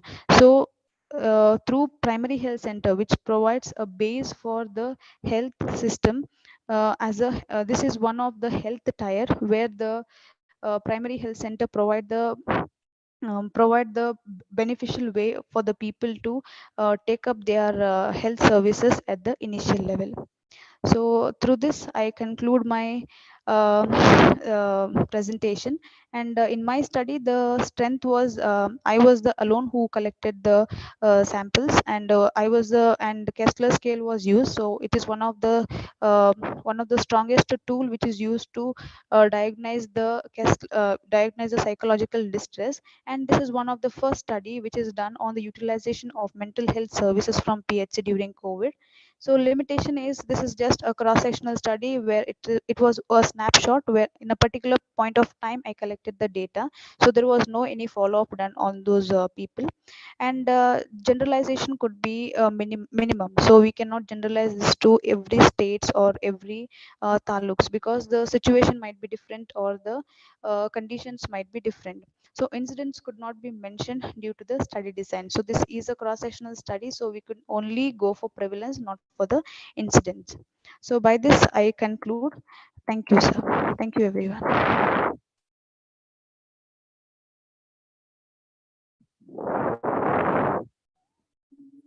Very well presented. Congratulations, Jensen.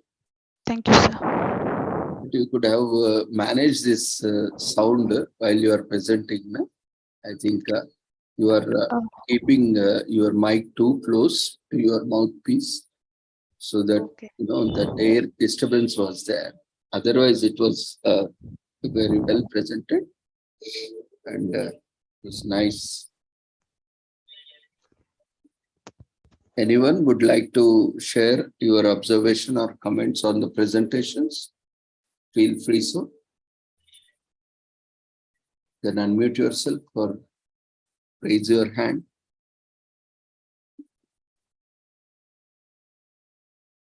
So hopefully there are no queries. So we also have exceeded almost our scheduled time. So thank you, everyone. Before leaving, quickly fill up the feedback form. Hello. Yeah, Dr. Ranaji. Yeah, I'm really sorry to cut you. Now it was the hectic round-the-clock schedule. So the nick of the time, I just got the opportunity. So it's really very wonderful. And I'm Dr. Rana Muhammad Naeem from Rafiq Research and Educational Society, Pakistan. And simultaneously, I am at University of Agriculture, Multan, Pakistan. So my humble submission to respected Sir Wali Mutazammil. Thank you for a very comprehensive and nice discussion today. And I would like to have the reciprocal understanding between our organization and the like-minded organization from Pakistan and the rest of the friends. I mean, today we have a different community, and why not we should have mutual understanding, I mean, between the two countries. Thank you, Doctor. We are always there working and with this Azadi Ka Amrit Mahotsav platform, and also earlier also we were working with various platforms and on with various countries. Now also we have around 60 to 80 countries participant speakers joining. So we welcome you. In fact, you can also register and make a presentation in coming days. This is a wonderful opportunity. In fact, this was decided in a very short time, so we couldn't reach many of our like-minded professionals. Maybe you can also spread a word. Everyone, we request everyone to spread this conference information, and so that they can also join and they can also present also as well as participate. We invite you also, Doctor, to come forward with your presentation. And we would also like to listen in your country how, this psychology as a profession is being taken forward and how it is benefiting there, and any regional differences in terms of methodology, pedagogy, and the practice. So we would also like to learn more about. So it would be great if you also come up in coming days and share your experiences. We can also allot you some time. Sure, positive.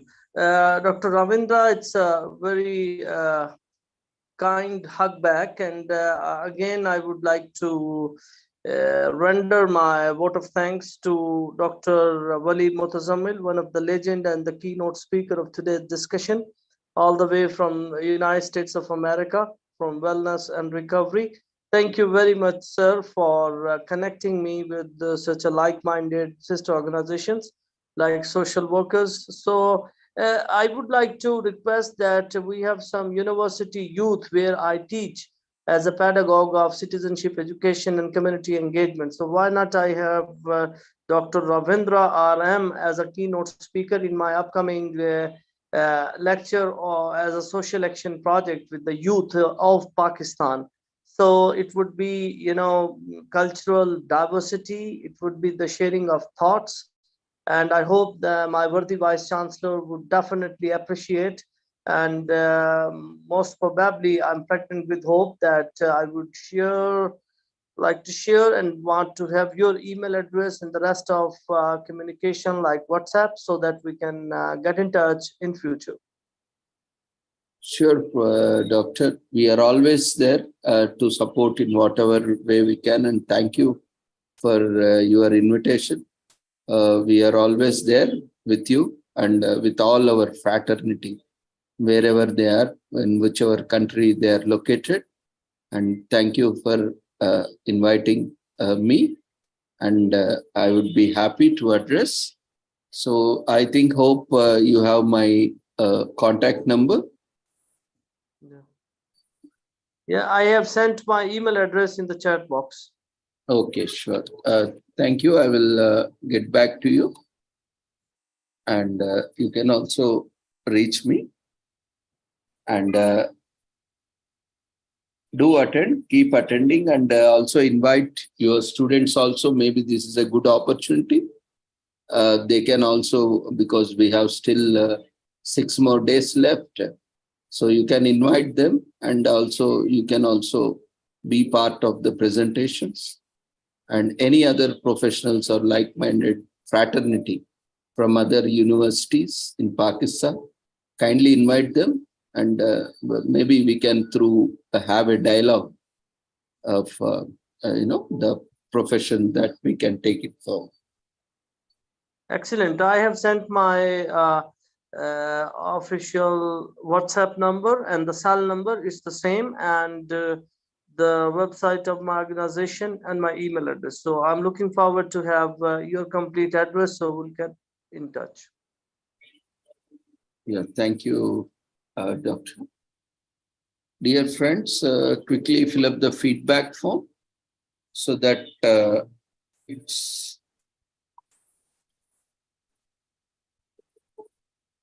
certificates can be prepared.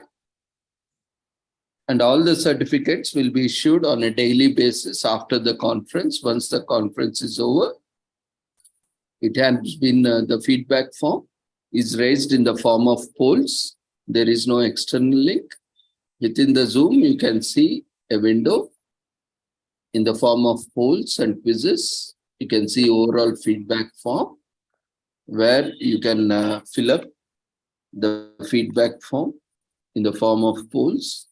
Is mandatory every day to fill up the feedback form. It is through this form, the certificate data is collected, and also attendance.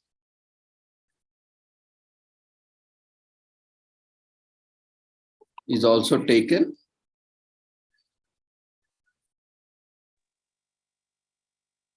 Hello, sir. Hello. Sir, I could not see the term where it is.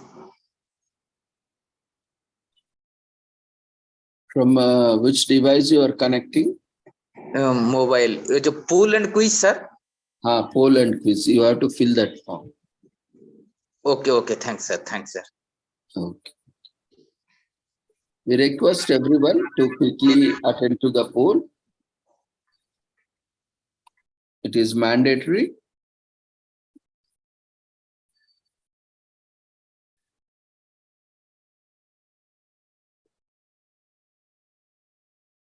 And we request everyone to share the conference information because it was a very short notice.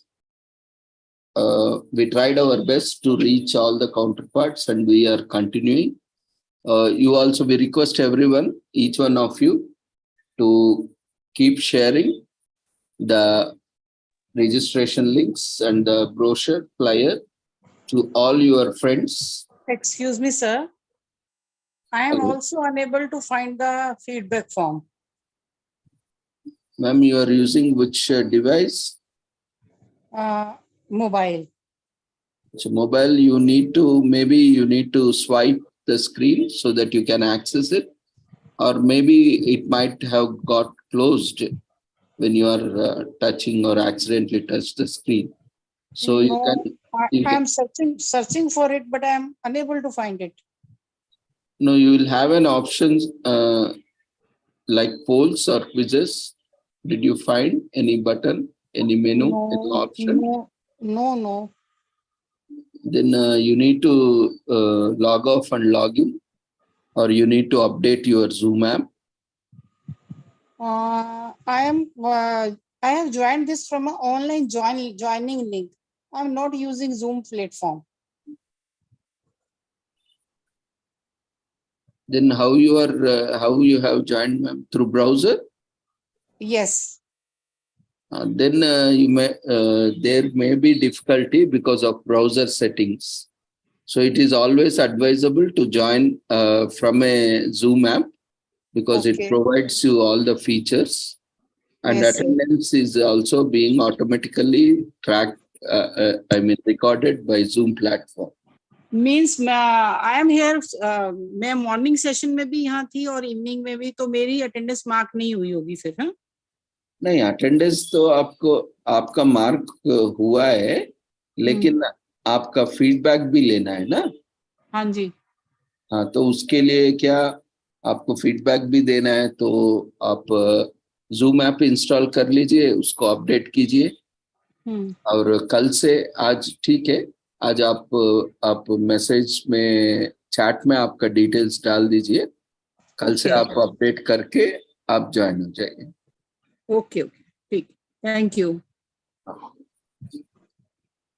And all the presenters who have registered but not completed the formalities, we request everyone to quickly, those who are willing to present, quickly register and complete the formalities. Don't wait till the last day. So suddenly everyone comes on the last day, and it is very difficult to schedule all the sessions, and you will miss the opportunity. So whoever is willing to present, we request everyone to first register themselves with the registration form, and then you can find the format in the registration form itself. You can copy that format, paste in your email, and fill all the details and attach the files required, like your photo, your CV, your PPT, and all other required files, if any, like full paper. You can attach full paper, and you have to share it to email. Then only we will process. Once we receive all your details in email, after you submit the registration form, then only it will be considered. And accordingly, if all the requirements are met, then we will schedule your presentation.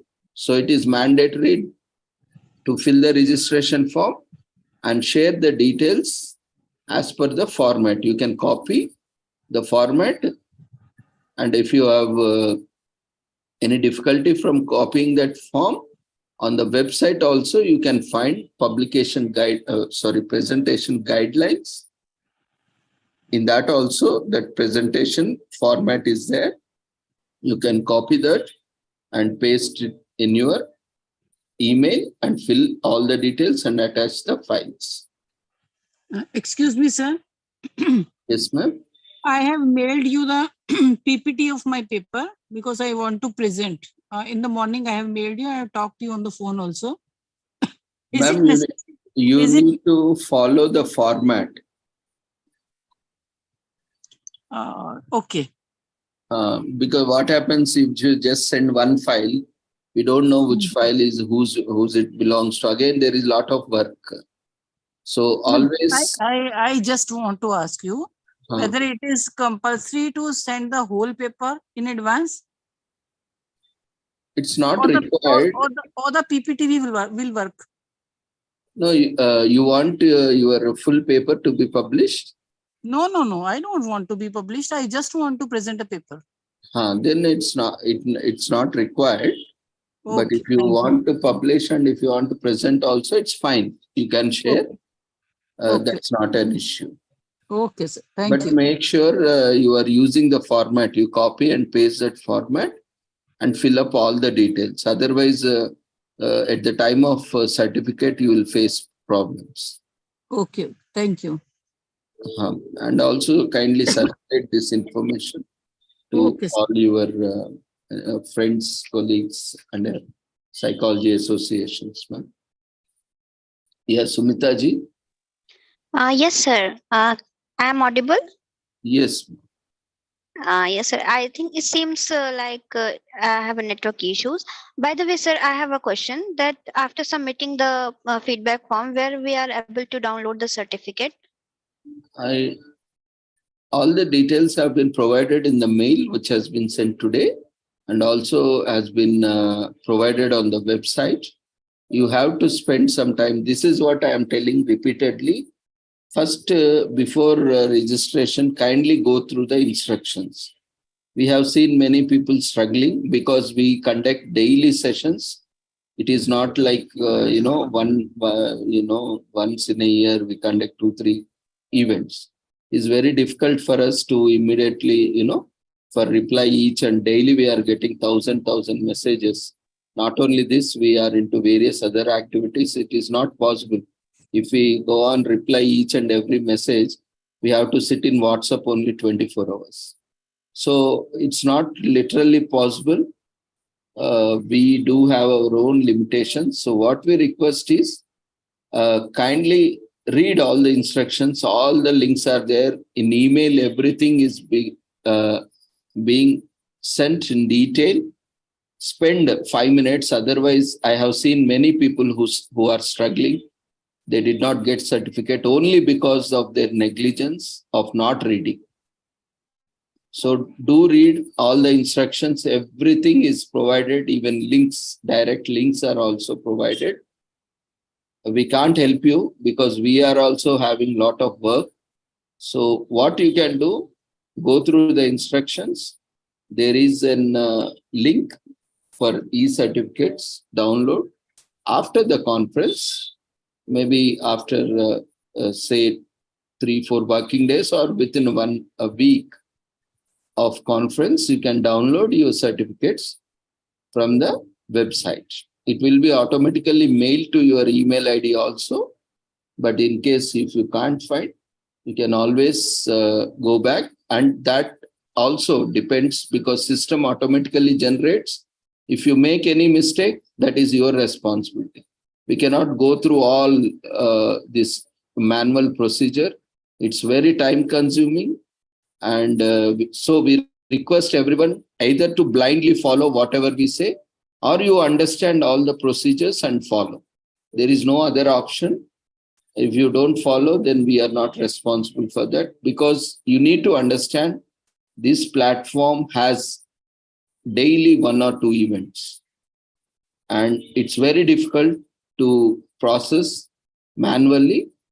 And we request everyone to understand this and you follow the instructions. There is no other option. Other platforms may be different. We are different entirely. You cannot compare us with any other platform. They do not conduct daily events, and we have entire thing is systemized.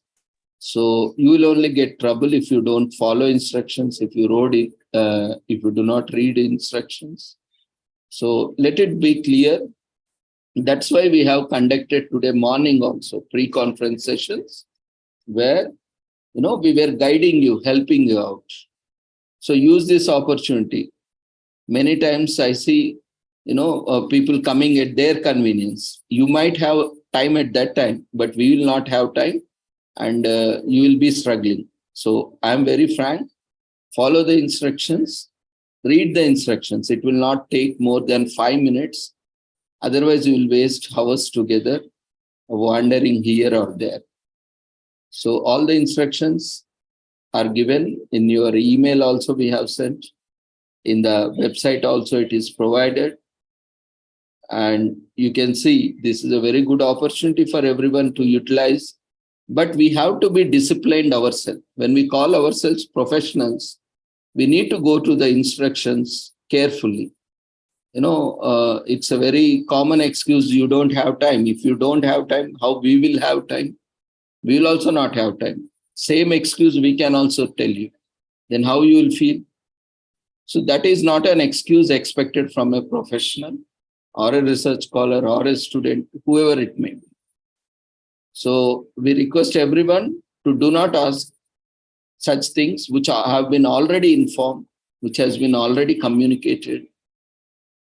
These things, we are not kids. So, repeatedly answering is also a great frustration, in spite of having so much patience also.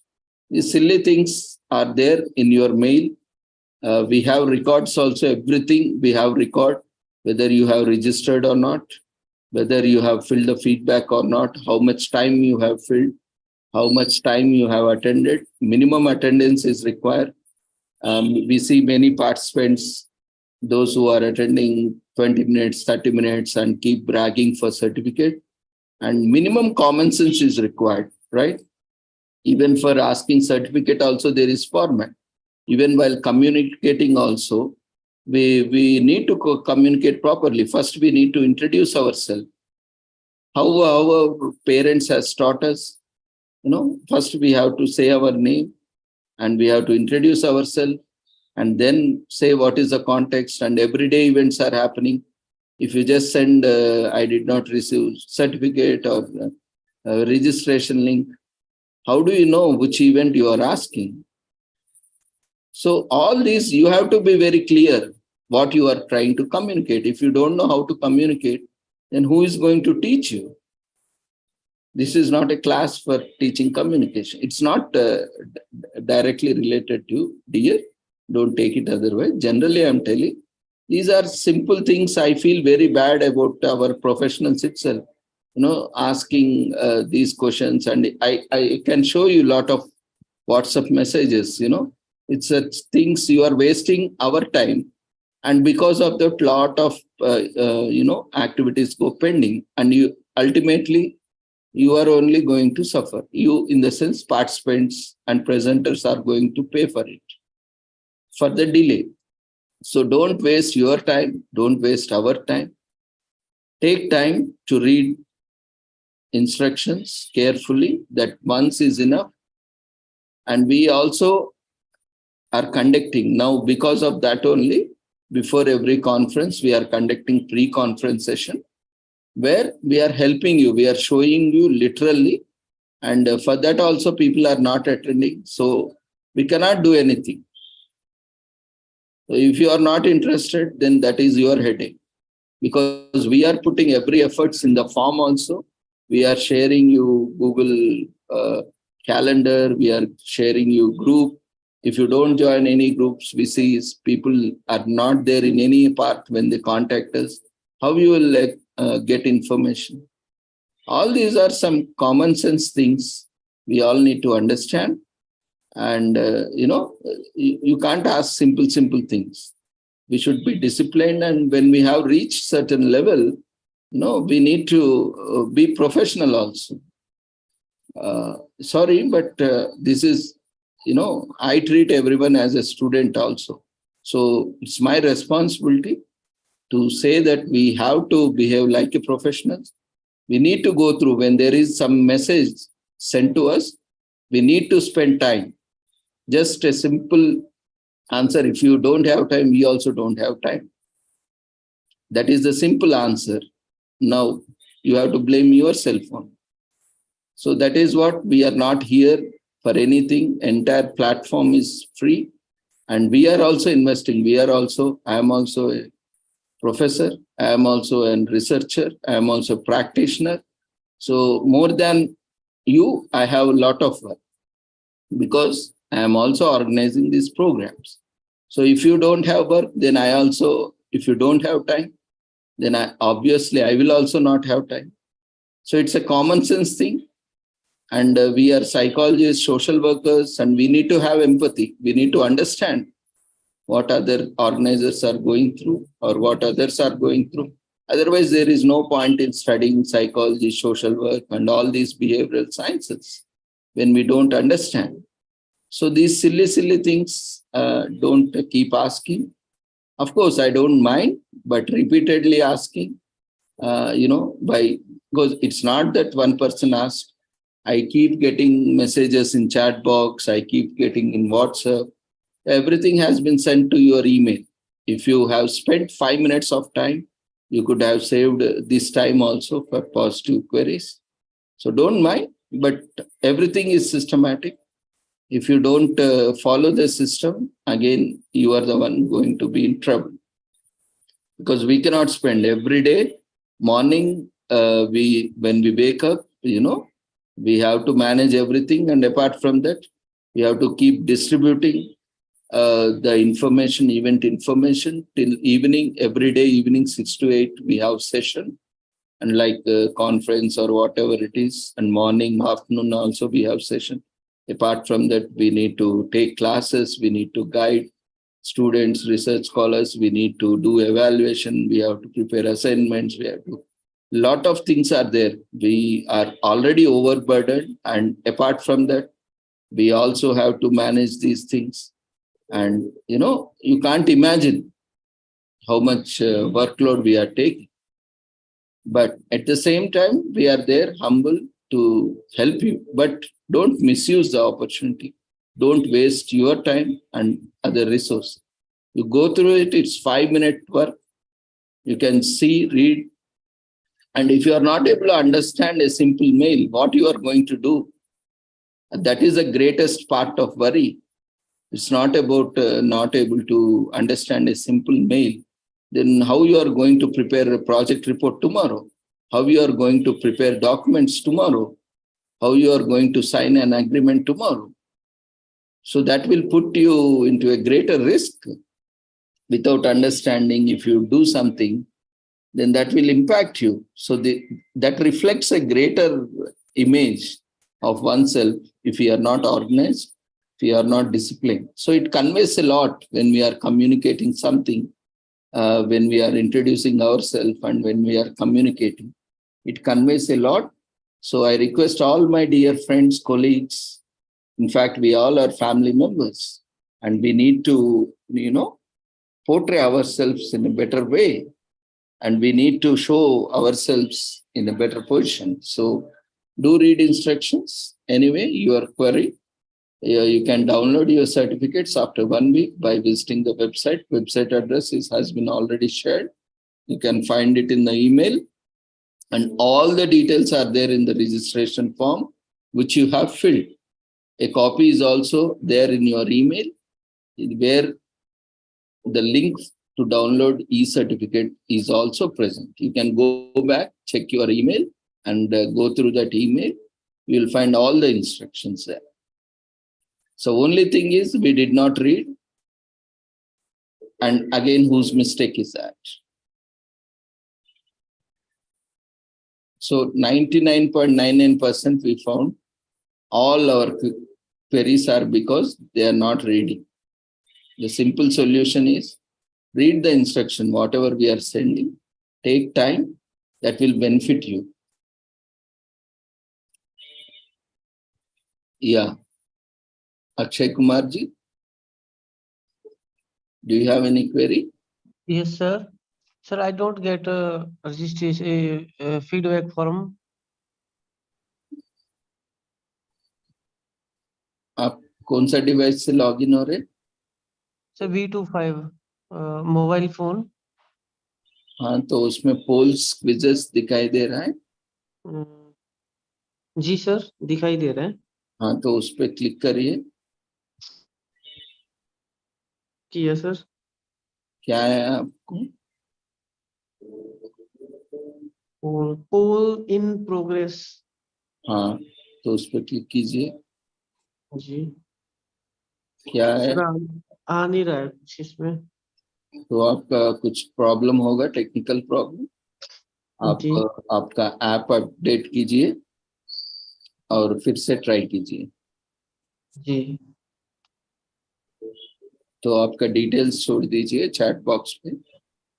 और कल से इसीलिए हमने सुबह session रखा था 11 बजे 2 बजे, और इन्फॉर्म भी किया था सबको 11 बजे ज्वाइन होने के लिए।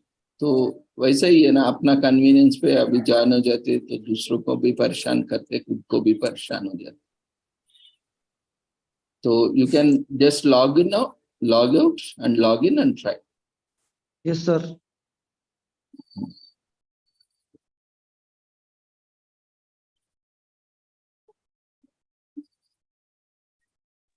So any other queries?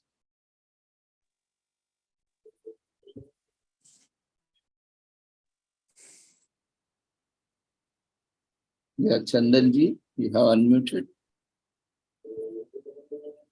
You have any query?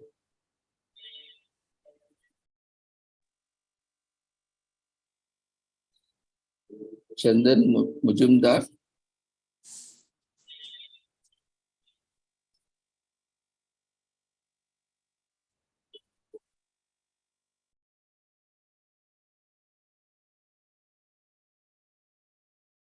Okay, then see you all tomorrow, and do circulate. We request everyone to circulate this flyer and registration link to all your friends, irrespective of any discipline, and request you to join in time. Attendance is mandatory, and today, because we were in hurry, we are running short of time, we could not share, but after each session we will have feedback form for 5 minutes, and we have 5 minutes only to fill the feedback form in the form of polls, and it is mandatory to keep track of your attendance, and it is also an activity tracker, whether you are active or not, and it is also mandatory for this certification.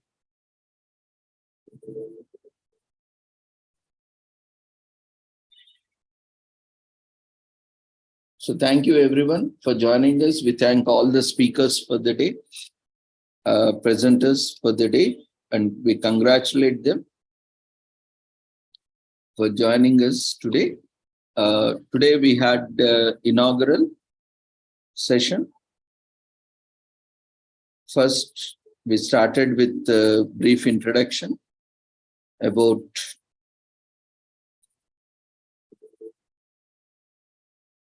the context of the conference and details about the conference. And then we moved on to the diverse ways of psychology presented by myself, Dr. Ravindra R M, coordinator.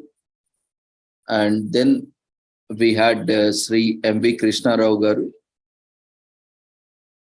who presented on the topic Crimes and Correctional Services, who is also chief guest and also presented as part of inaugural session. Then we had Dr. Ram J M. He has presented on overview of Spiritual Applications Research Center, which is a research wing of Brahma Kumaris. And after that, we had Professor Wali. He has presented on tips for healthcare professionals coping with stress and compassion fatigue. And the next session followed by Dr. Sunita Bhamani. She presented on community health and social responsibility. And then the last session was by Ms. Jensel D'Souza. She presented on utilization of mental health services through primary health centers during COVID-19. So thank you and congratulations to all the presenters, and also especially all the participants who have joined. And we wish you all happy Psychology Day and also happy Psychology Week. So see you all tomorrow at 5 o'clock sharp with the same link you can join for all the 7 days. So tomorrow there will be no conference. So the next day of, that is second day of the conference, is on Sunday. On Sunday, we will be having 3 sessions: morning session, afternoon session, and evening session. Only on Sunday, we will cover topics. And if you want to present, those who are interested, you can opt for morning and as well as afternoon session. And rest of the day from Sunday, daily we will have sessions till Friday. So tomorrow and day after tomorrow, we are having another conference, which is offline and online. If you are interested, you can join with the same link. For all the events, it is the same link. So tomorrow and day after tomorrow, from 9 to 5, we have a full day conference for 2 days, which is on environment. And this is a students conference where only students are permitted to present, and participation, anyone can participate. In the registration link, we will share you tomorrow. You can join with the same joining link, and we will also provide you certificate for that, for attending 2 days. So that's why we have gap of these 2 days. If you are interested, you can join with the same link tomorrow at 9 o'clock. So see you all on Sunday morning, 11 o'clock. And we request you to circulate. And if you are already registered, not registered, quickly register. And if you would like to make a presentation, kindly follow the instructions.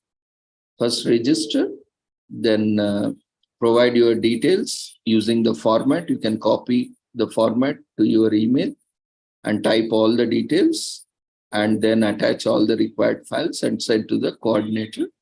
And then you can make a call to inform. We will verify all the details, and then we will schedule your session. Then you can check the schedule, and accordingly, you can make your presentation. You make sure at least you are joining 1 hour before your session, so that if there is any delay or preponement, you can always attend to your session. And if you need participation certificate, it is different from presentation certificate. For presentations, you will only get presentation certificate. For participation certificate, you have to attend daily, or whichever day you are attending, you will get participation for that day. So presenters, if you need participation also, you need to attend all the sessions on that day or on all days. So kindly remember for the presenters. So if you are joining only for your presentation, then you might not get participation certificate. So keeping this in mind, you are requested to attend accordingly. For all the participants, whichever day you want, if you want for the entire conference, you need to attend all the days, and you will get all the 7 certificates individually. So that makes it your conference complete with all days participation. So thank you everyone for joining us and making this one conference, today's conference, very interactive. And see you all on Sunday at 11 o'clock. Take care. Good night.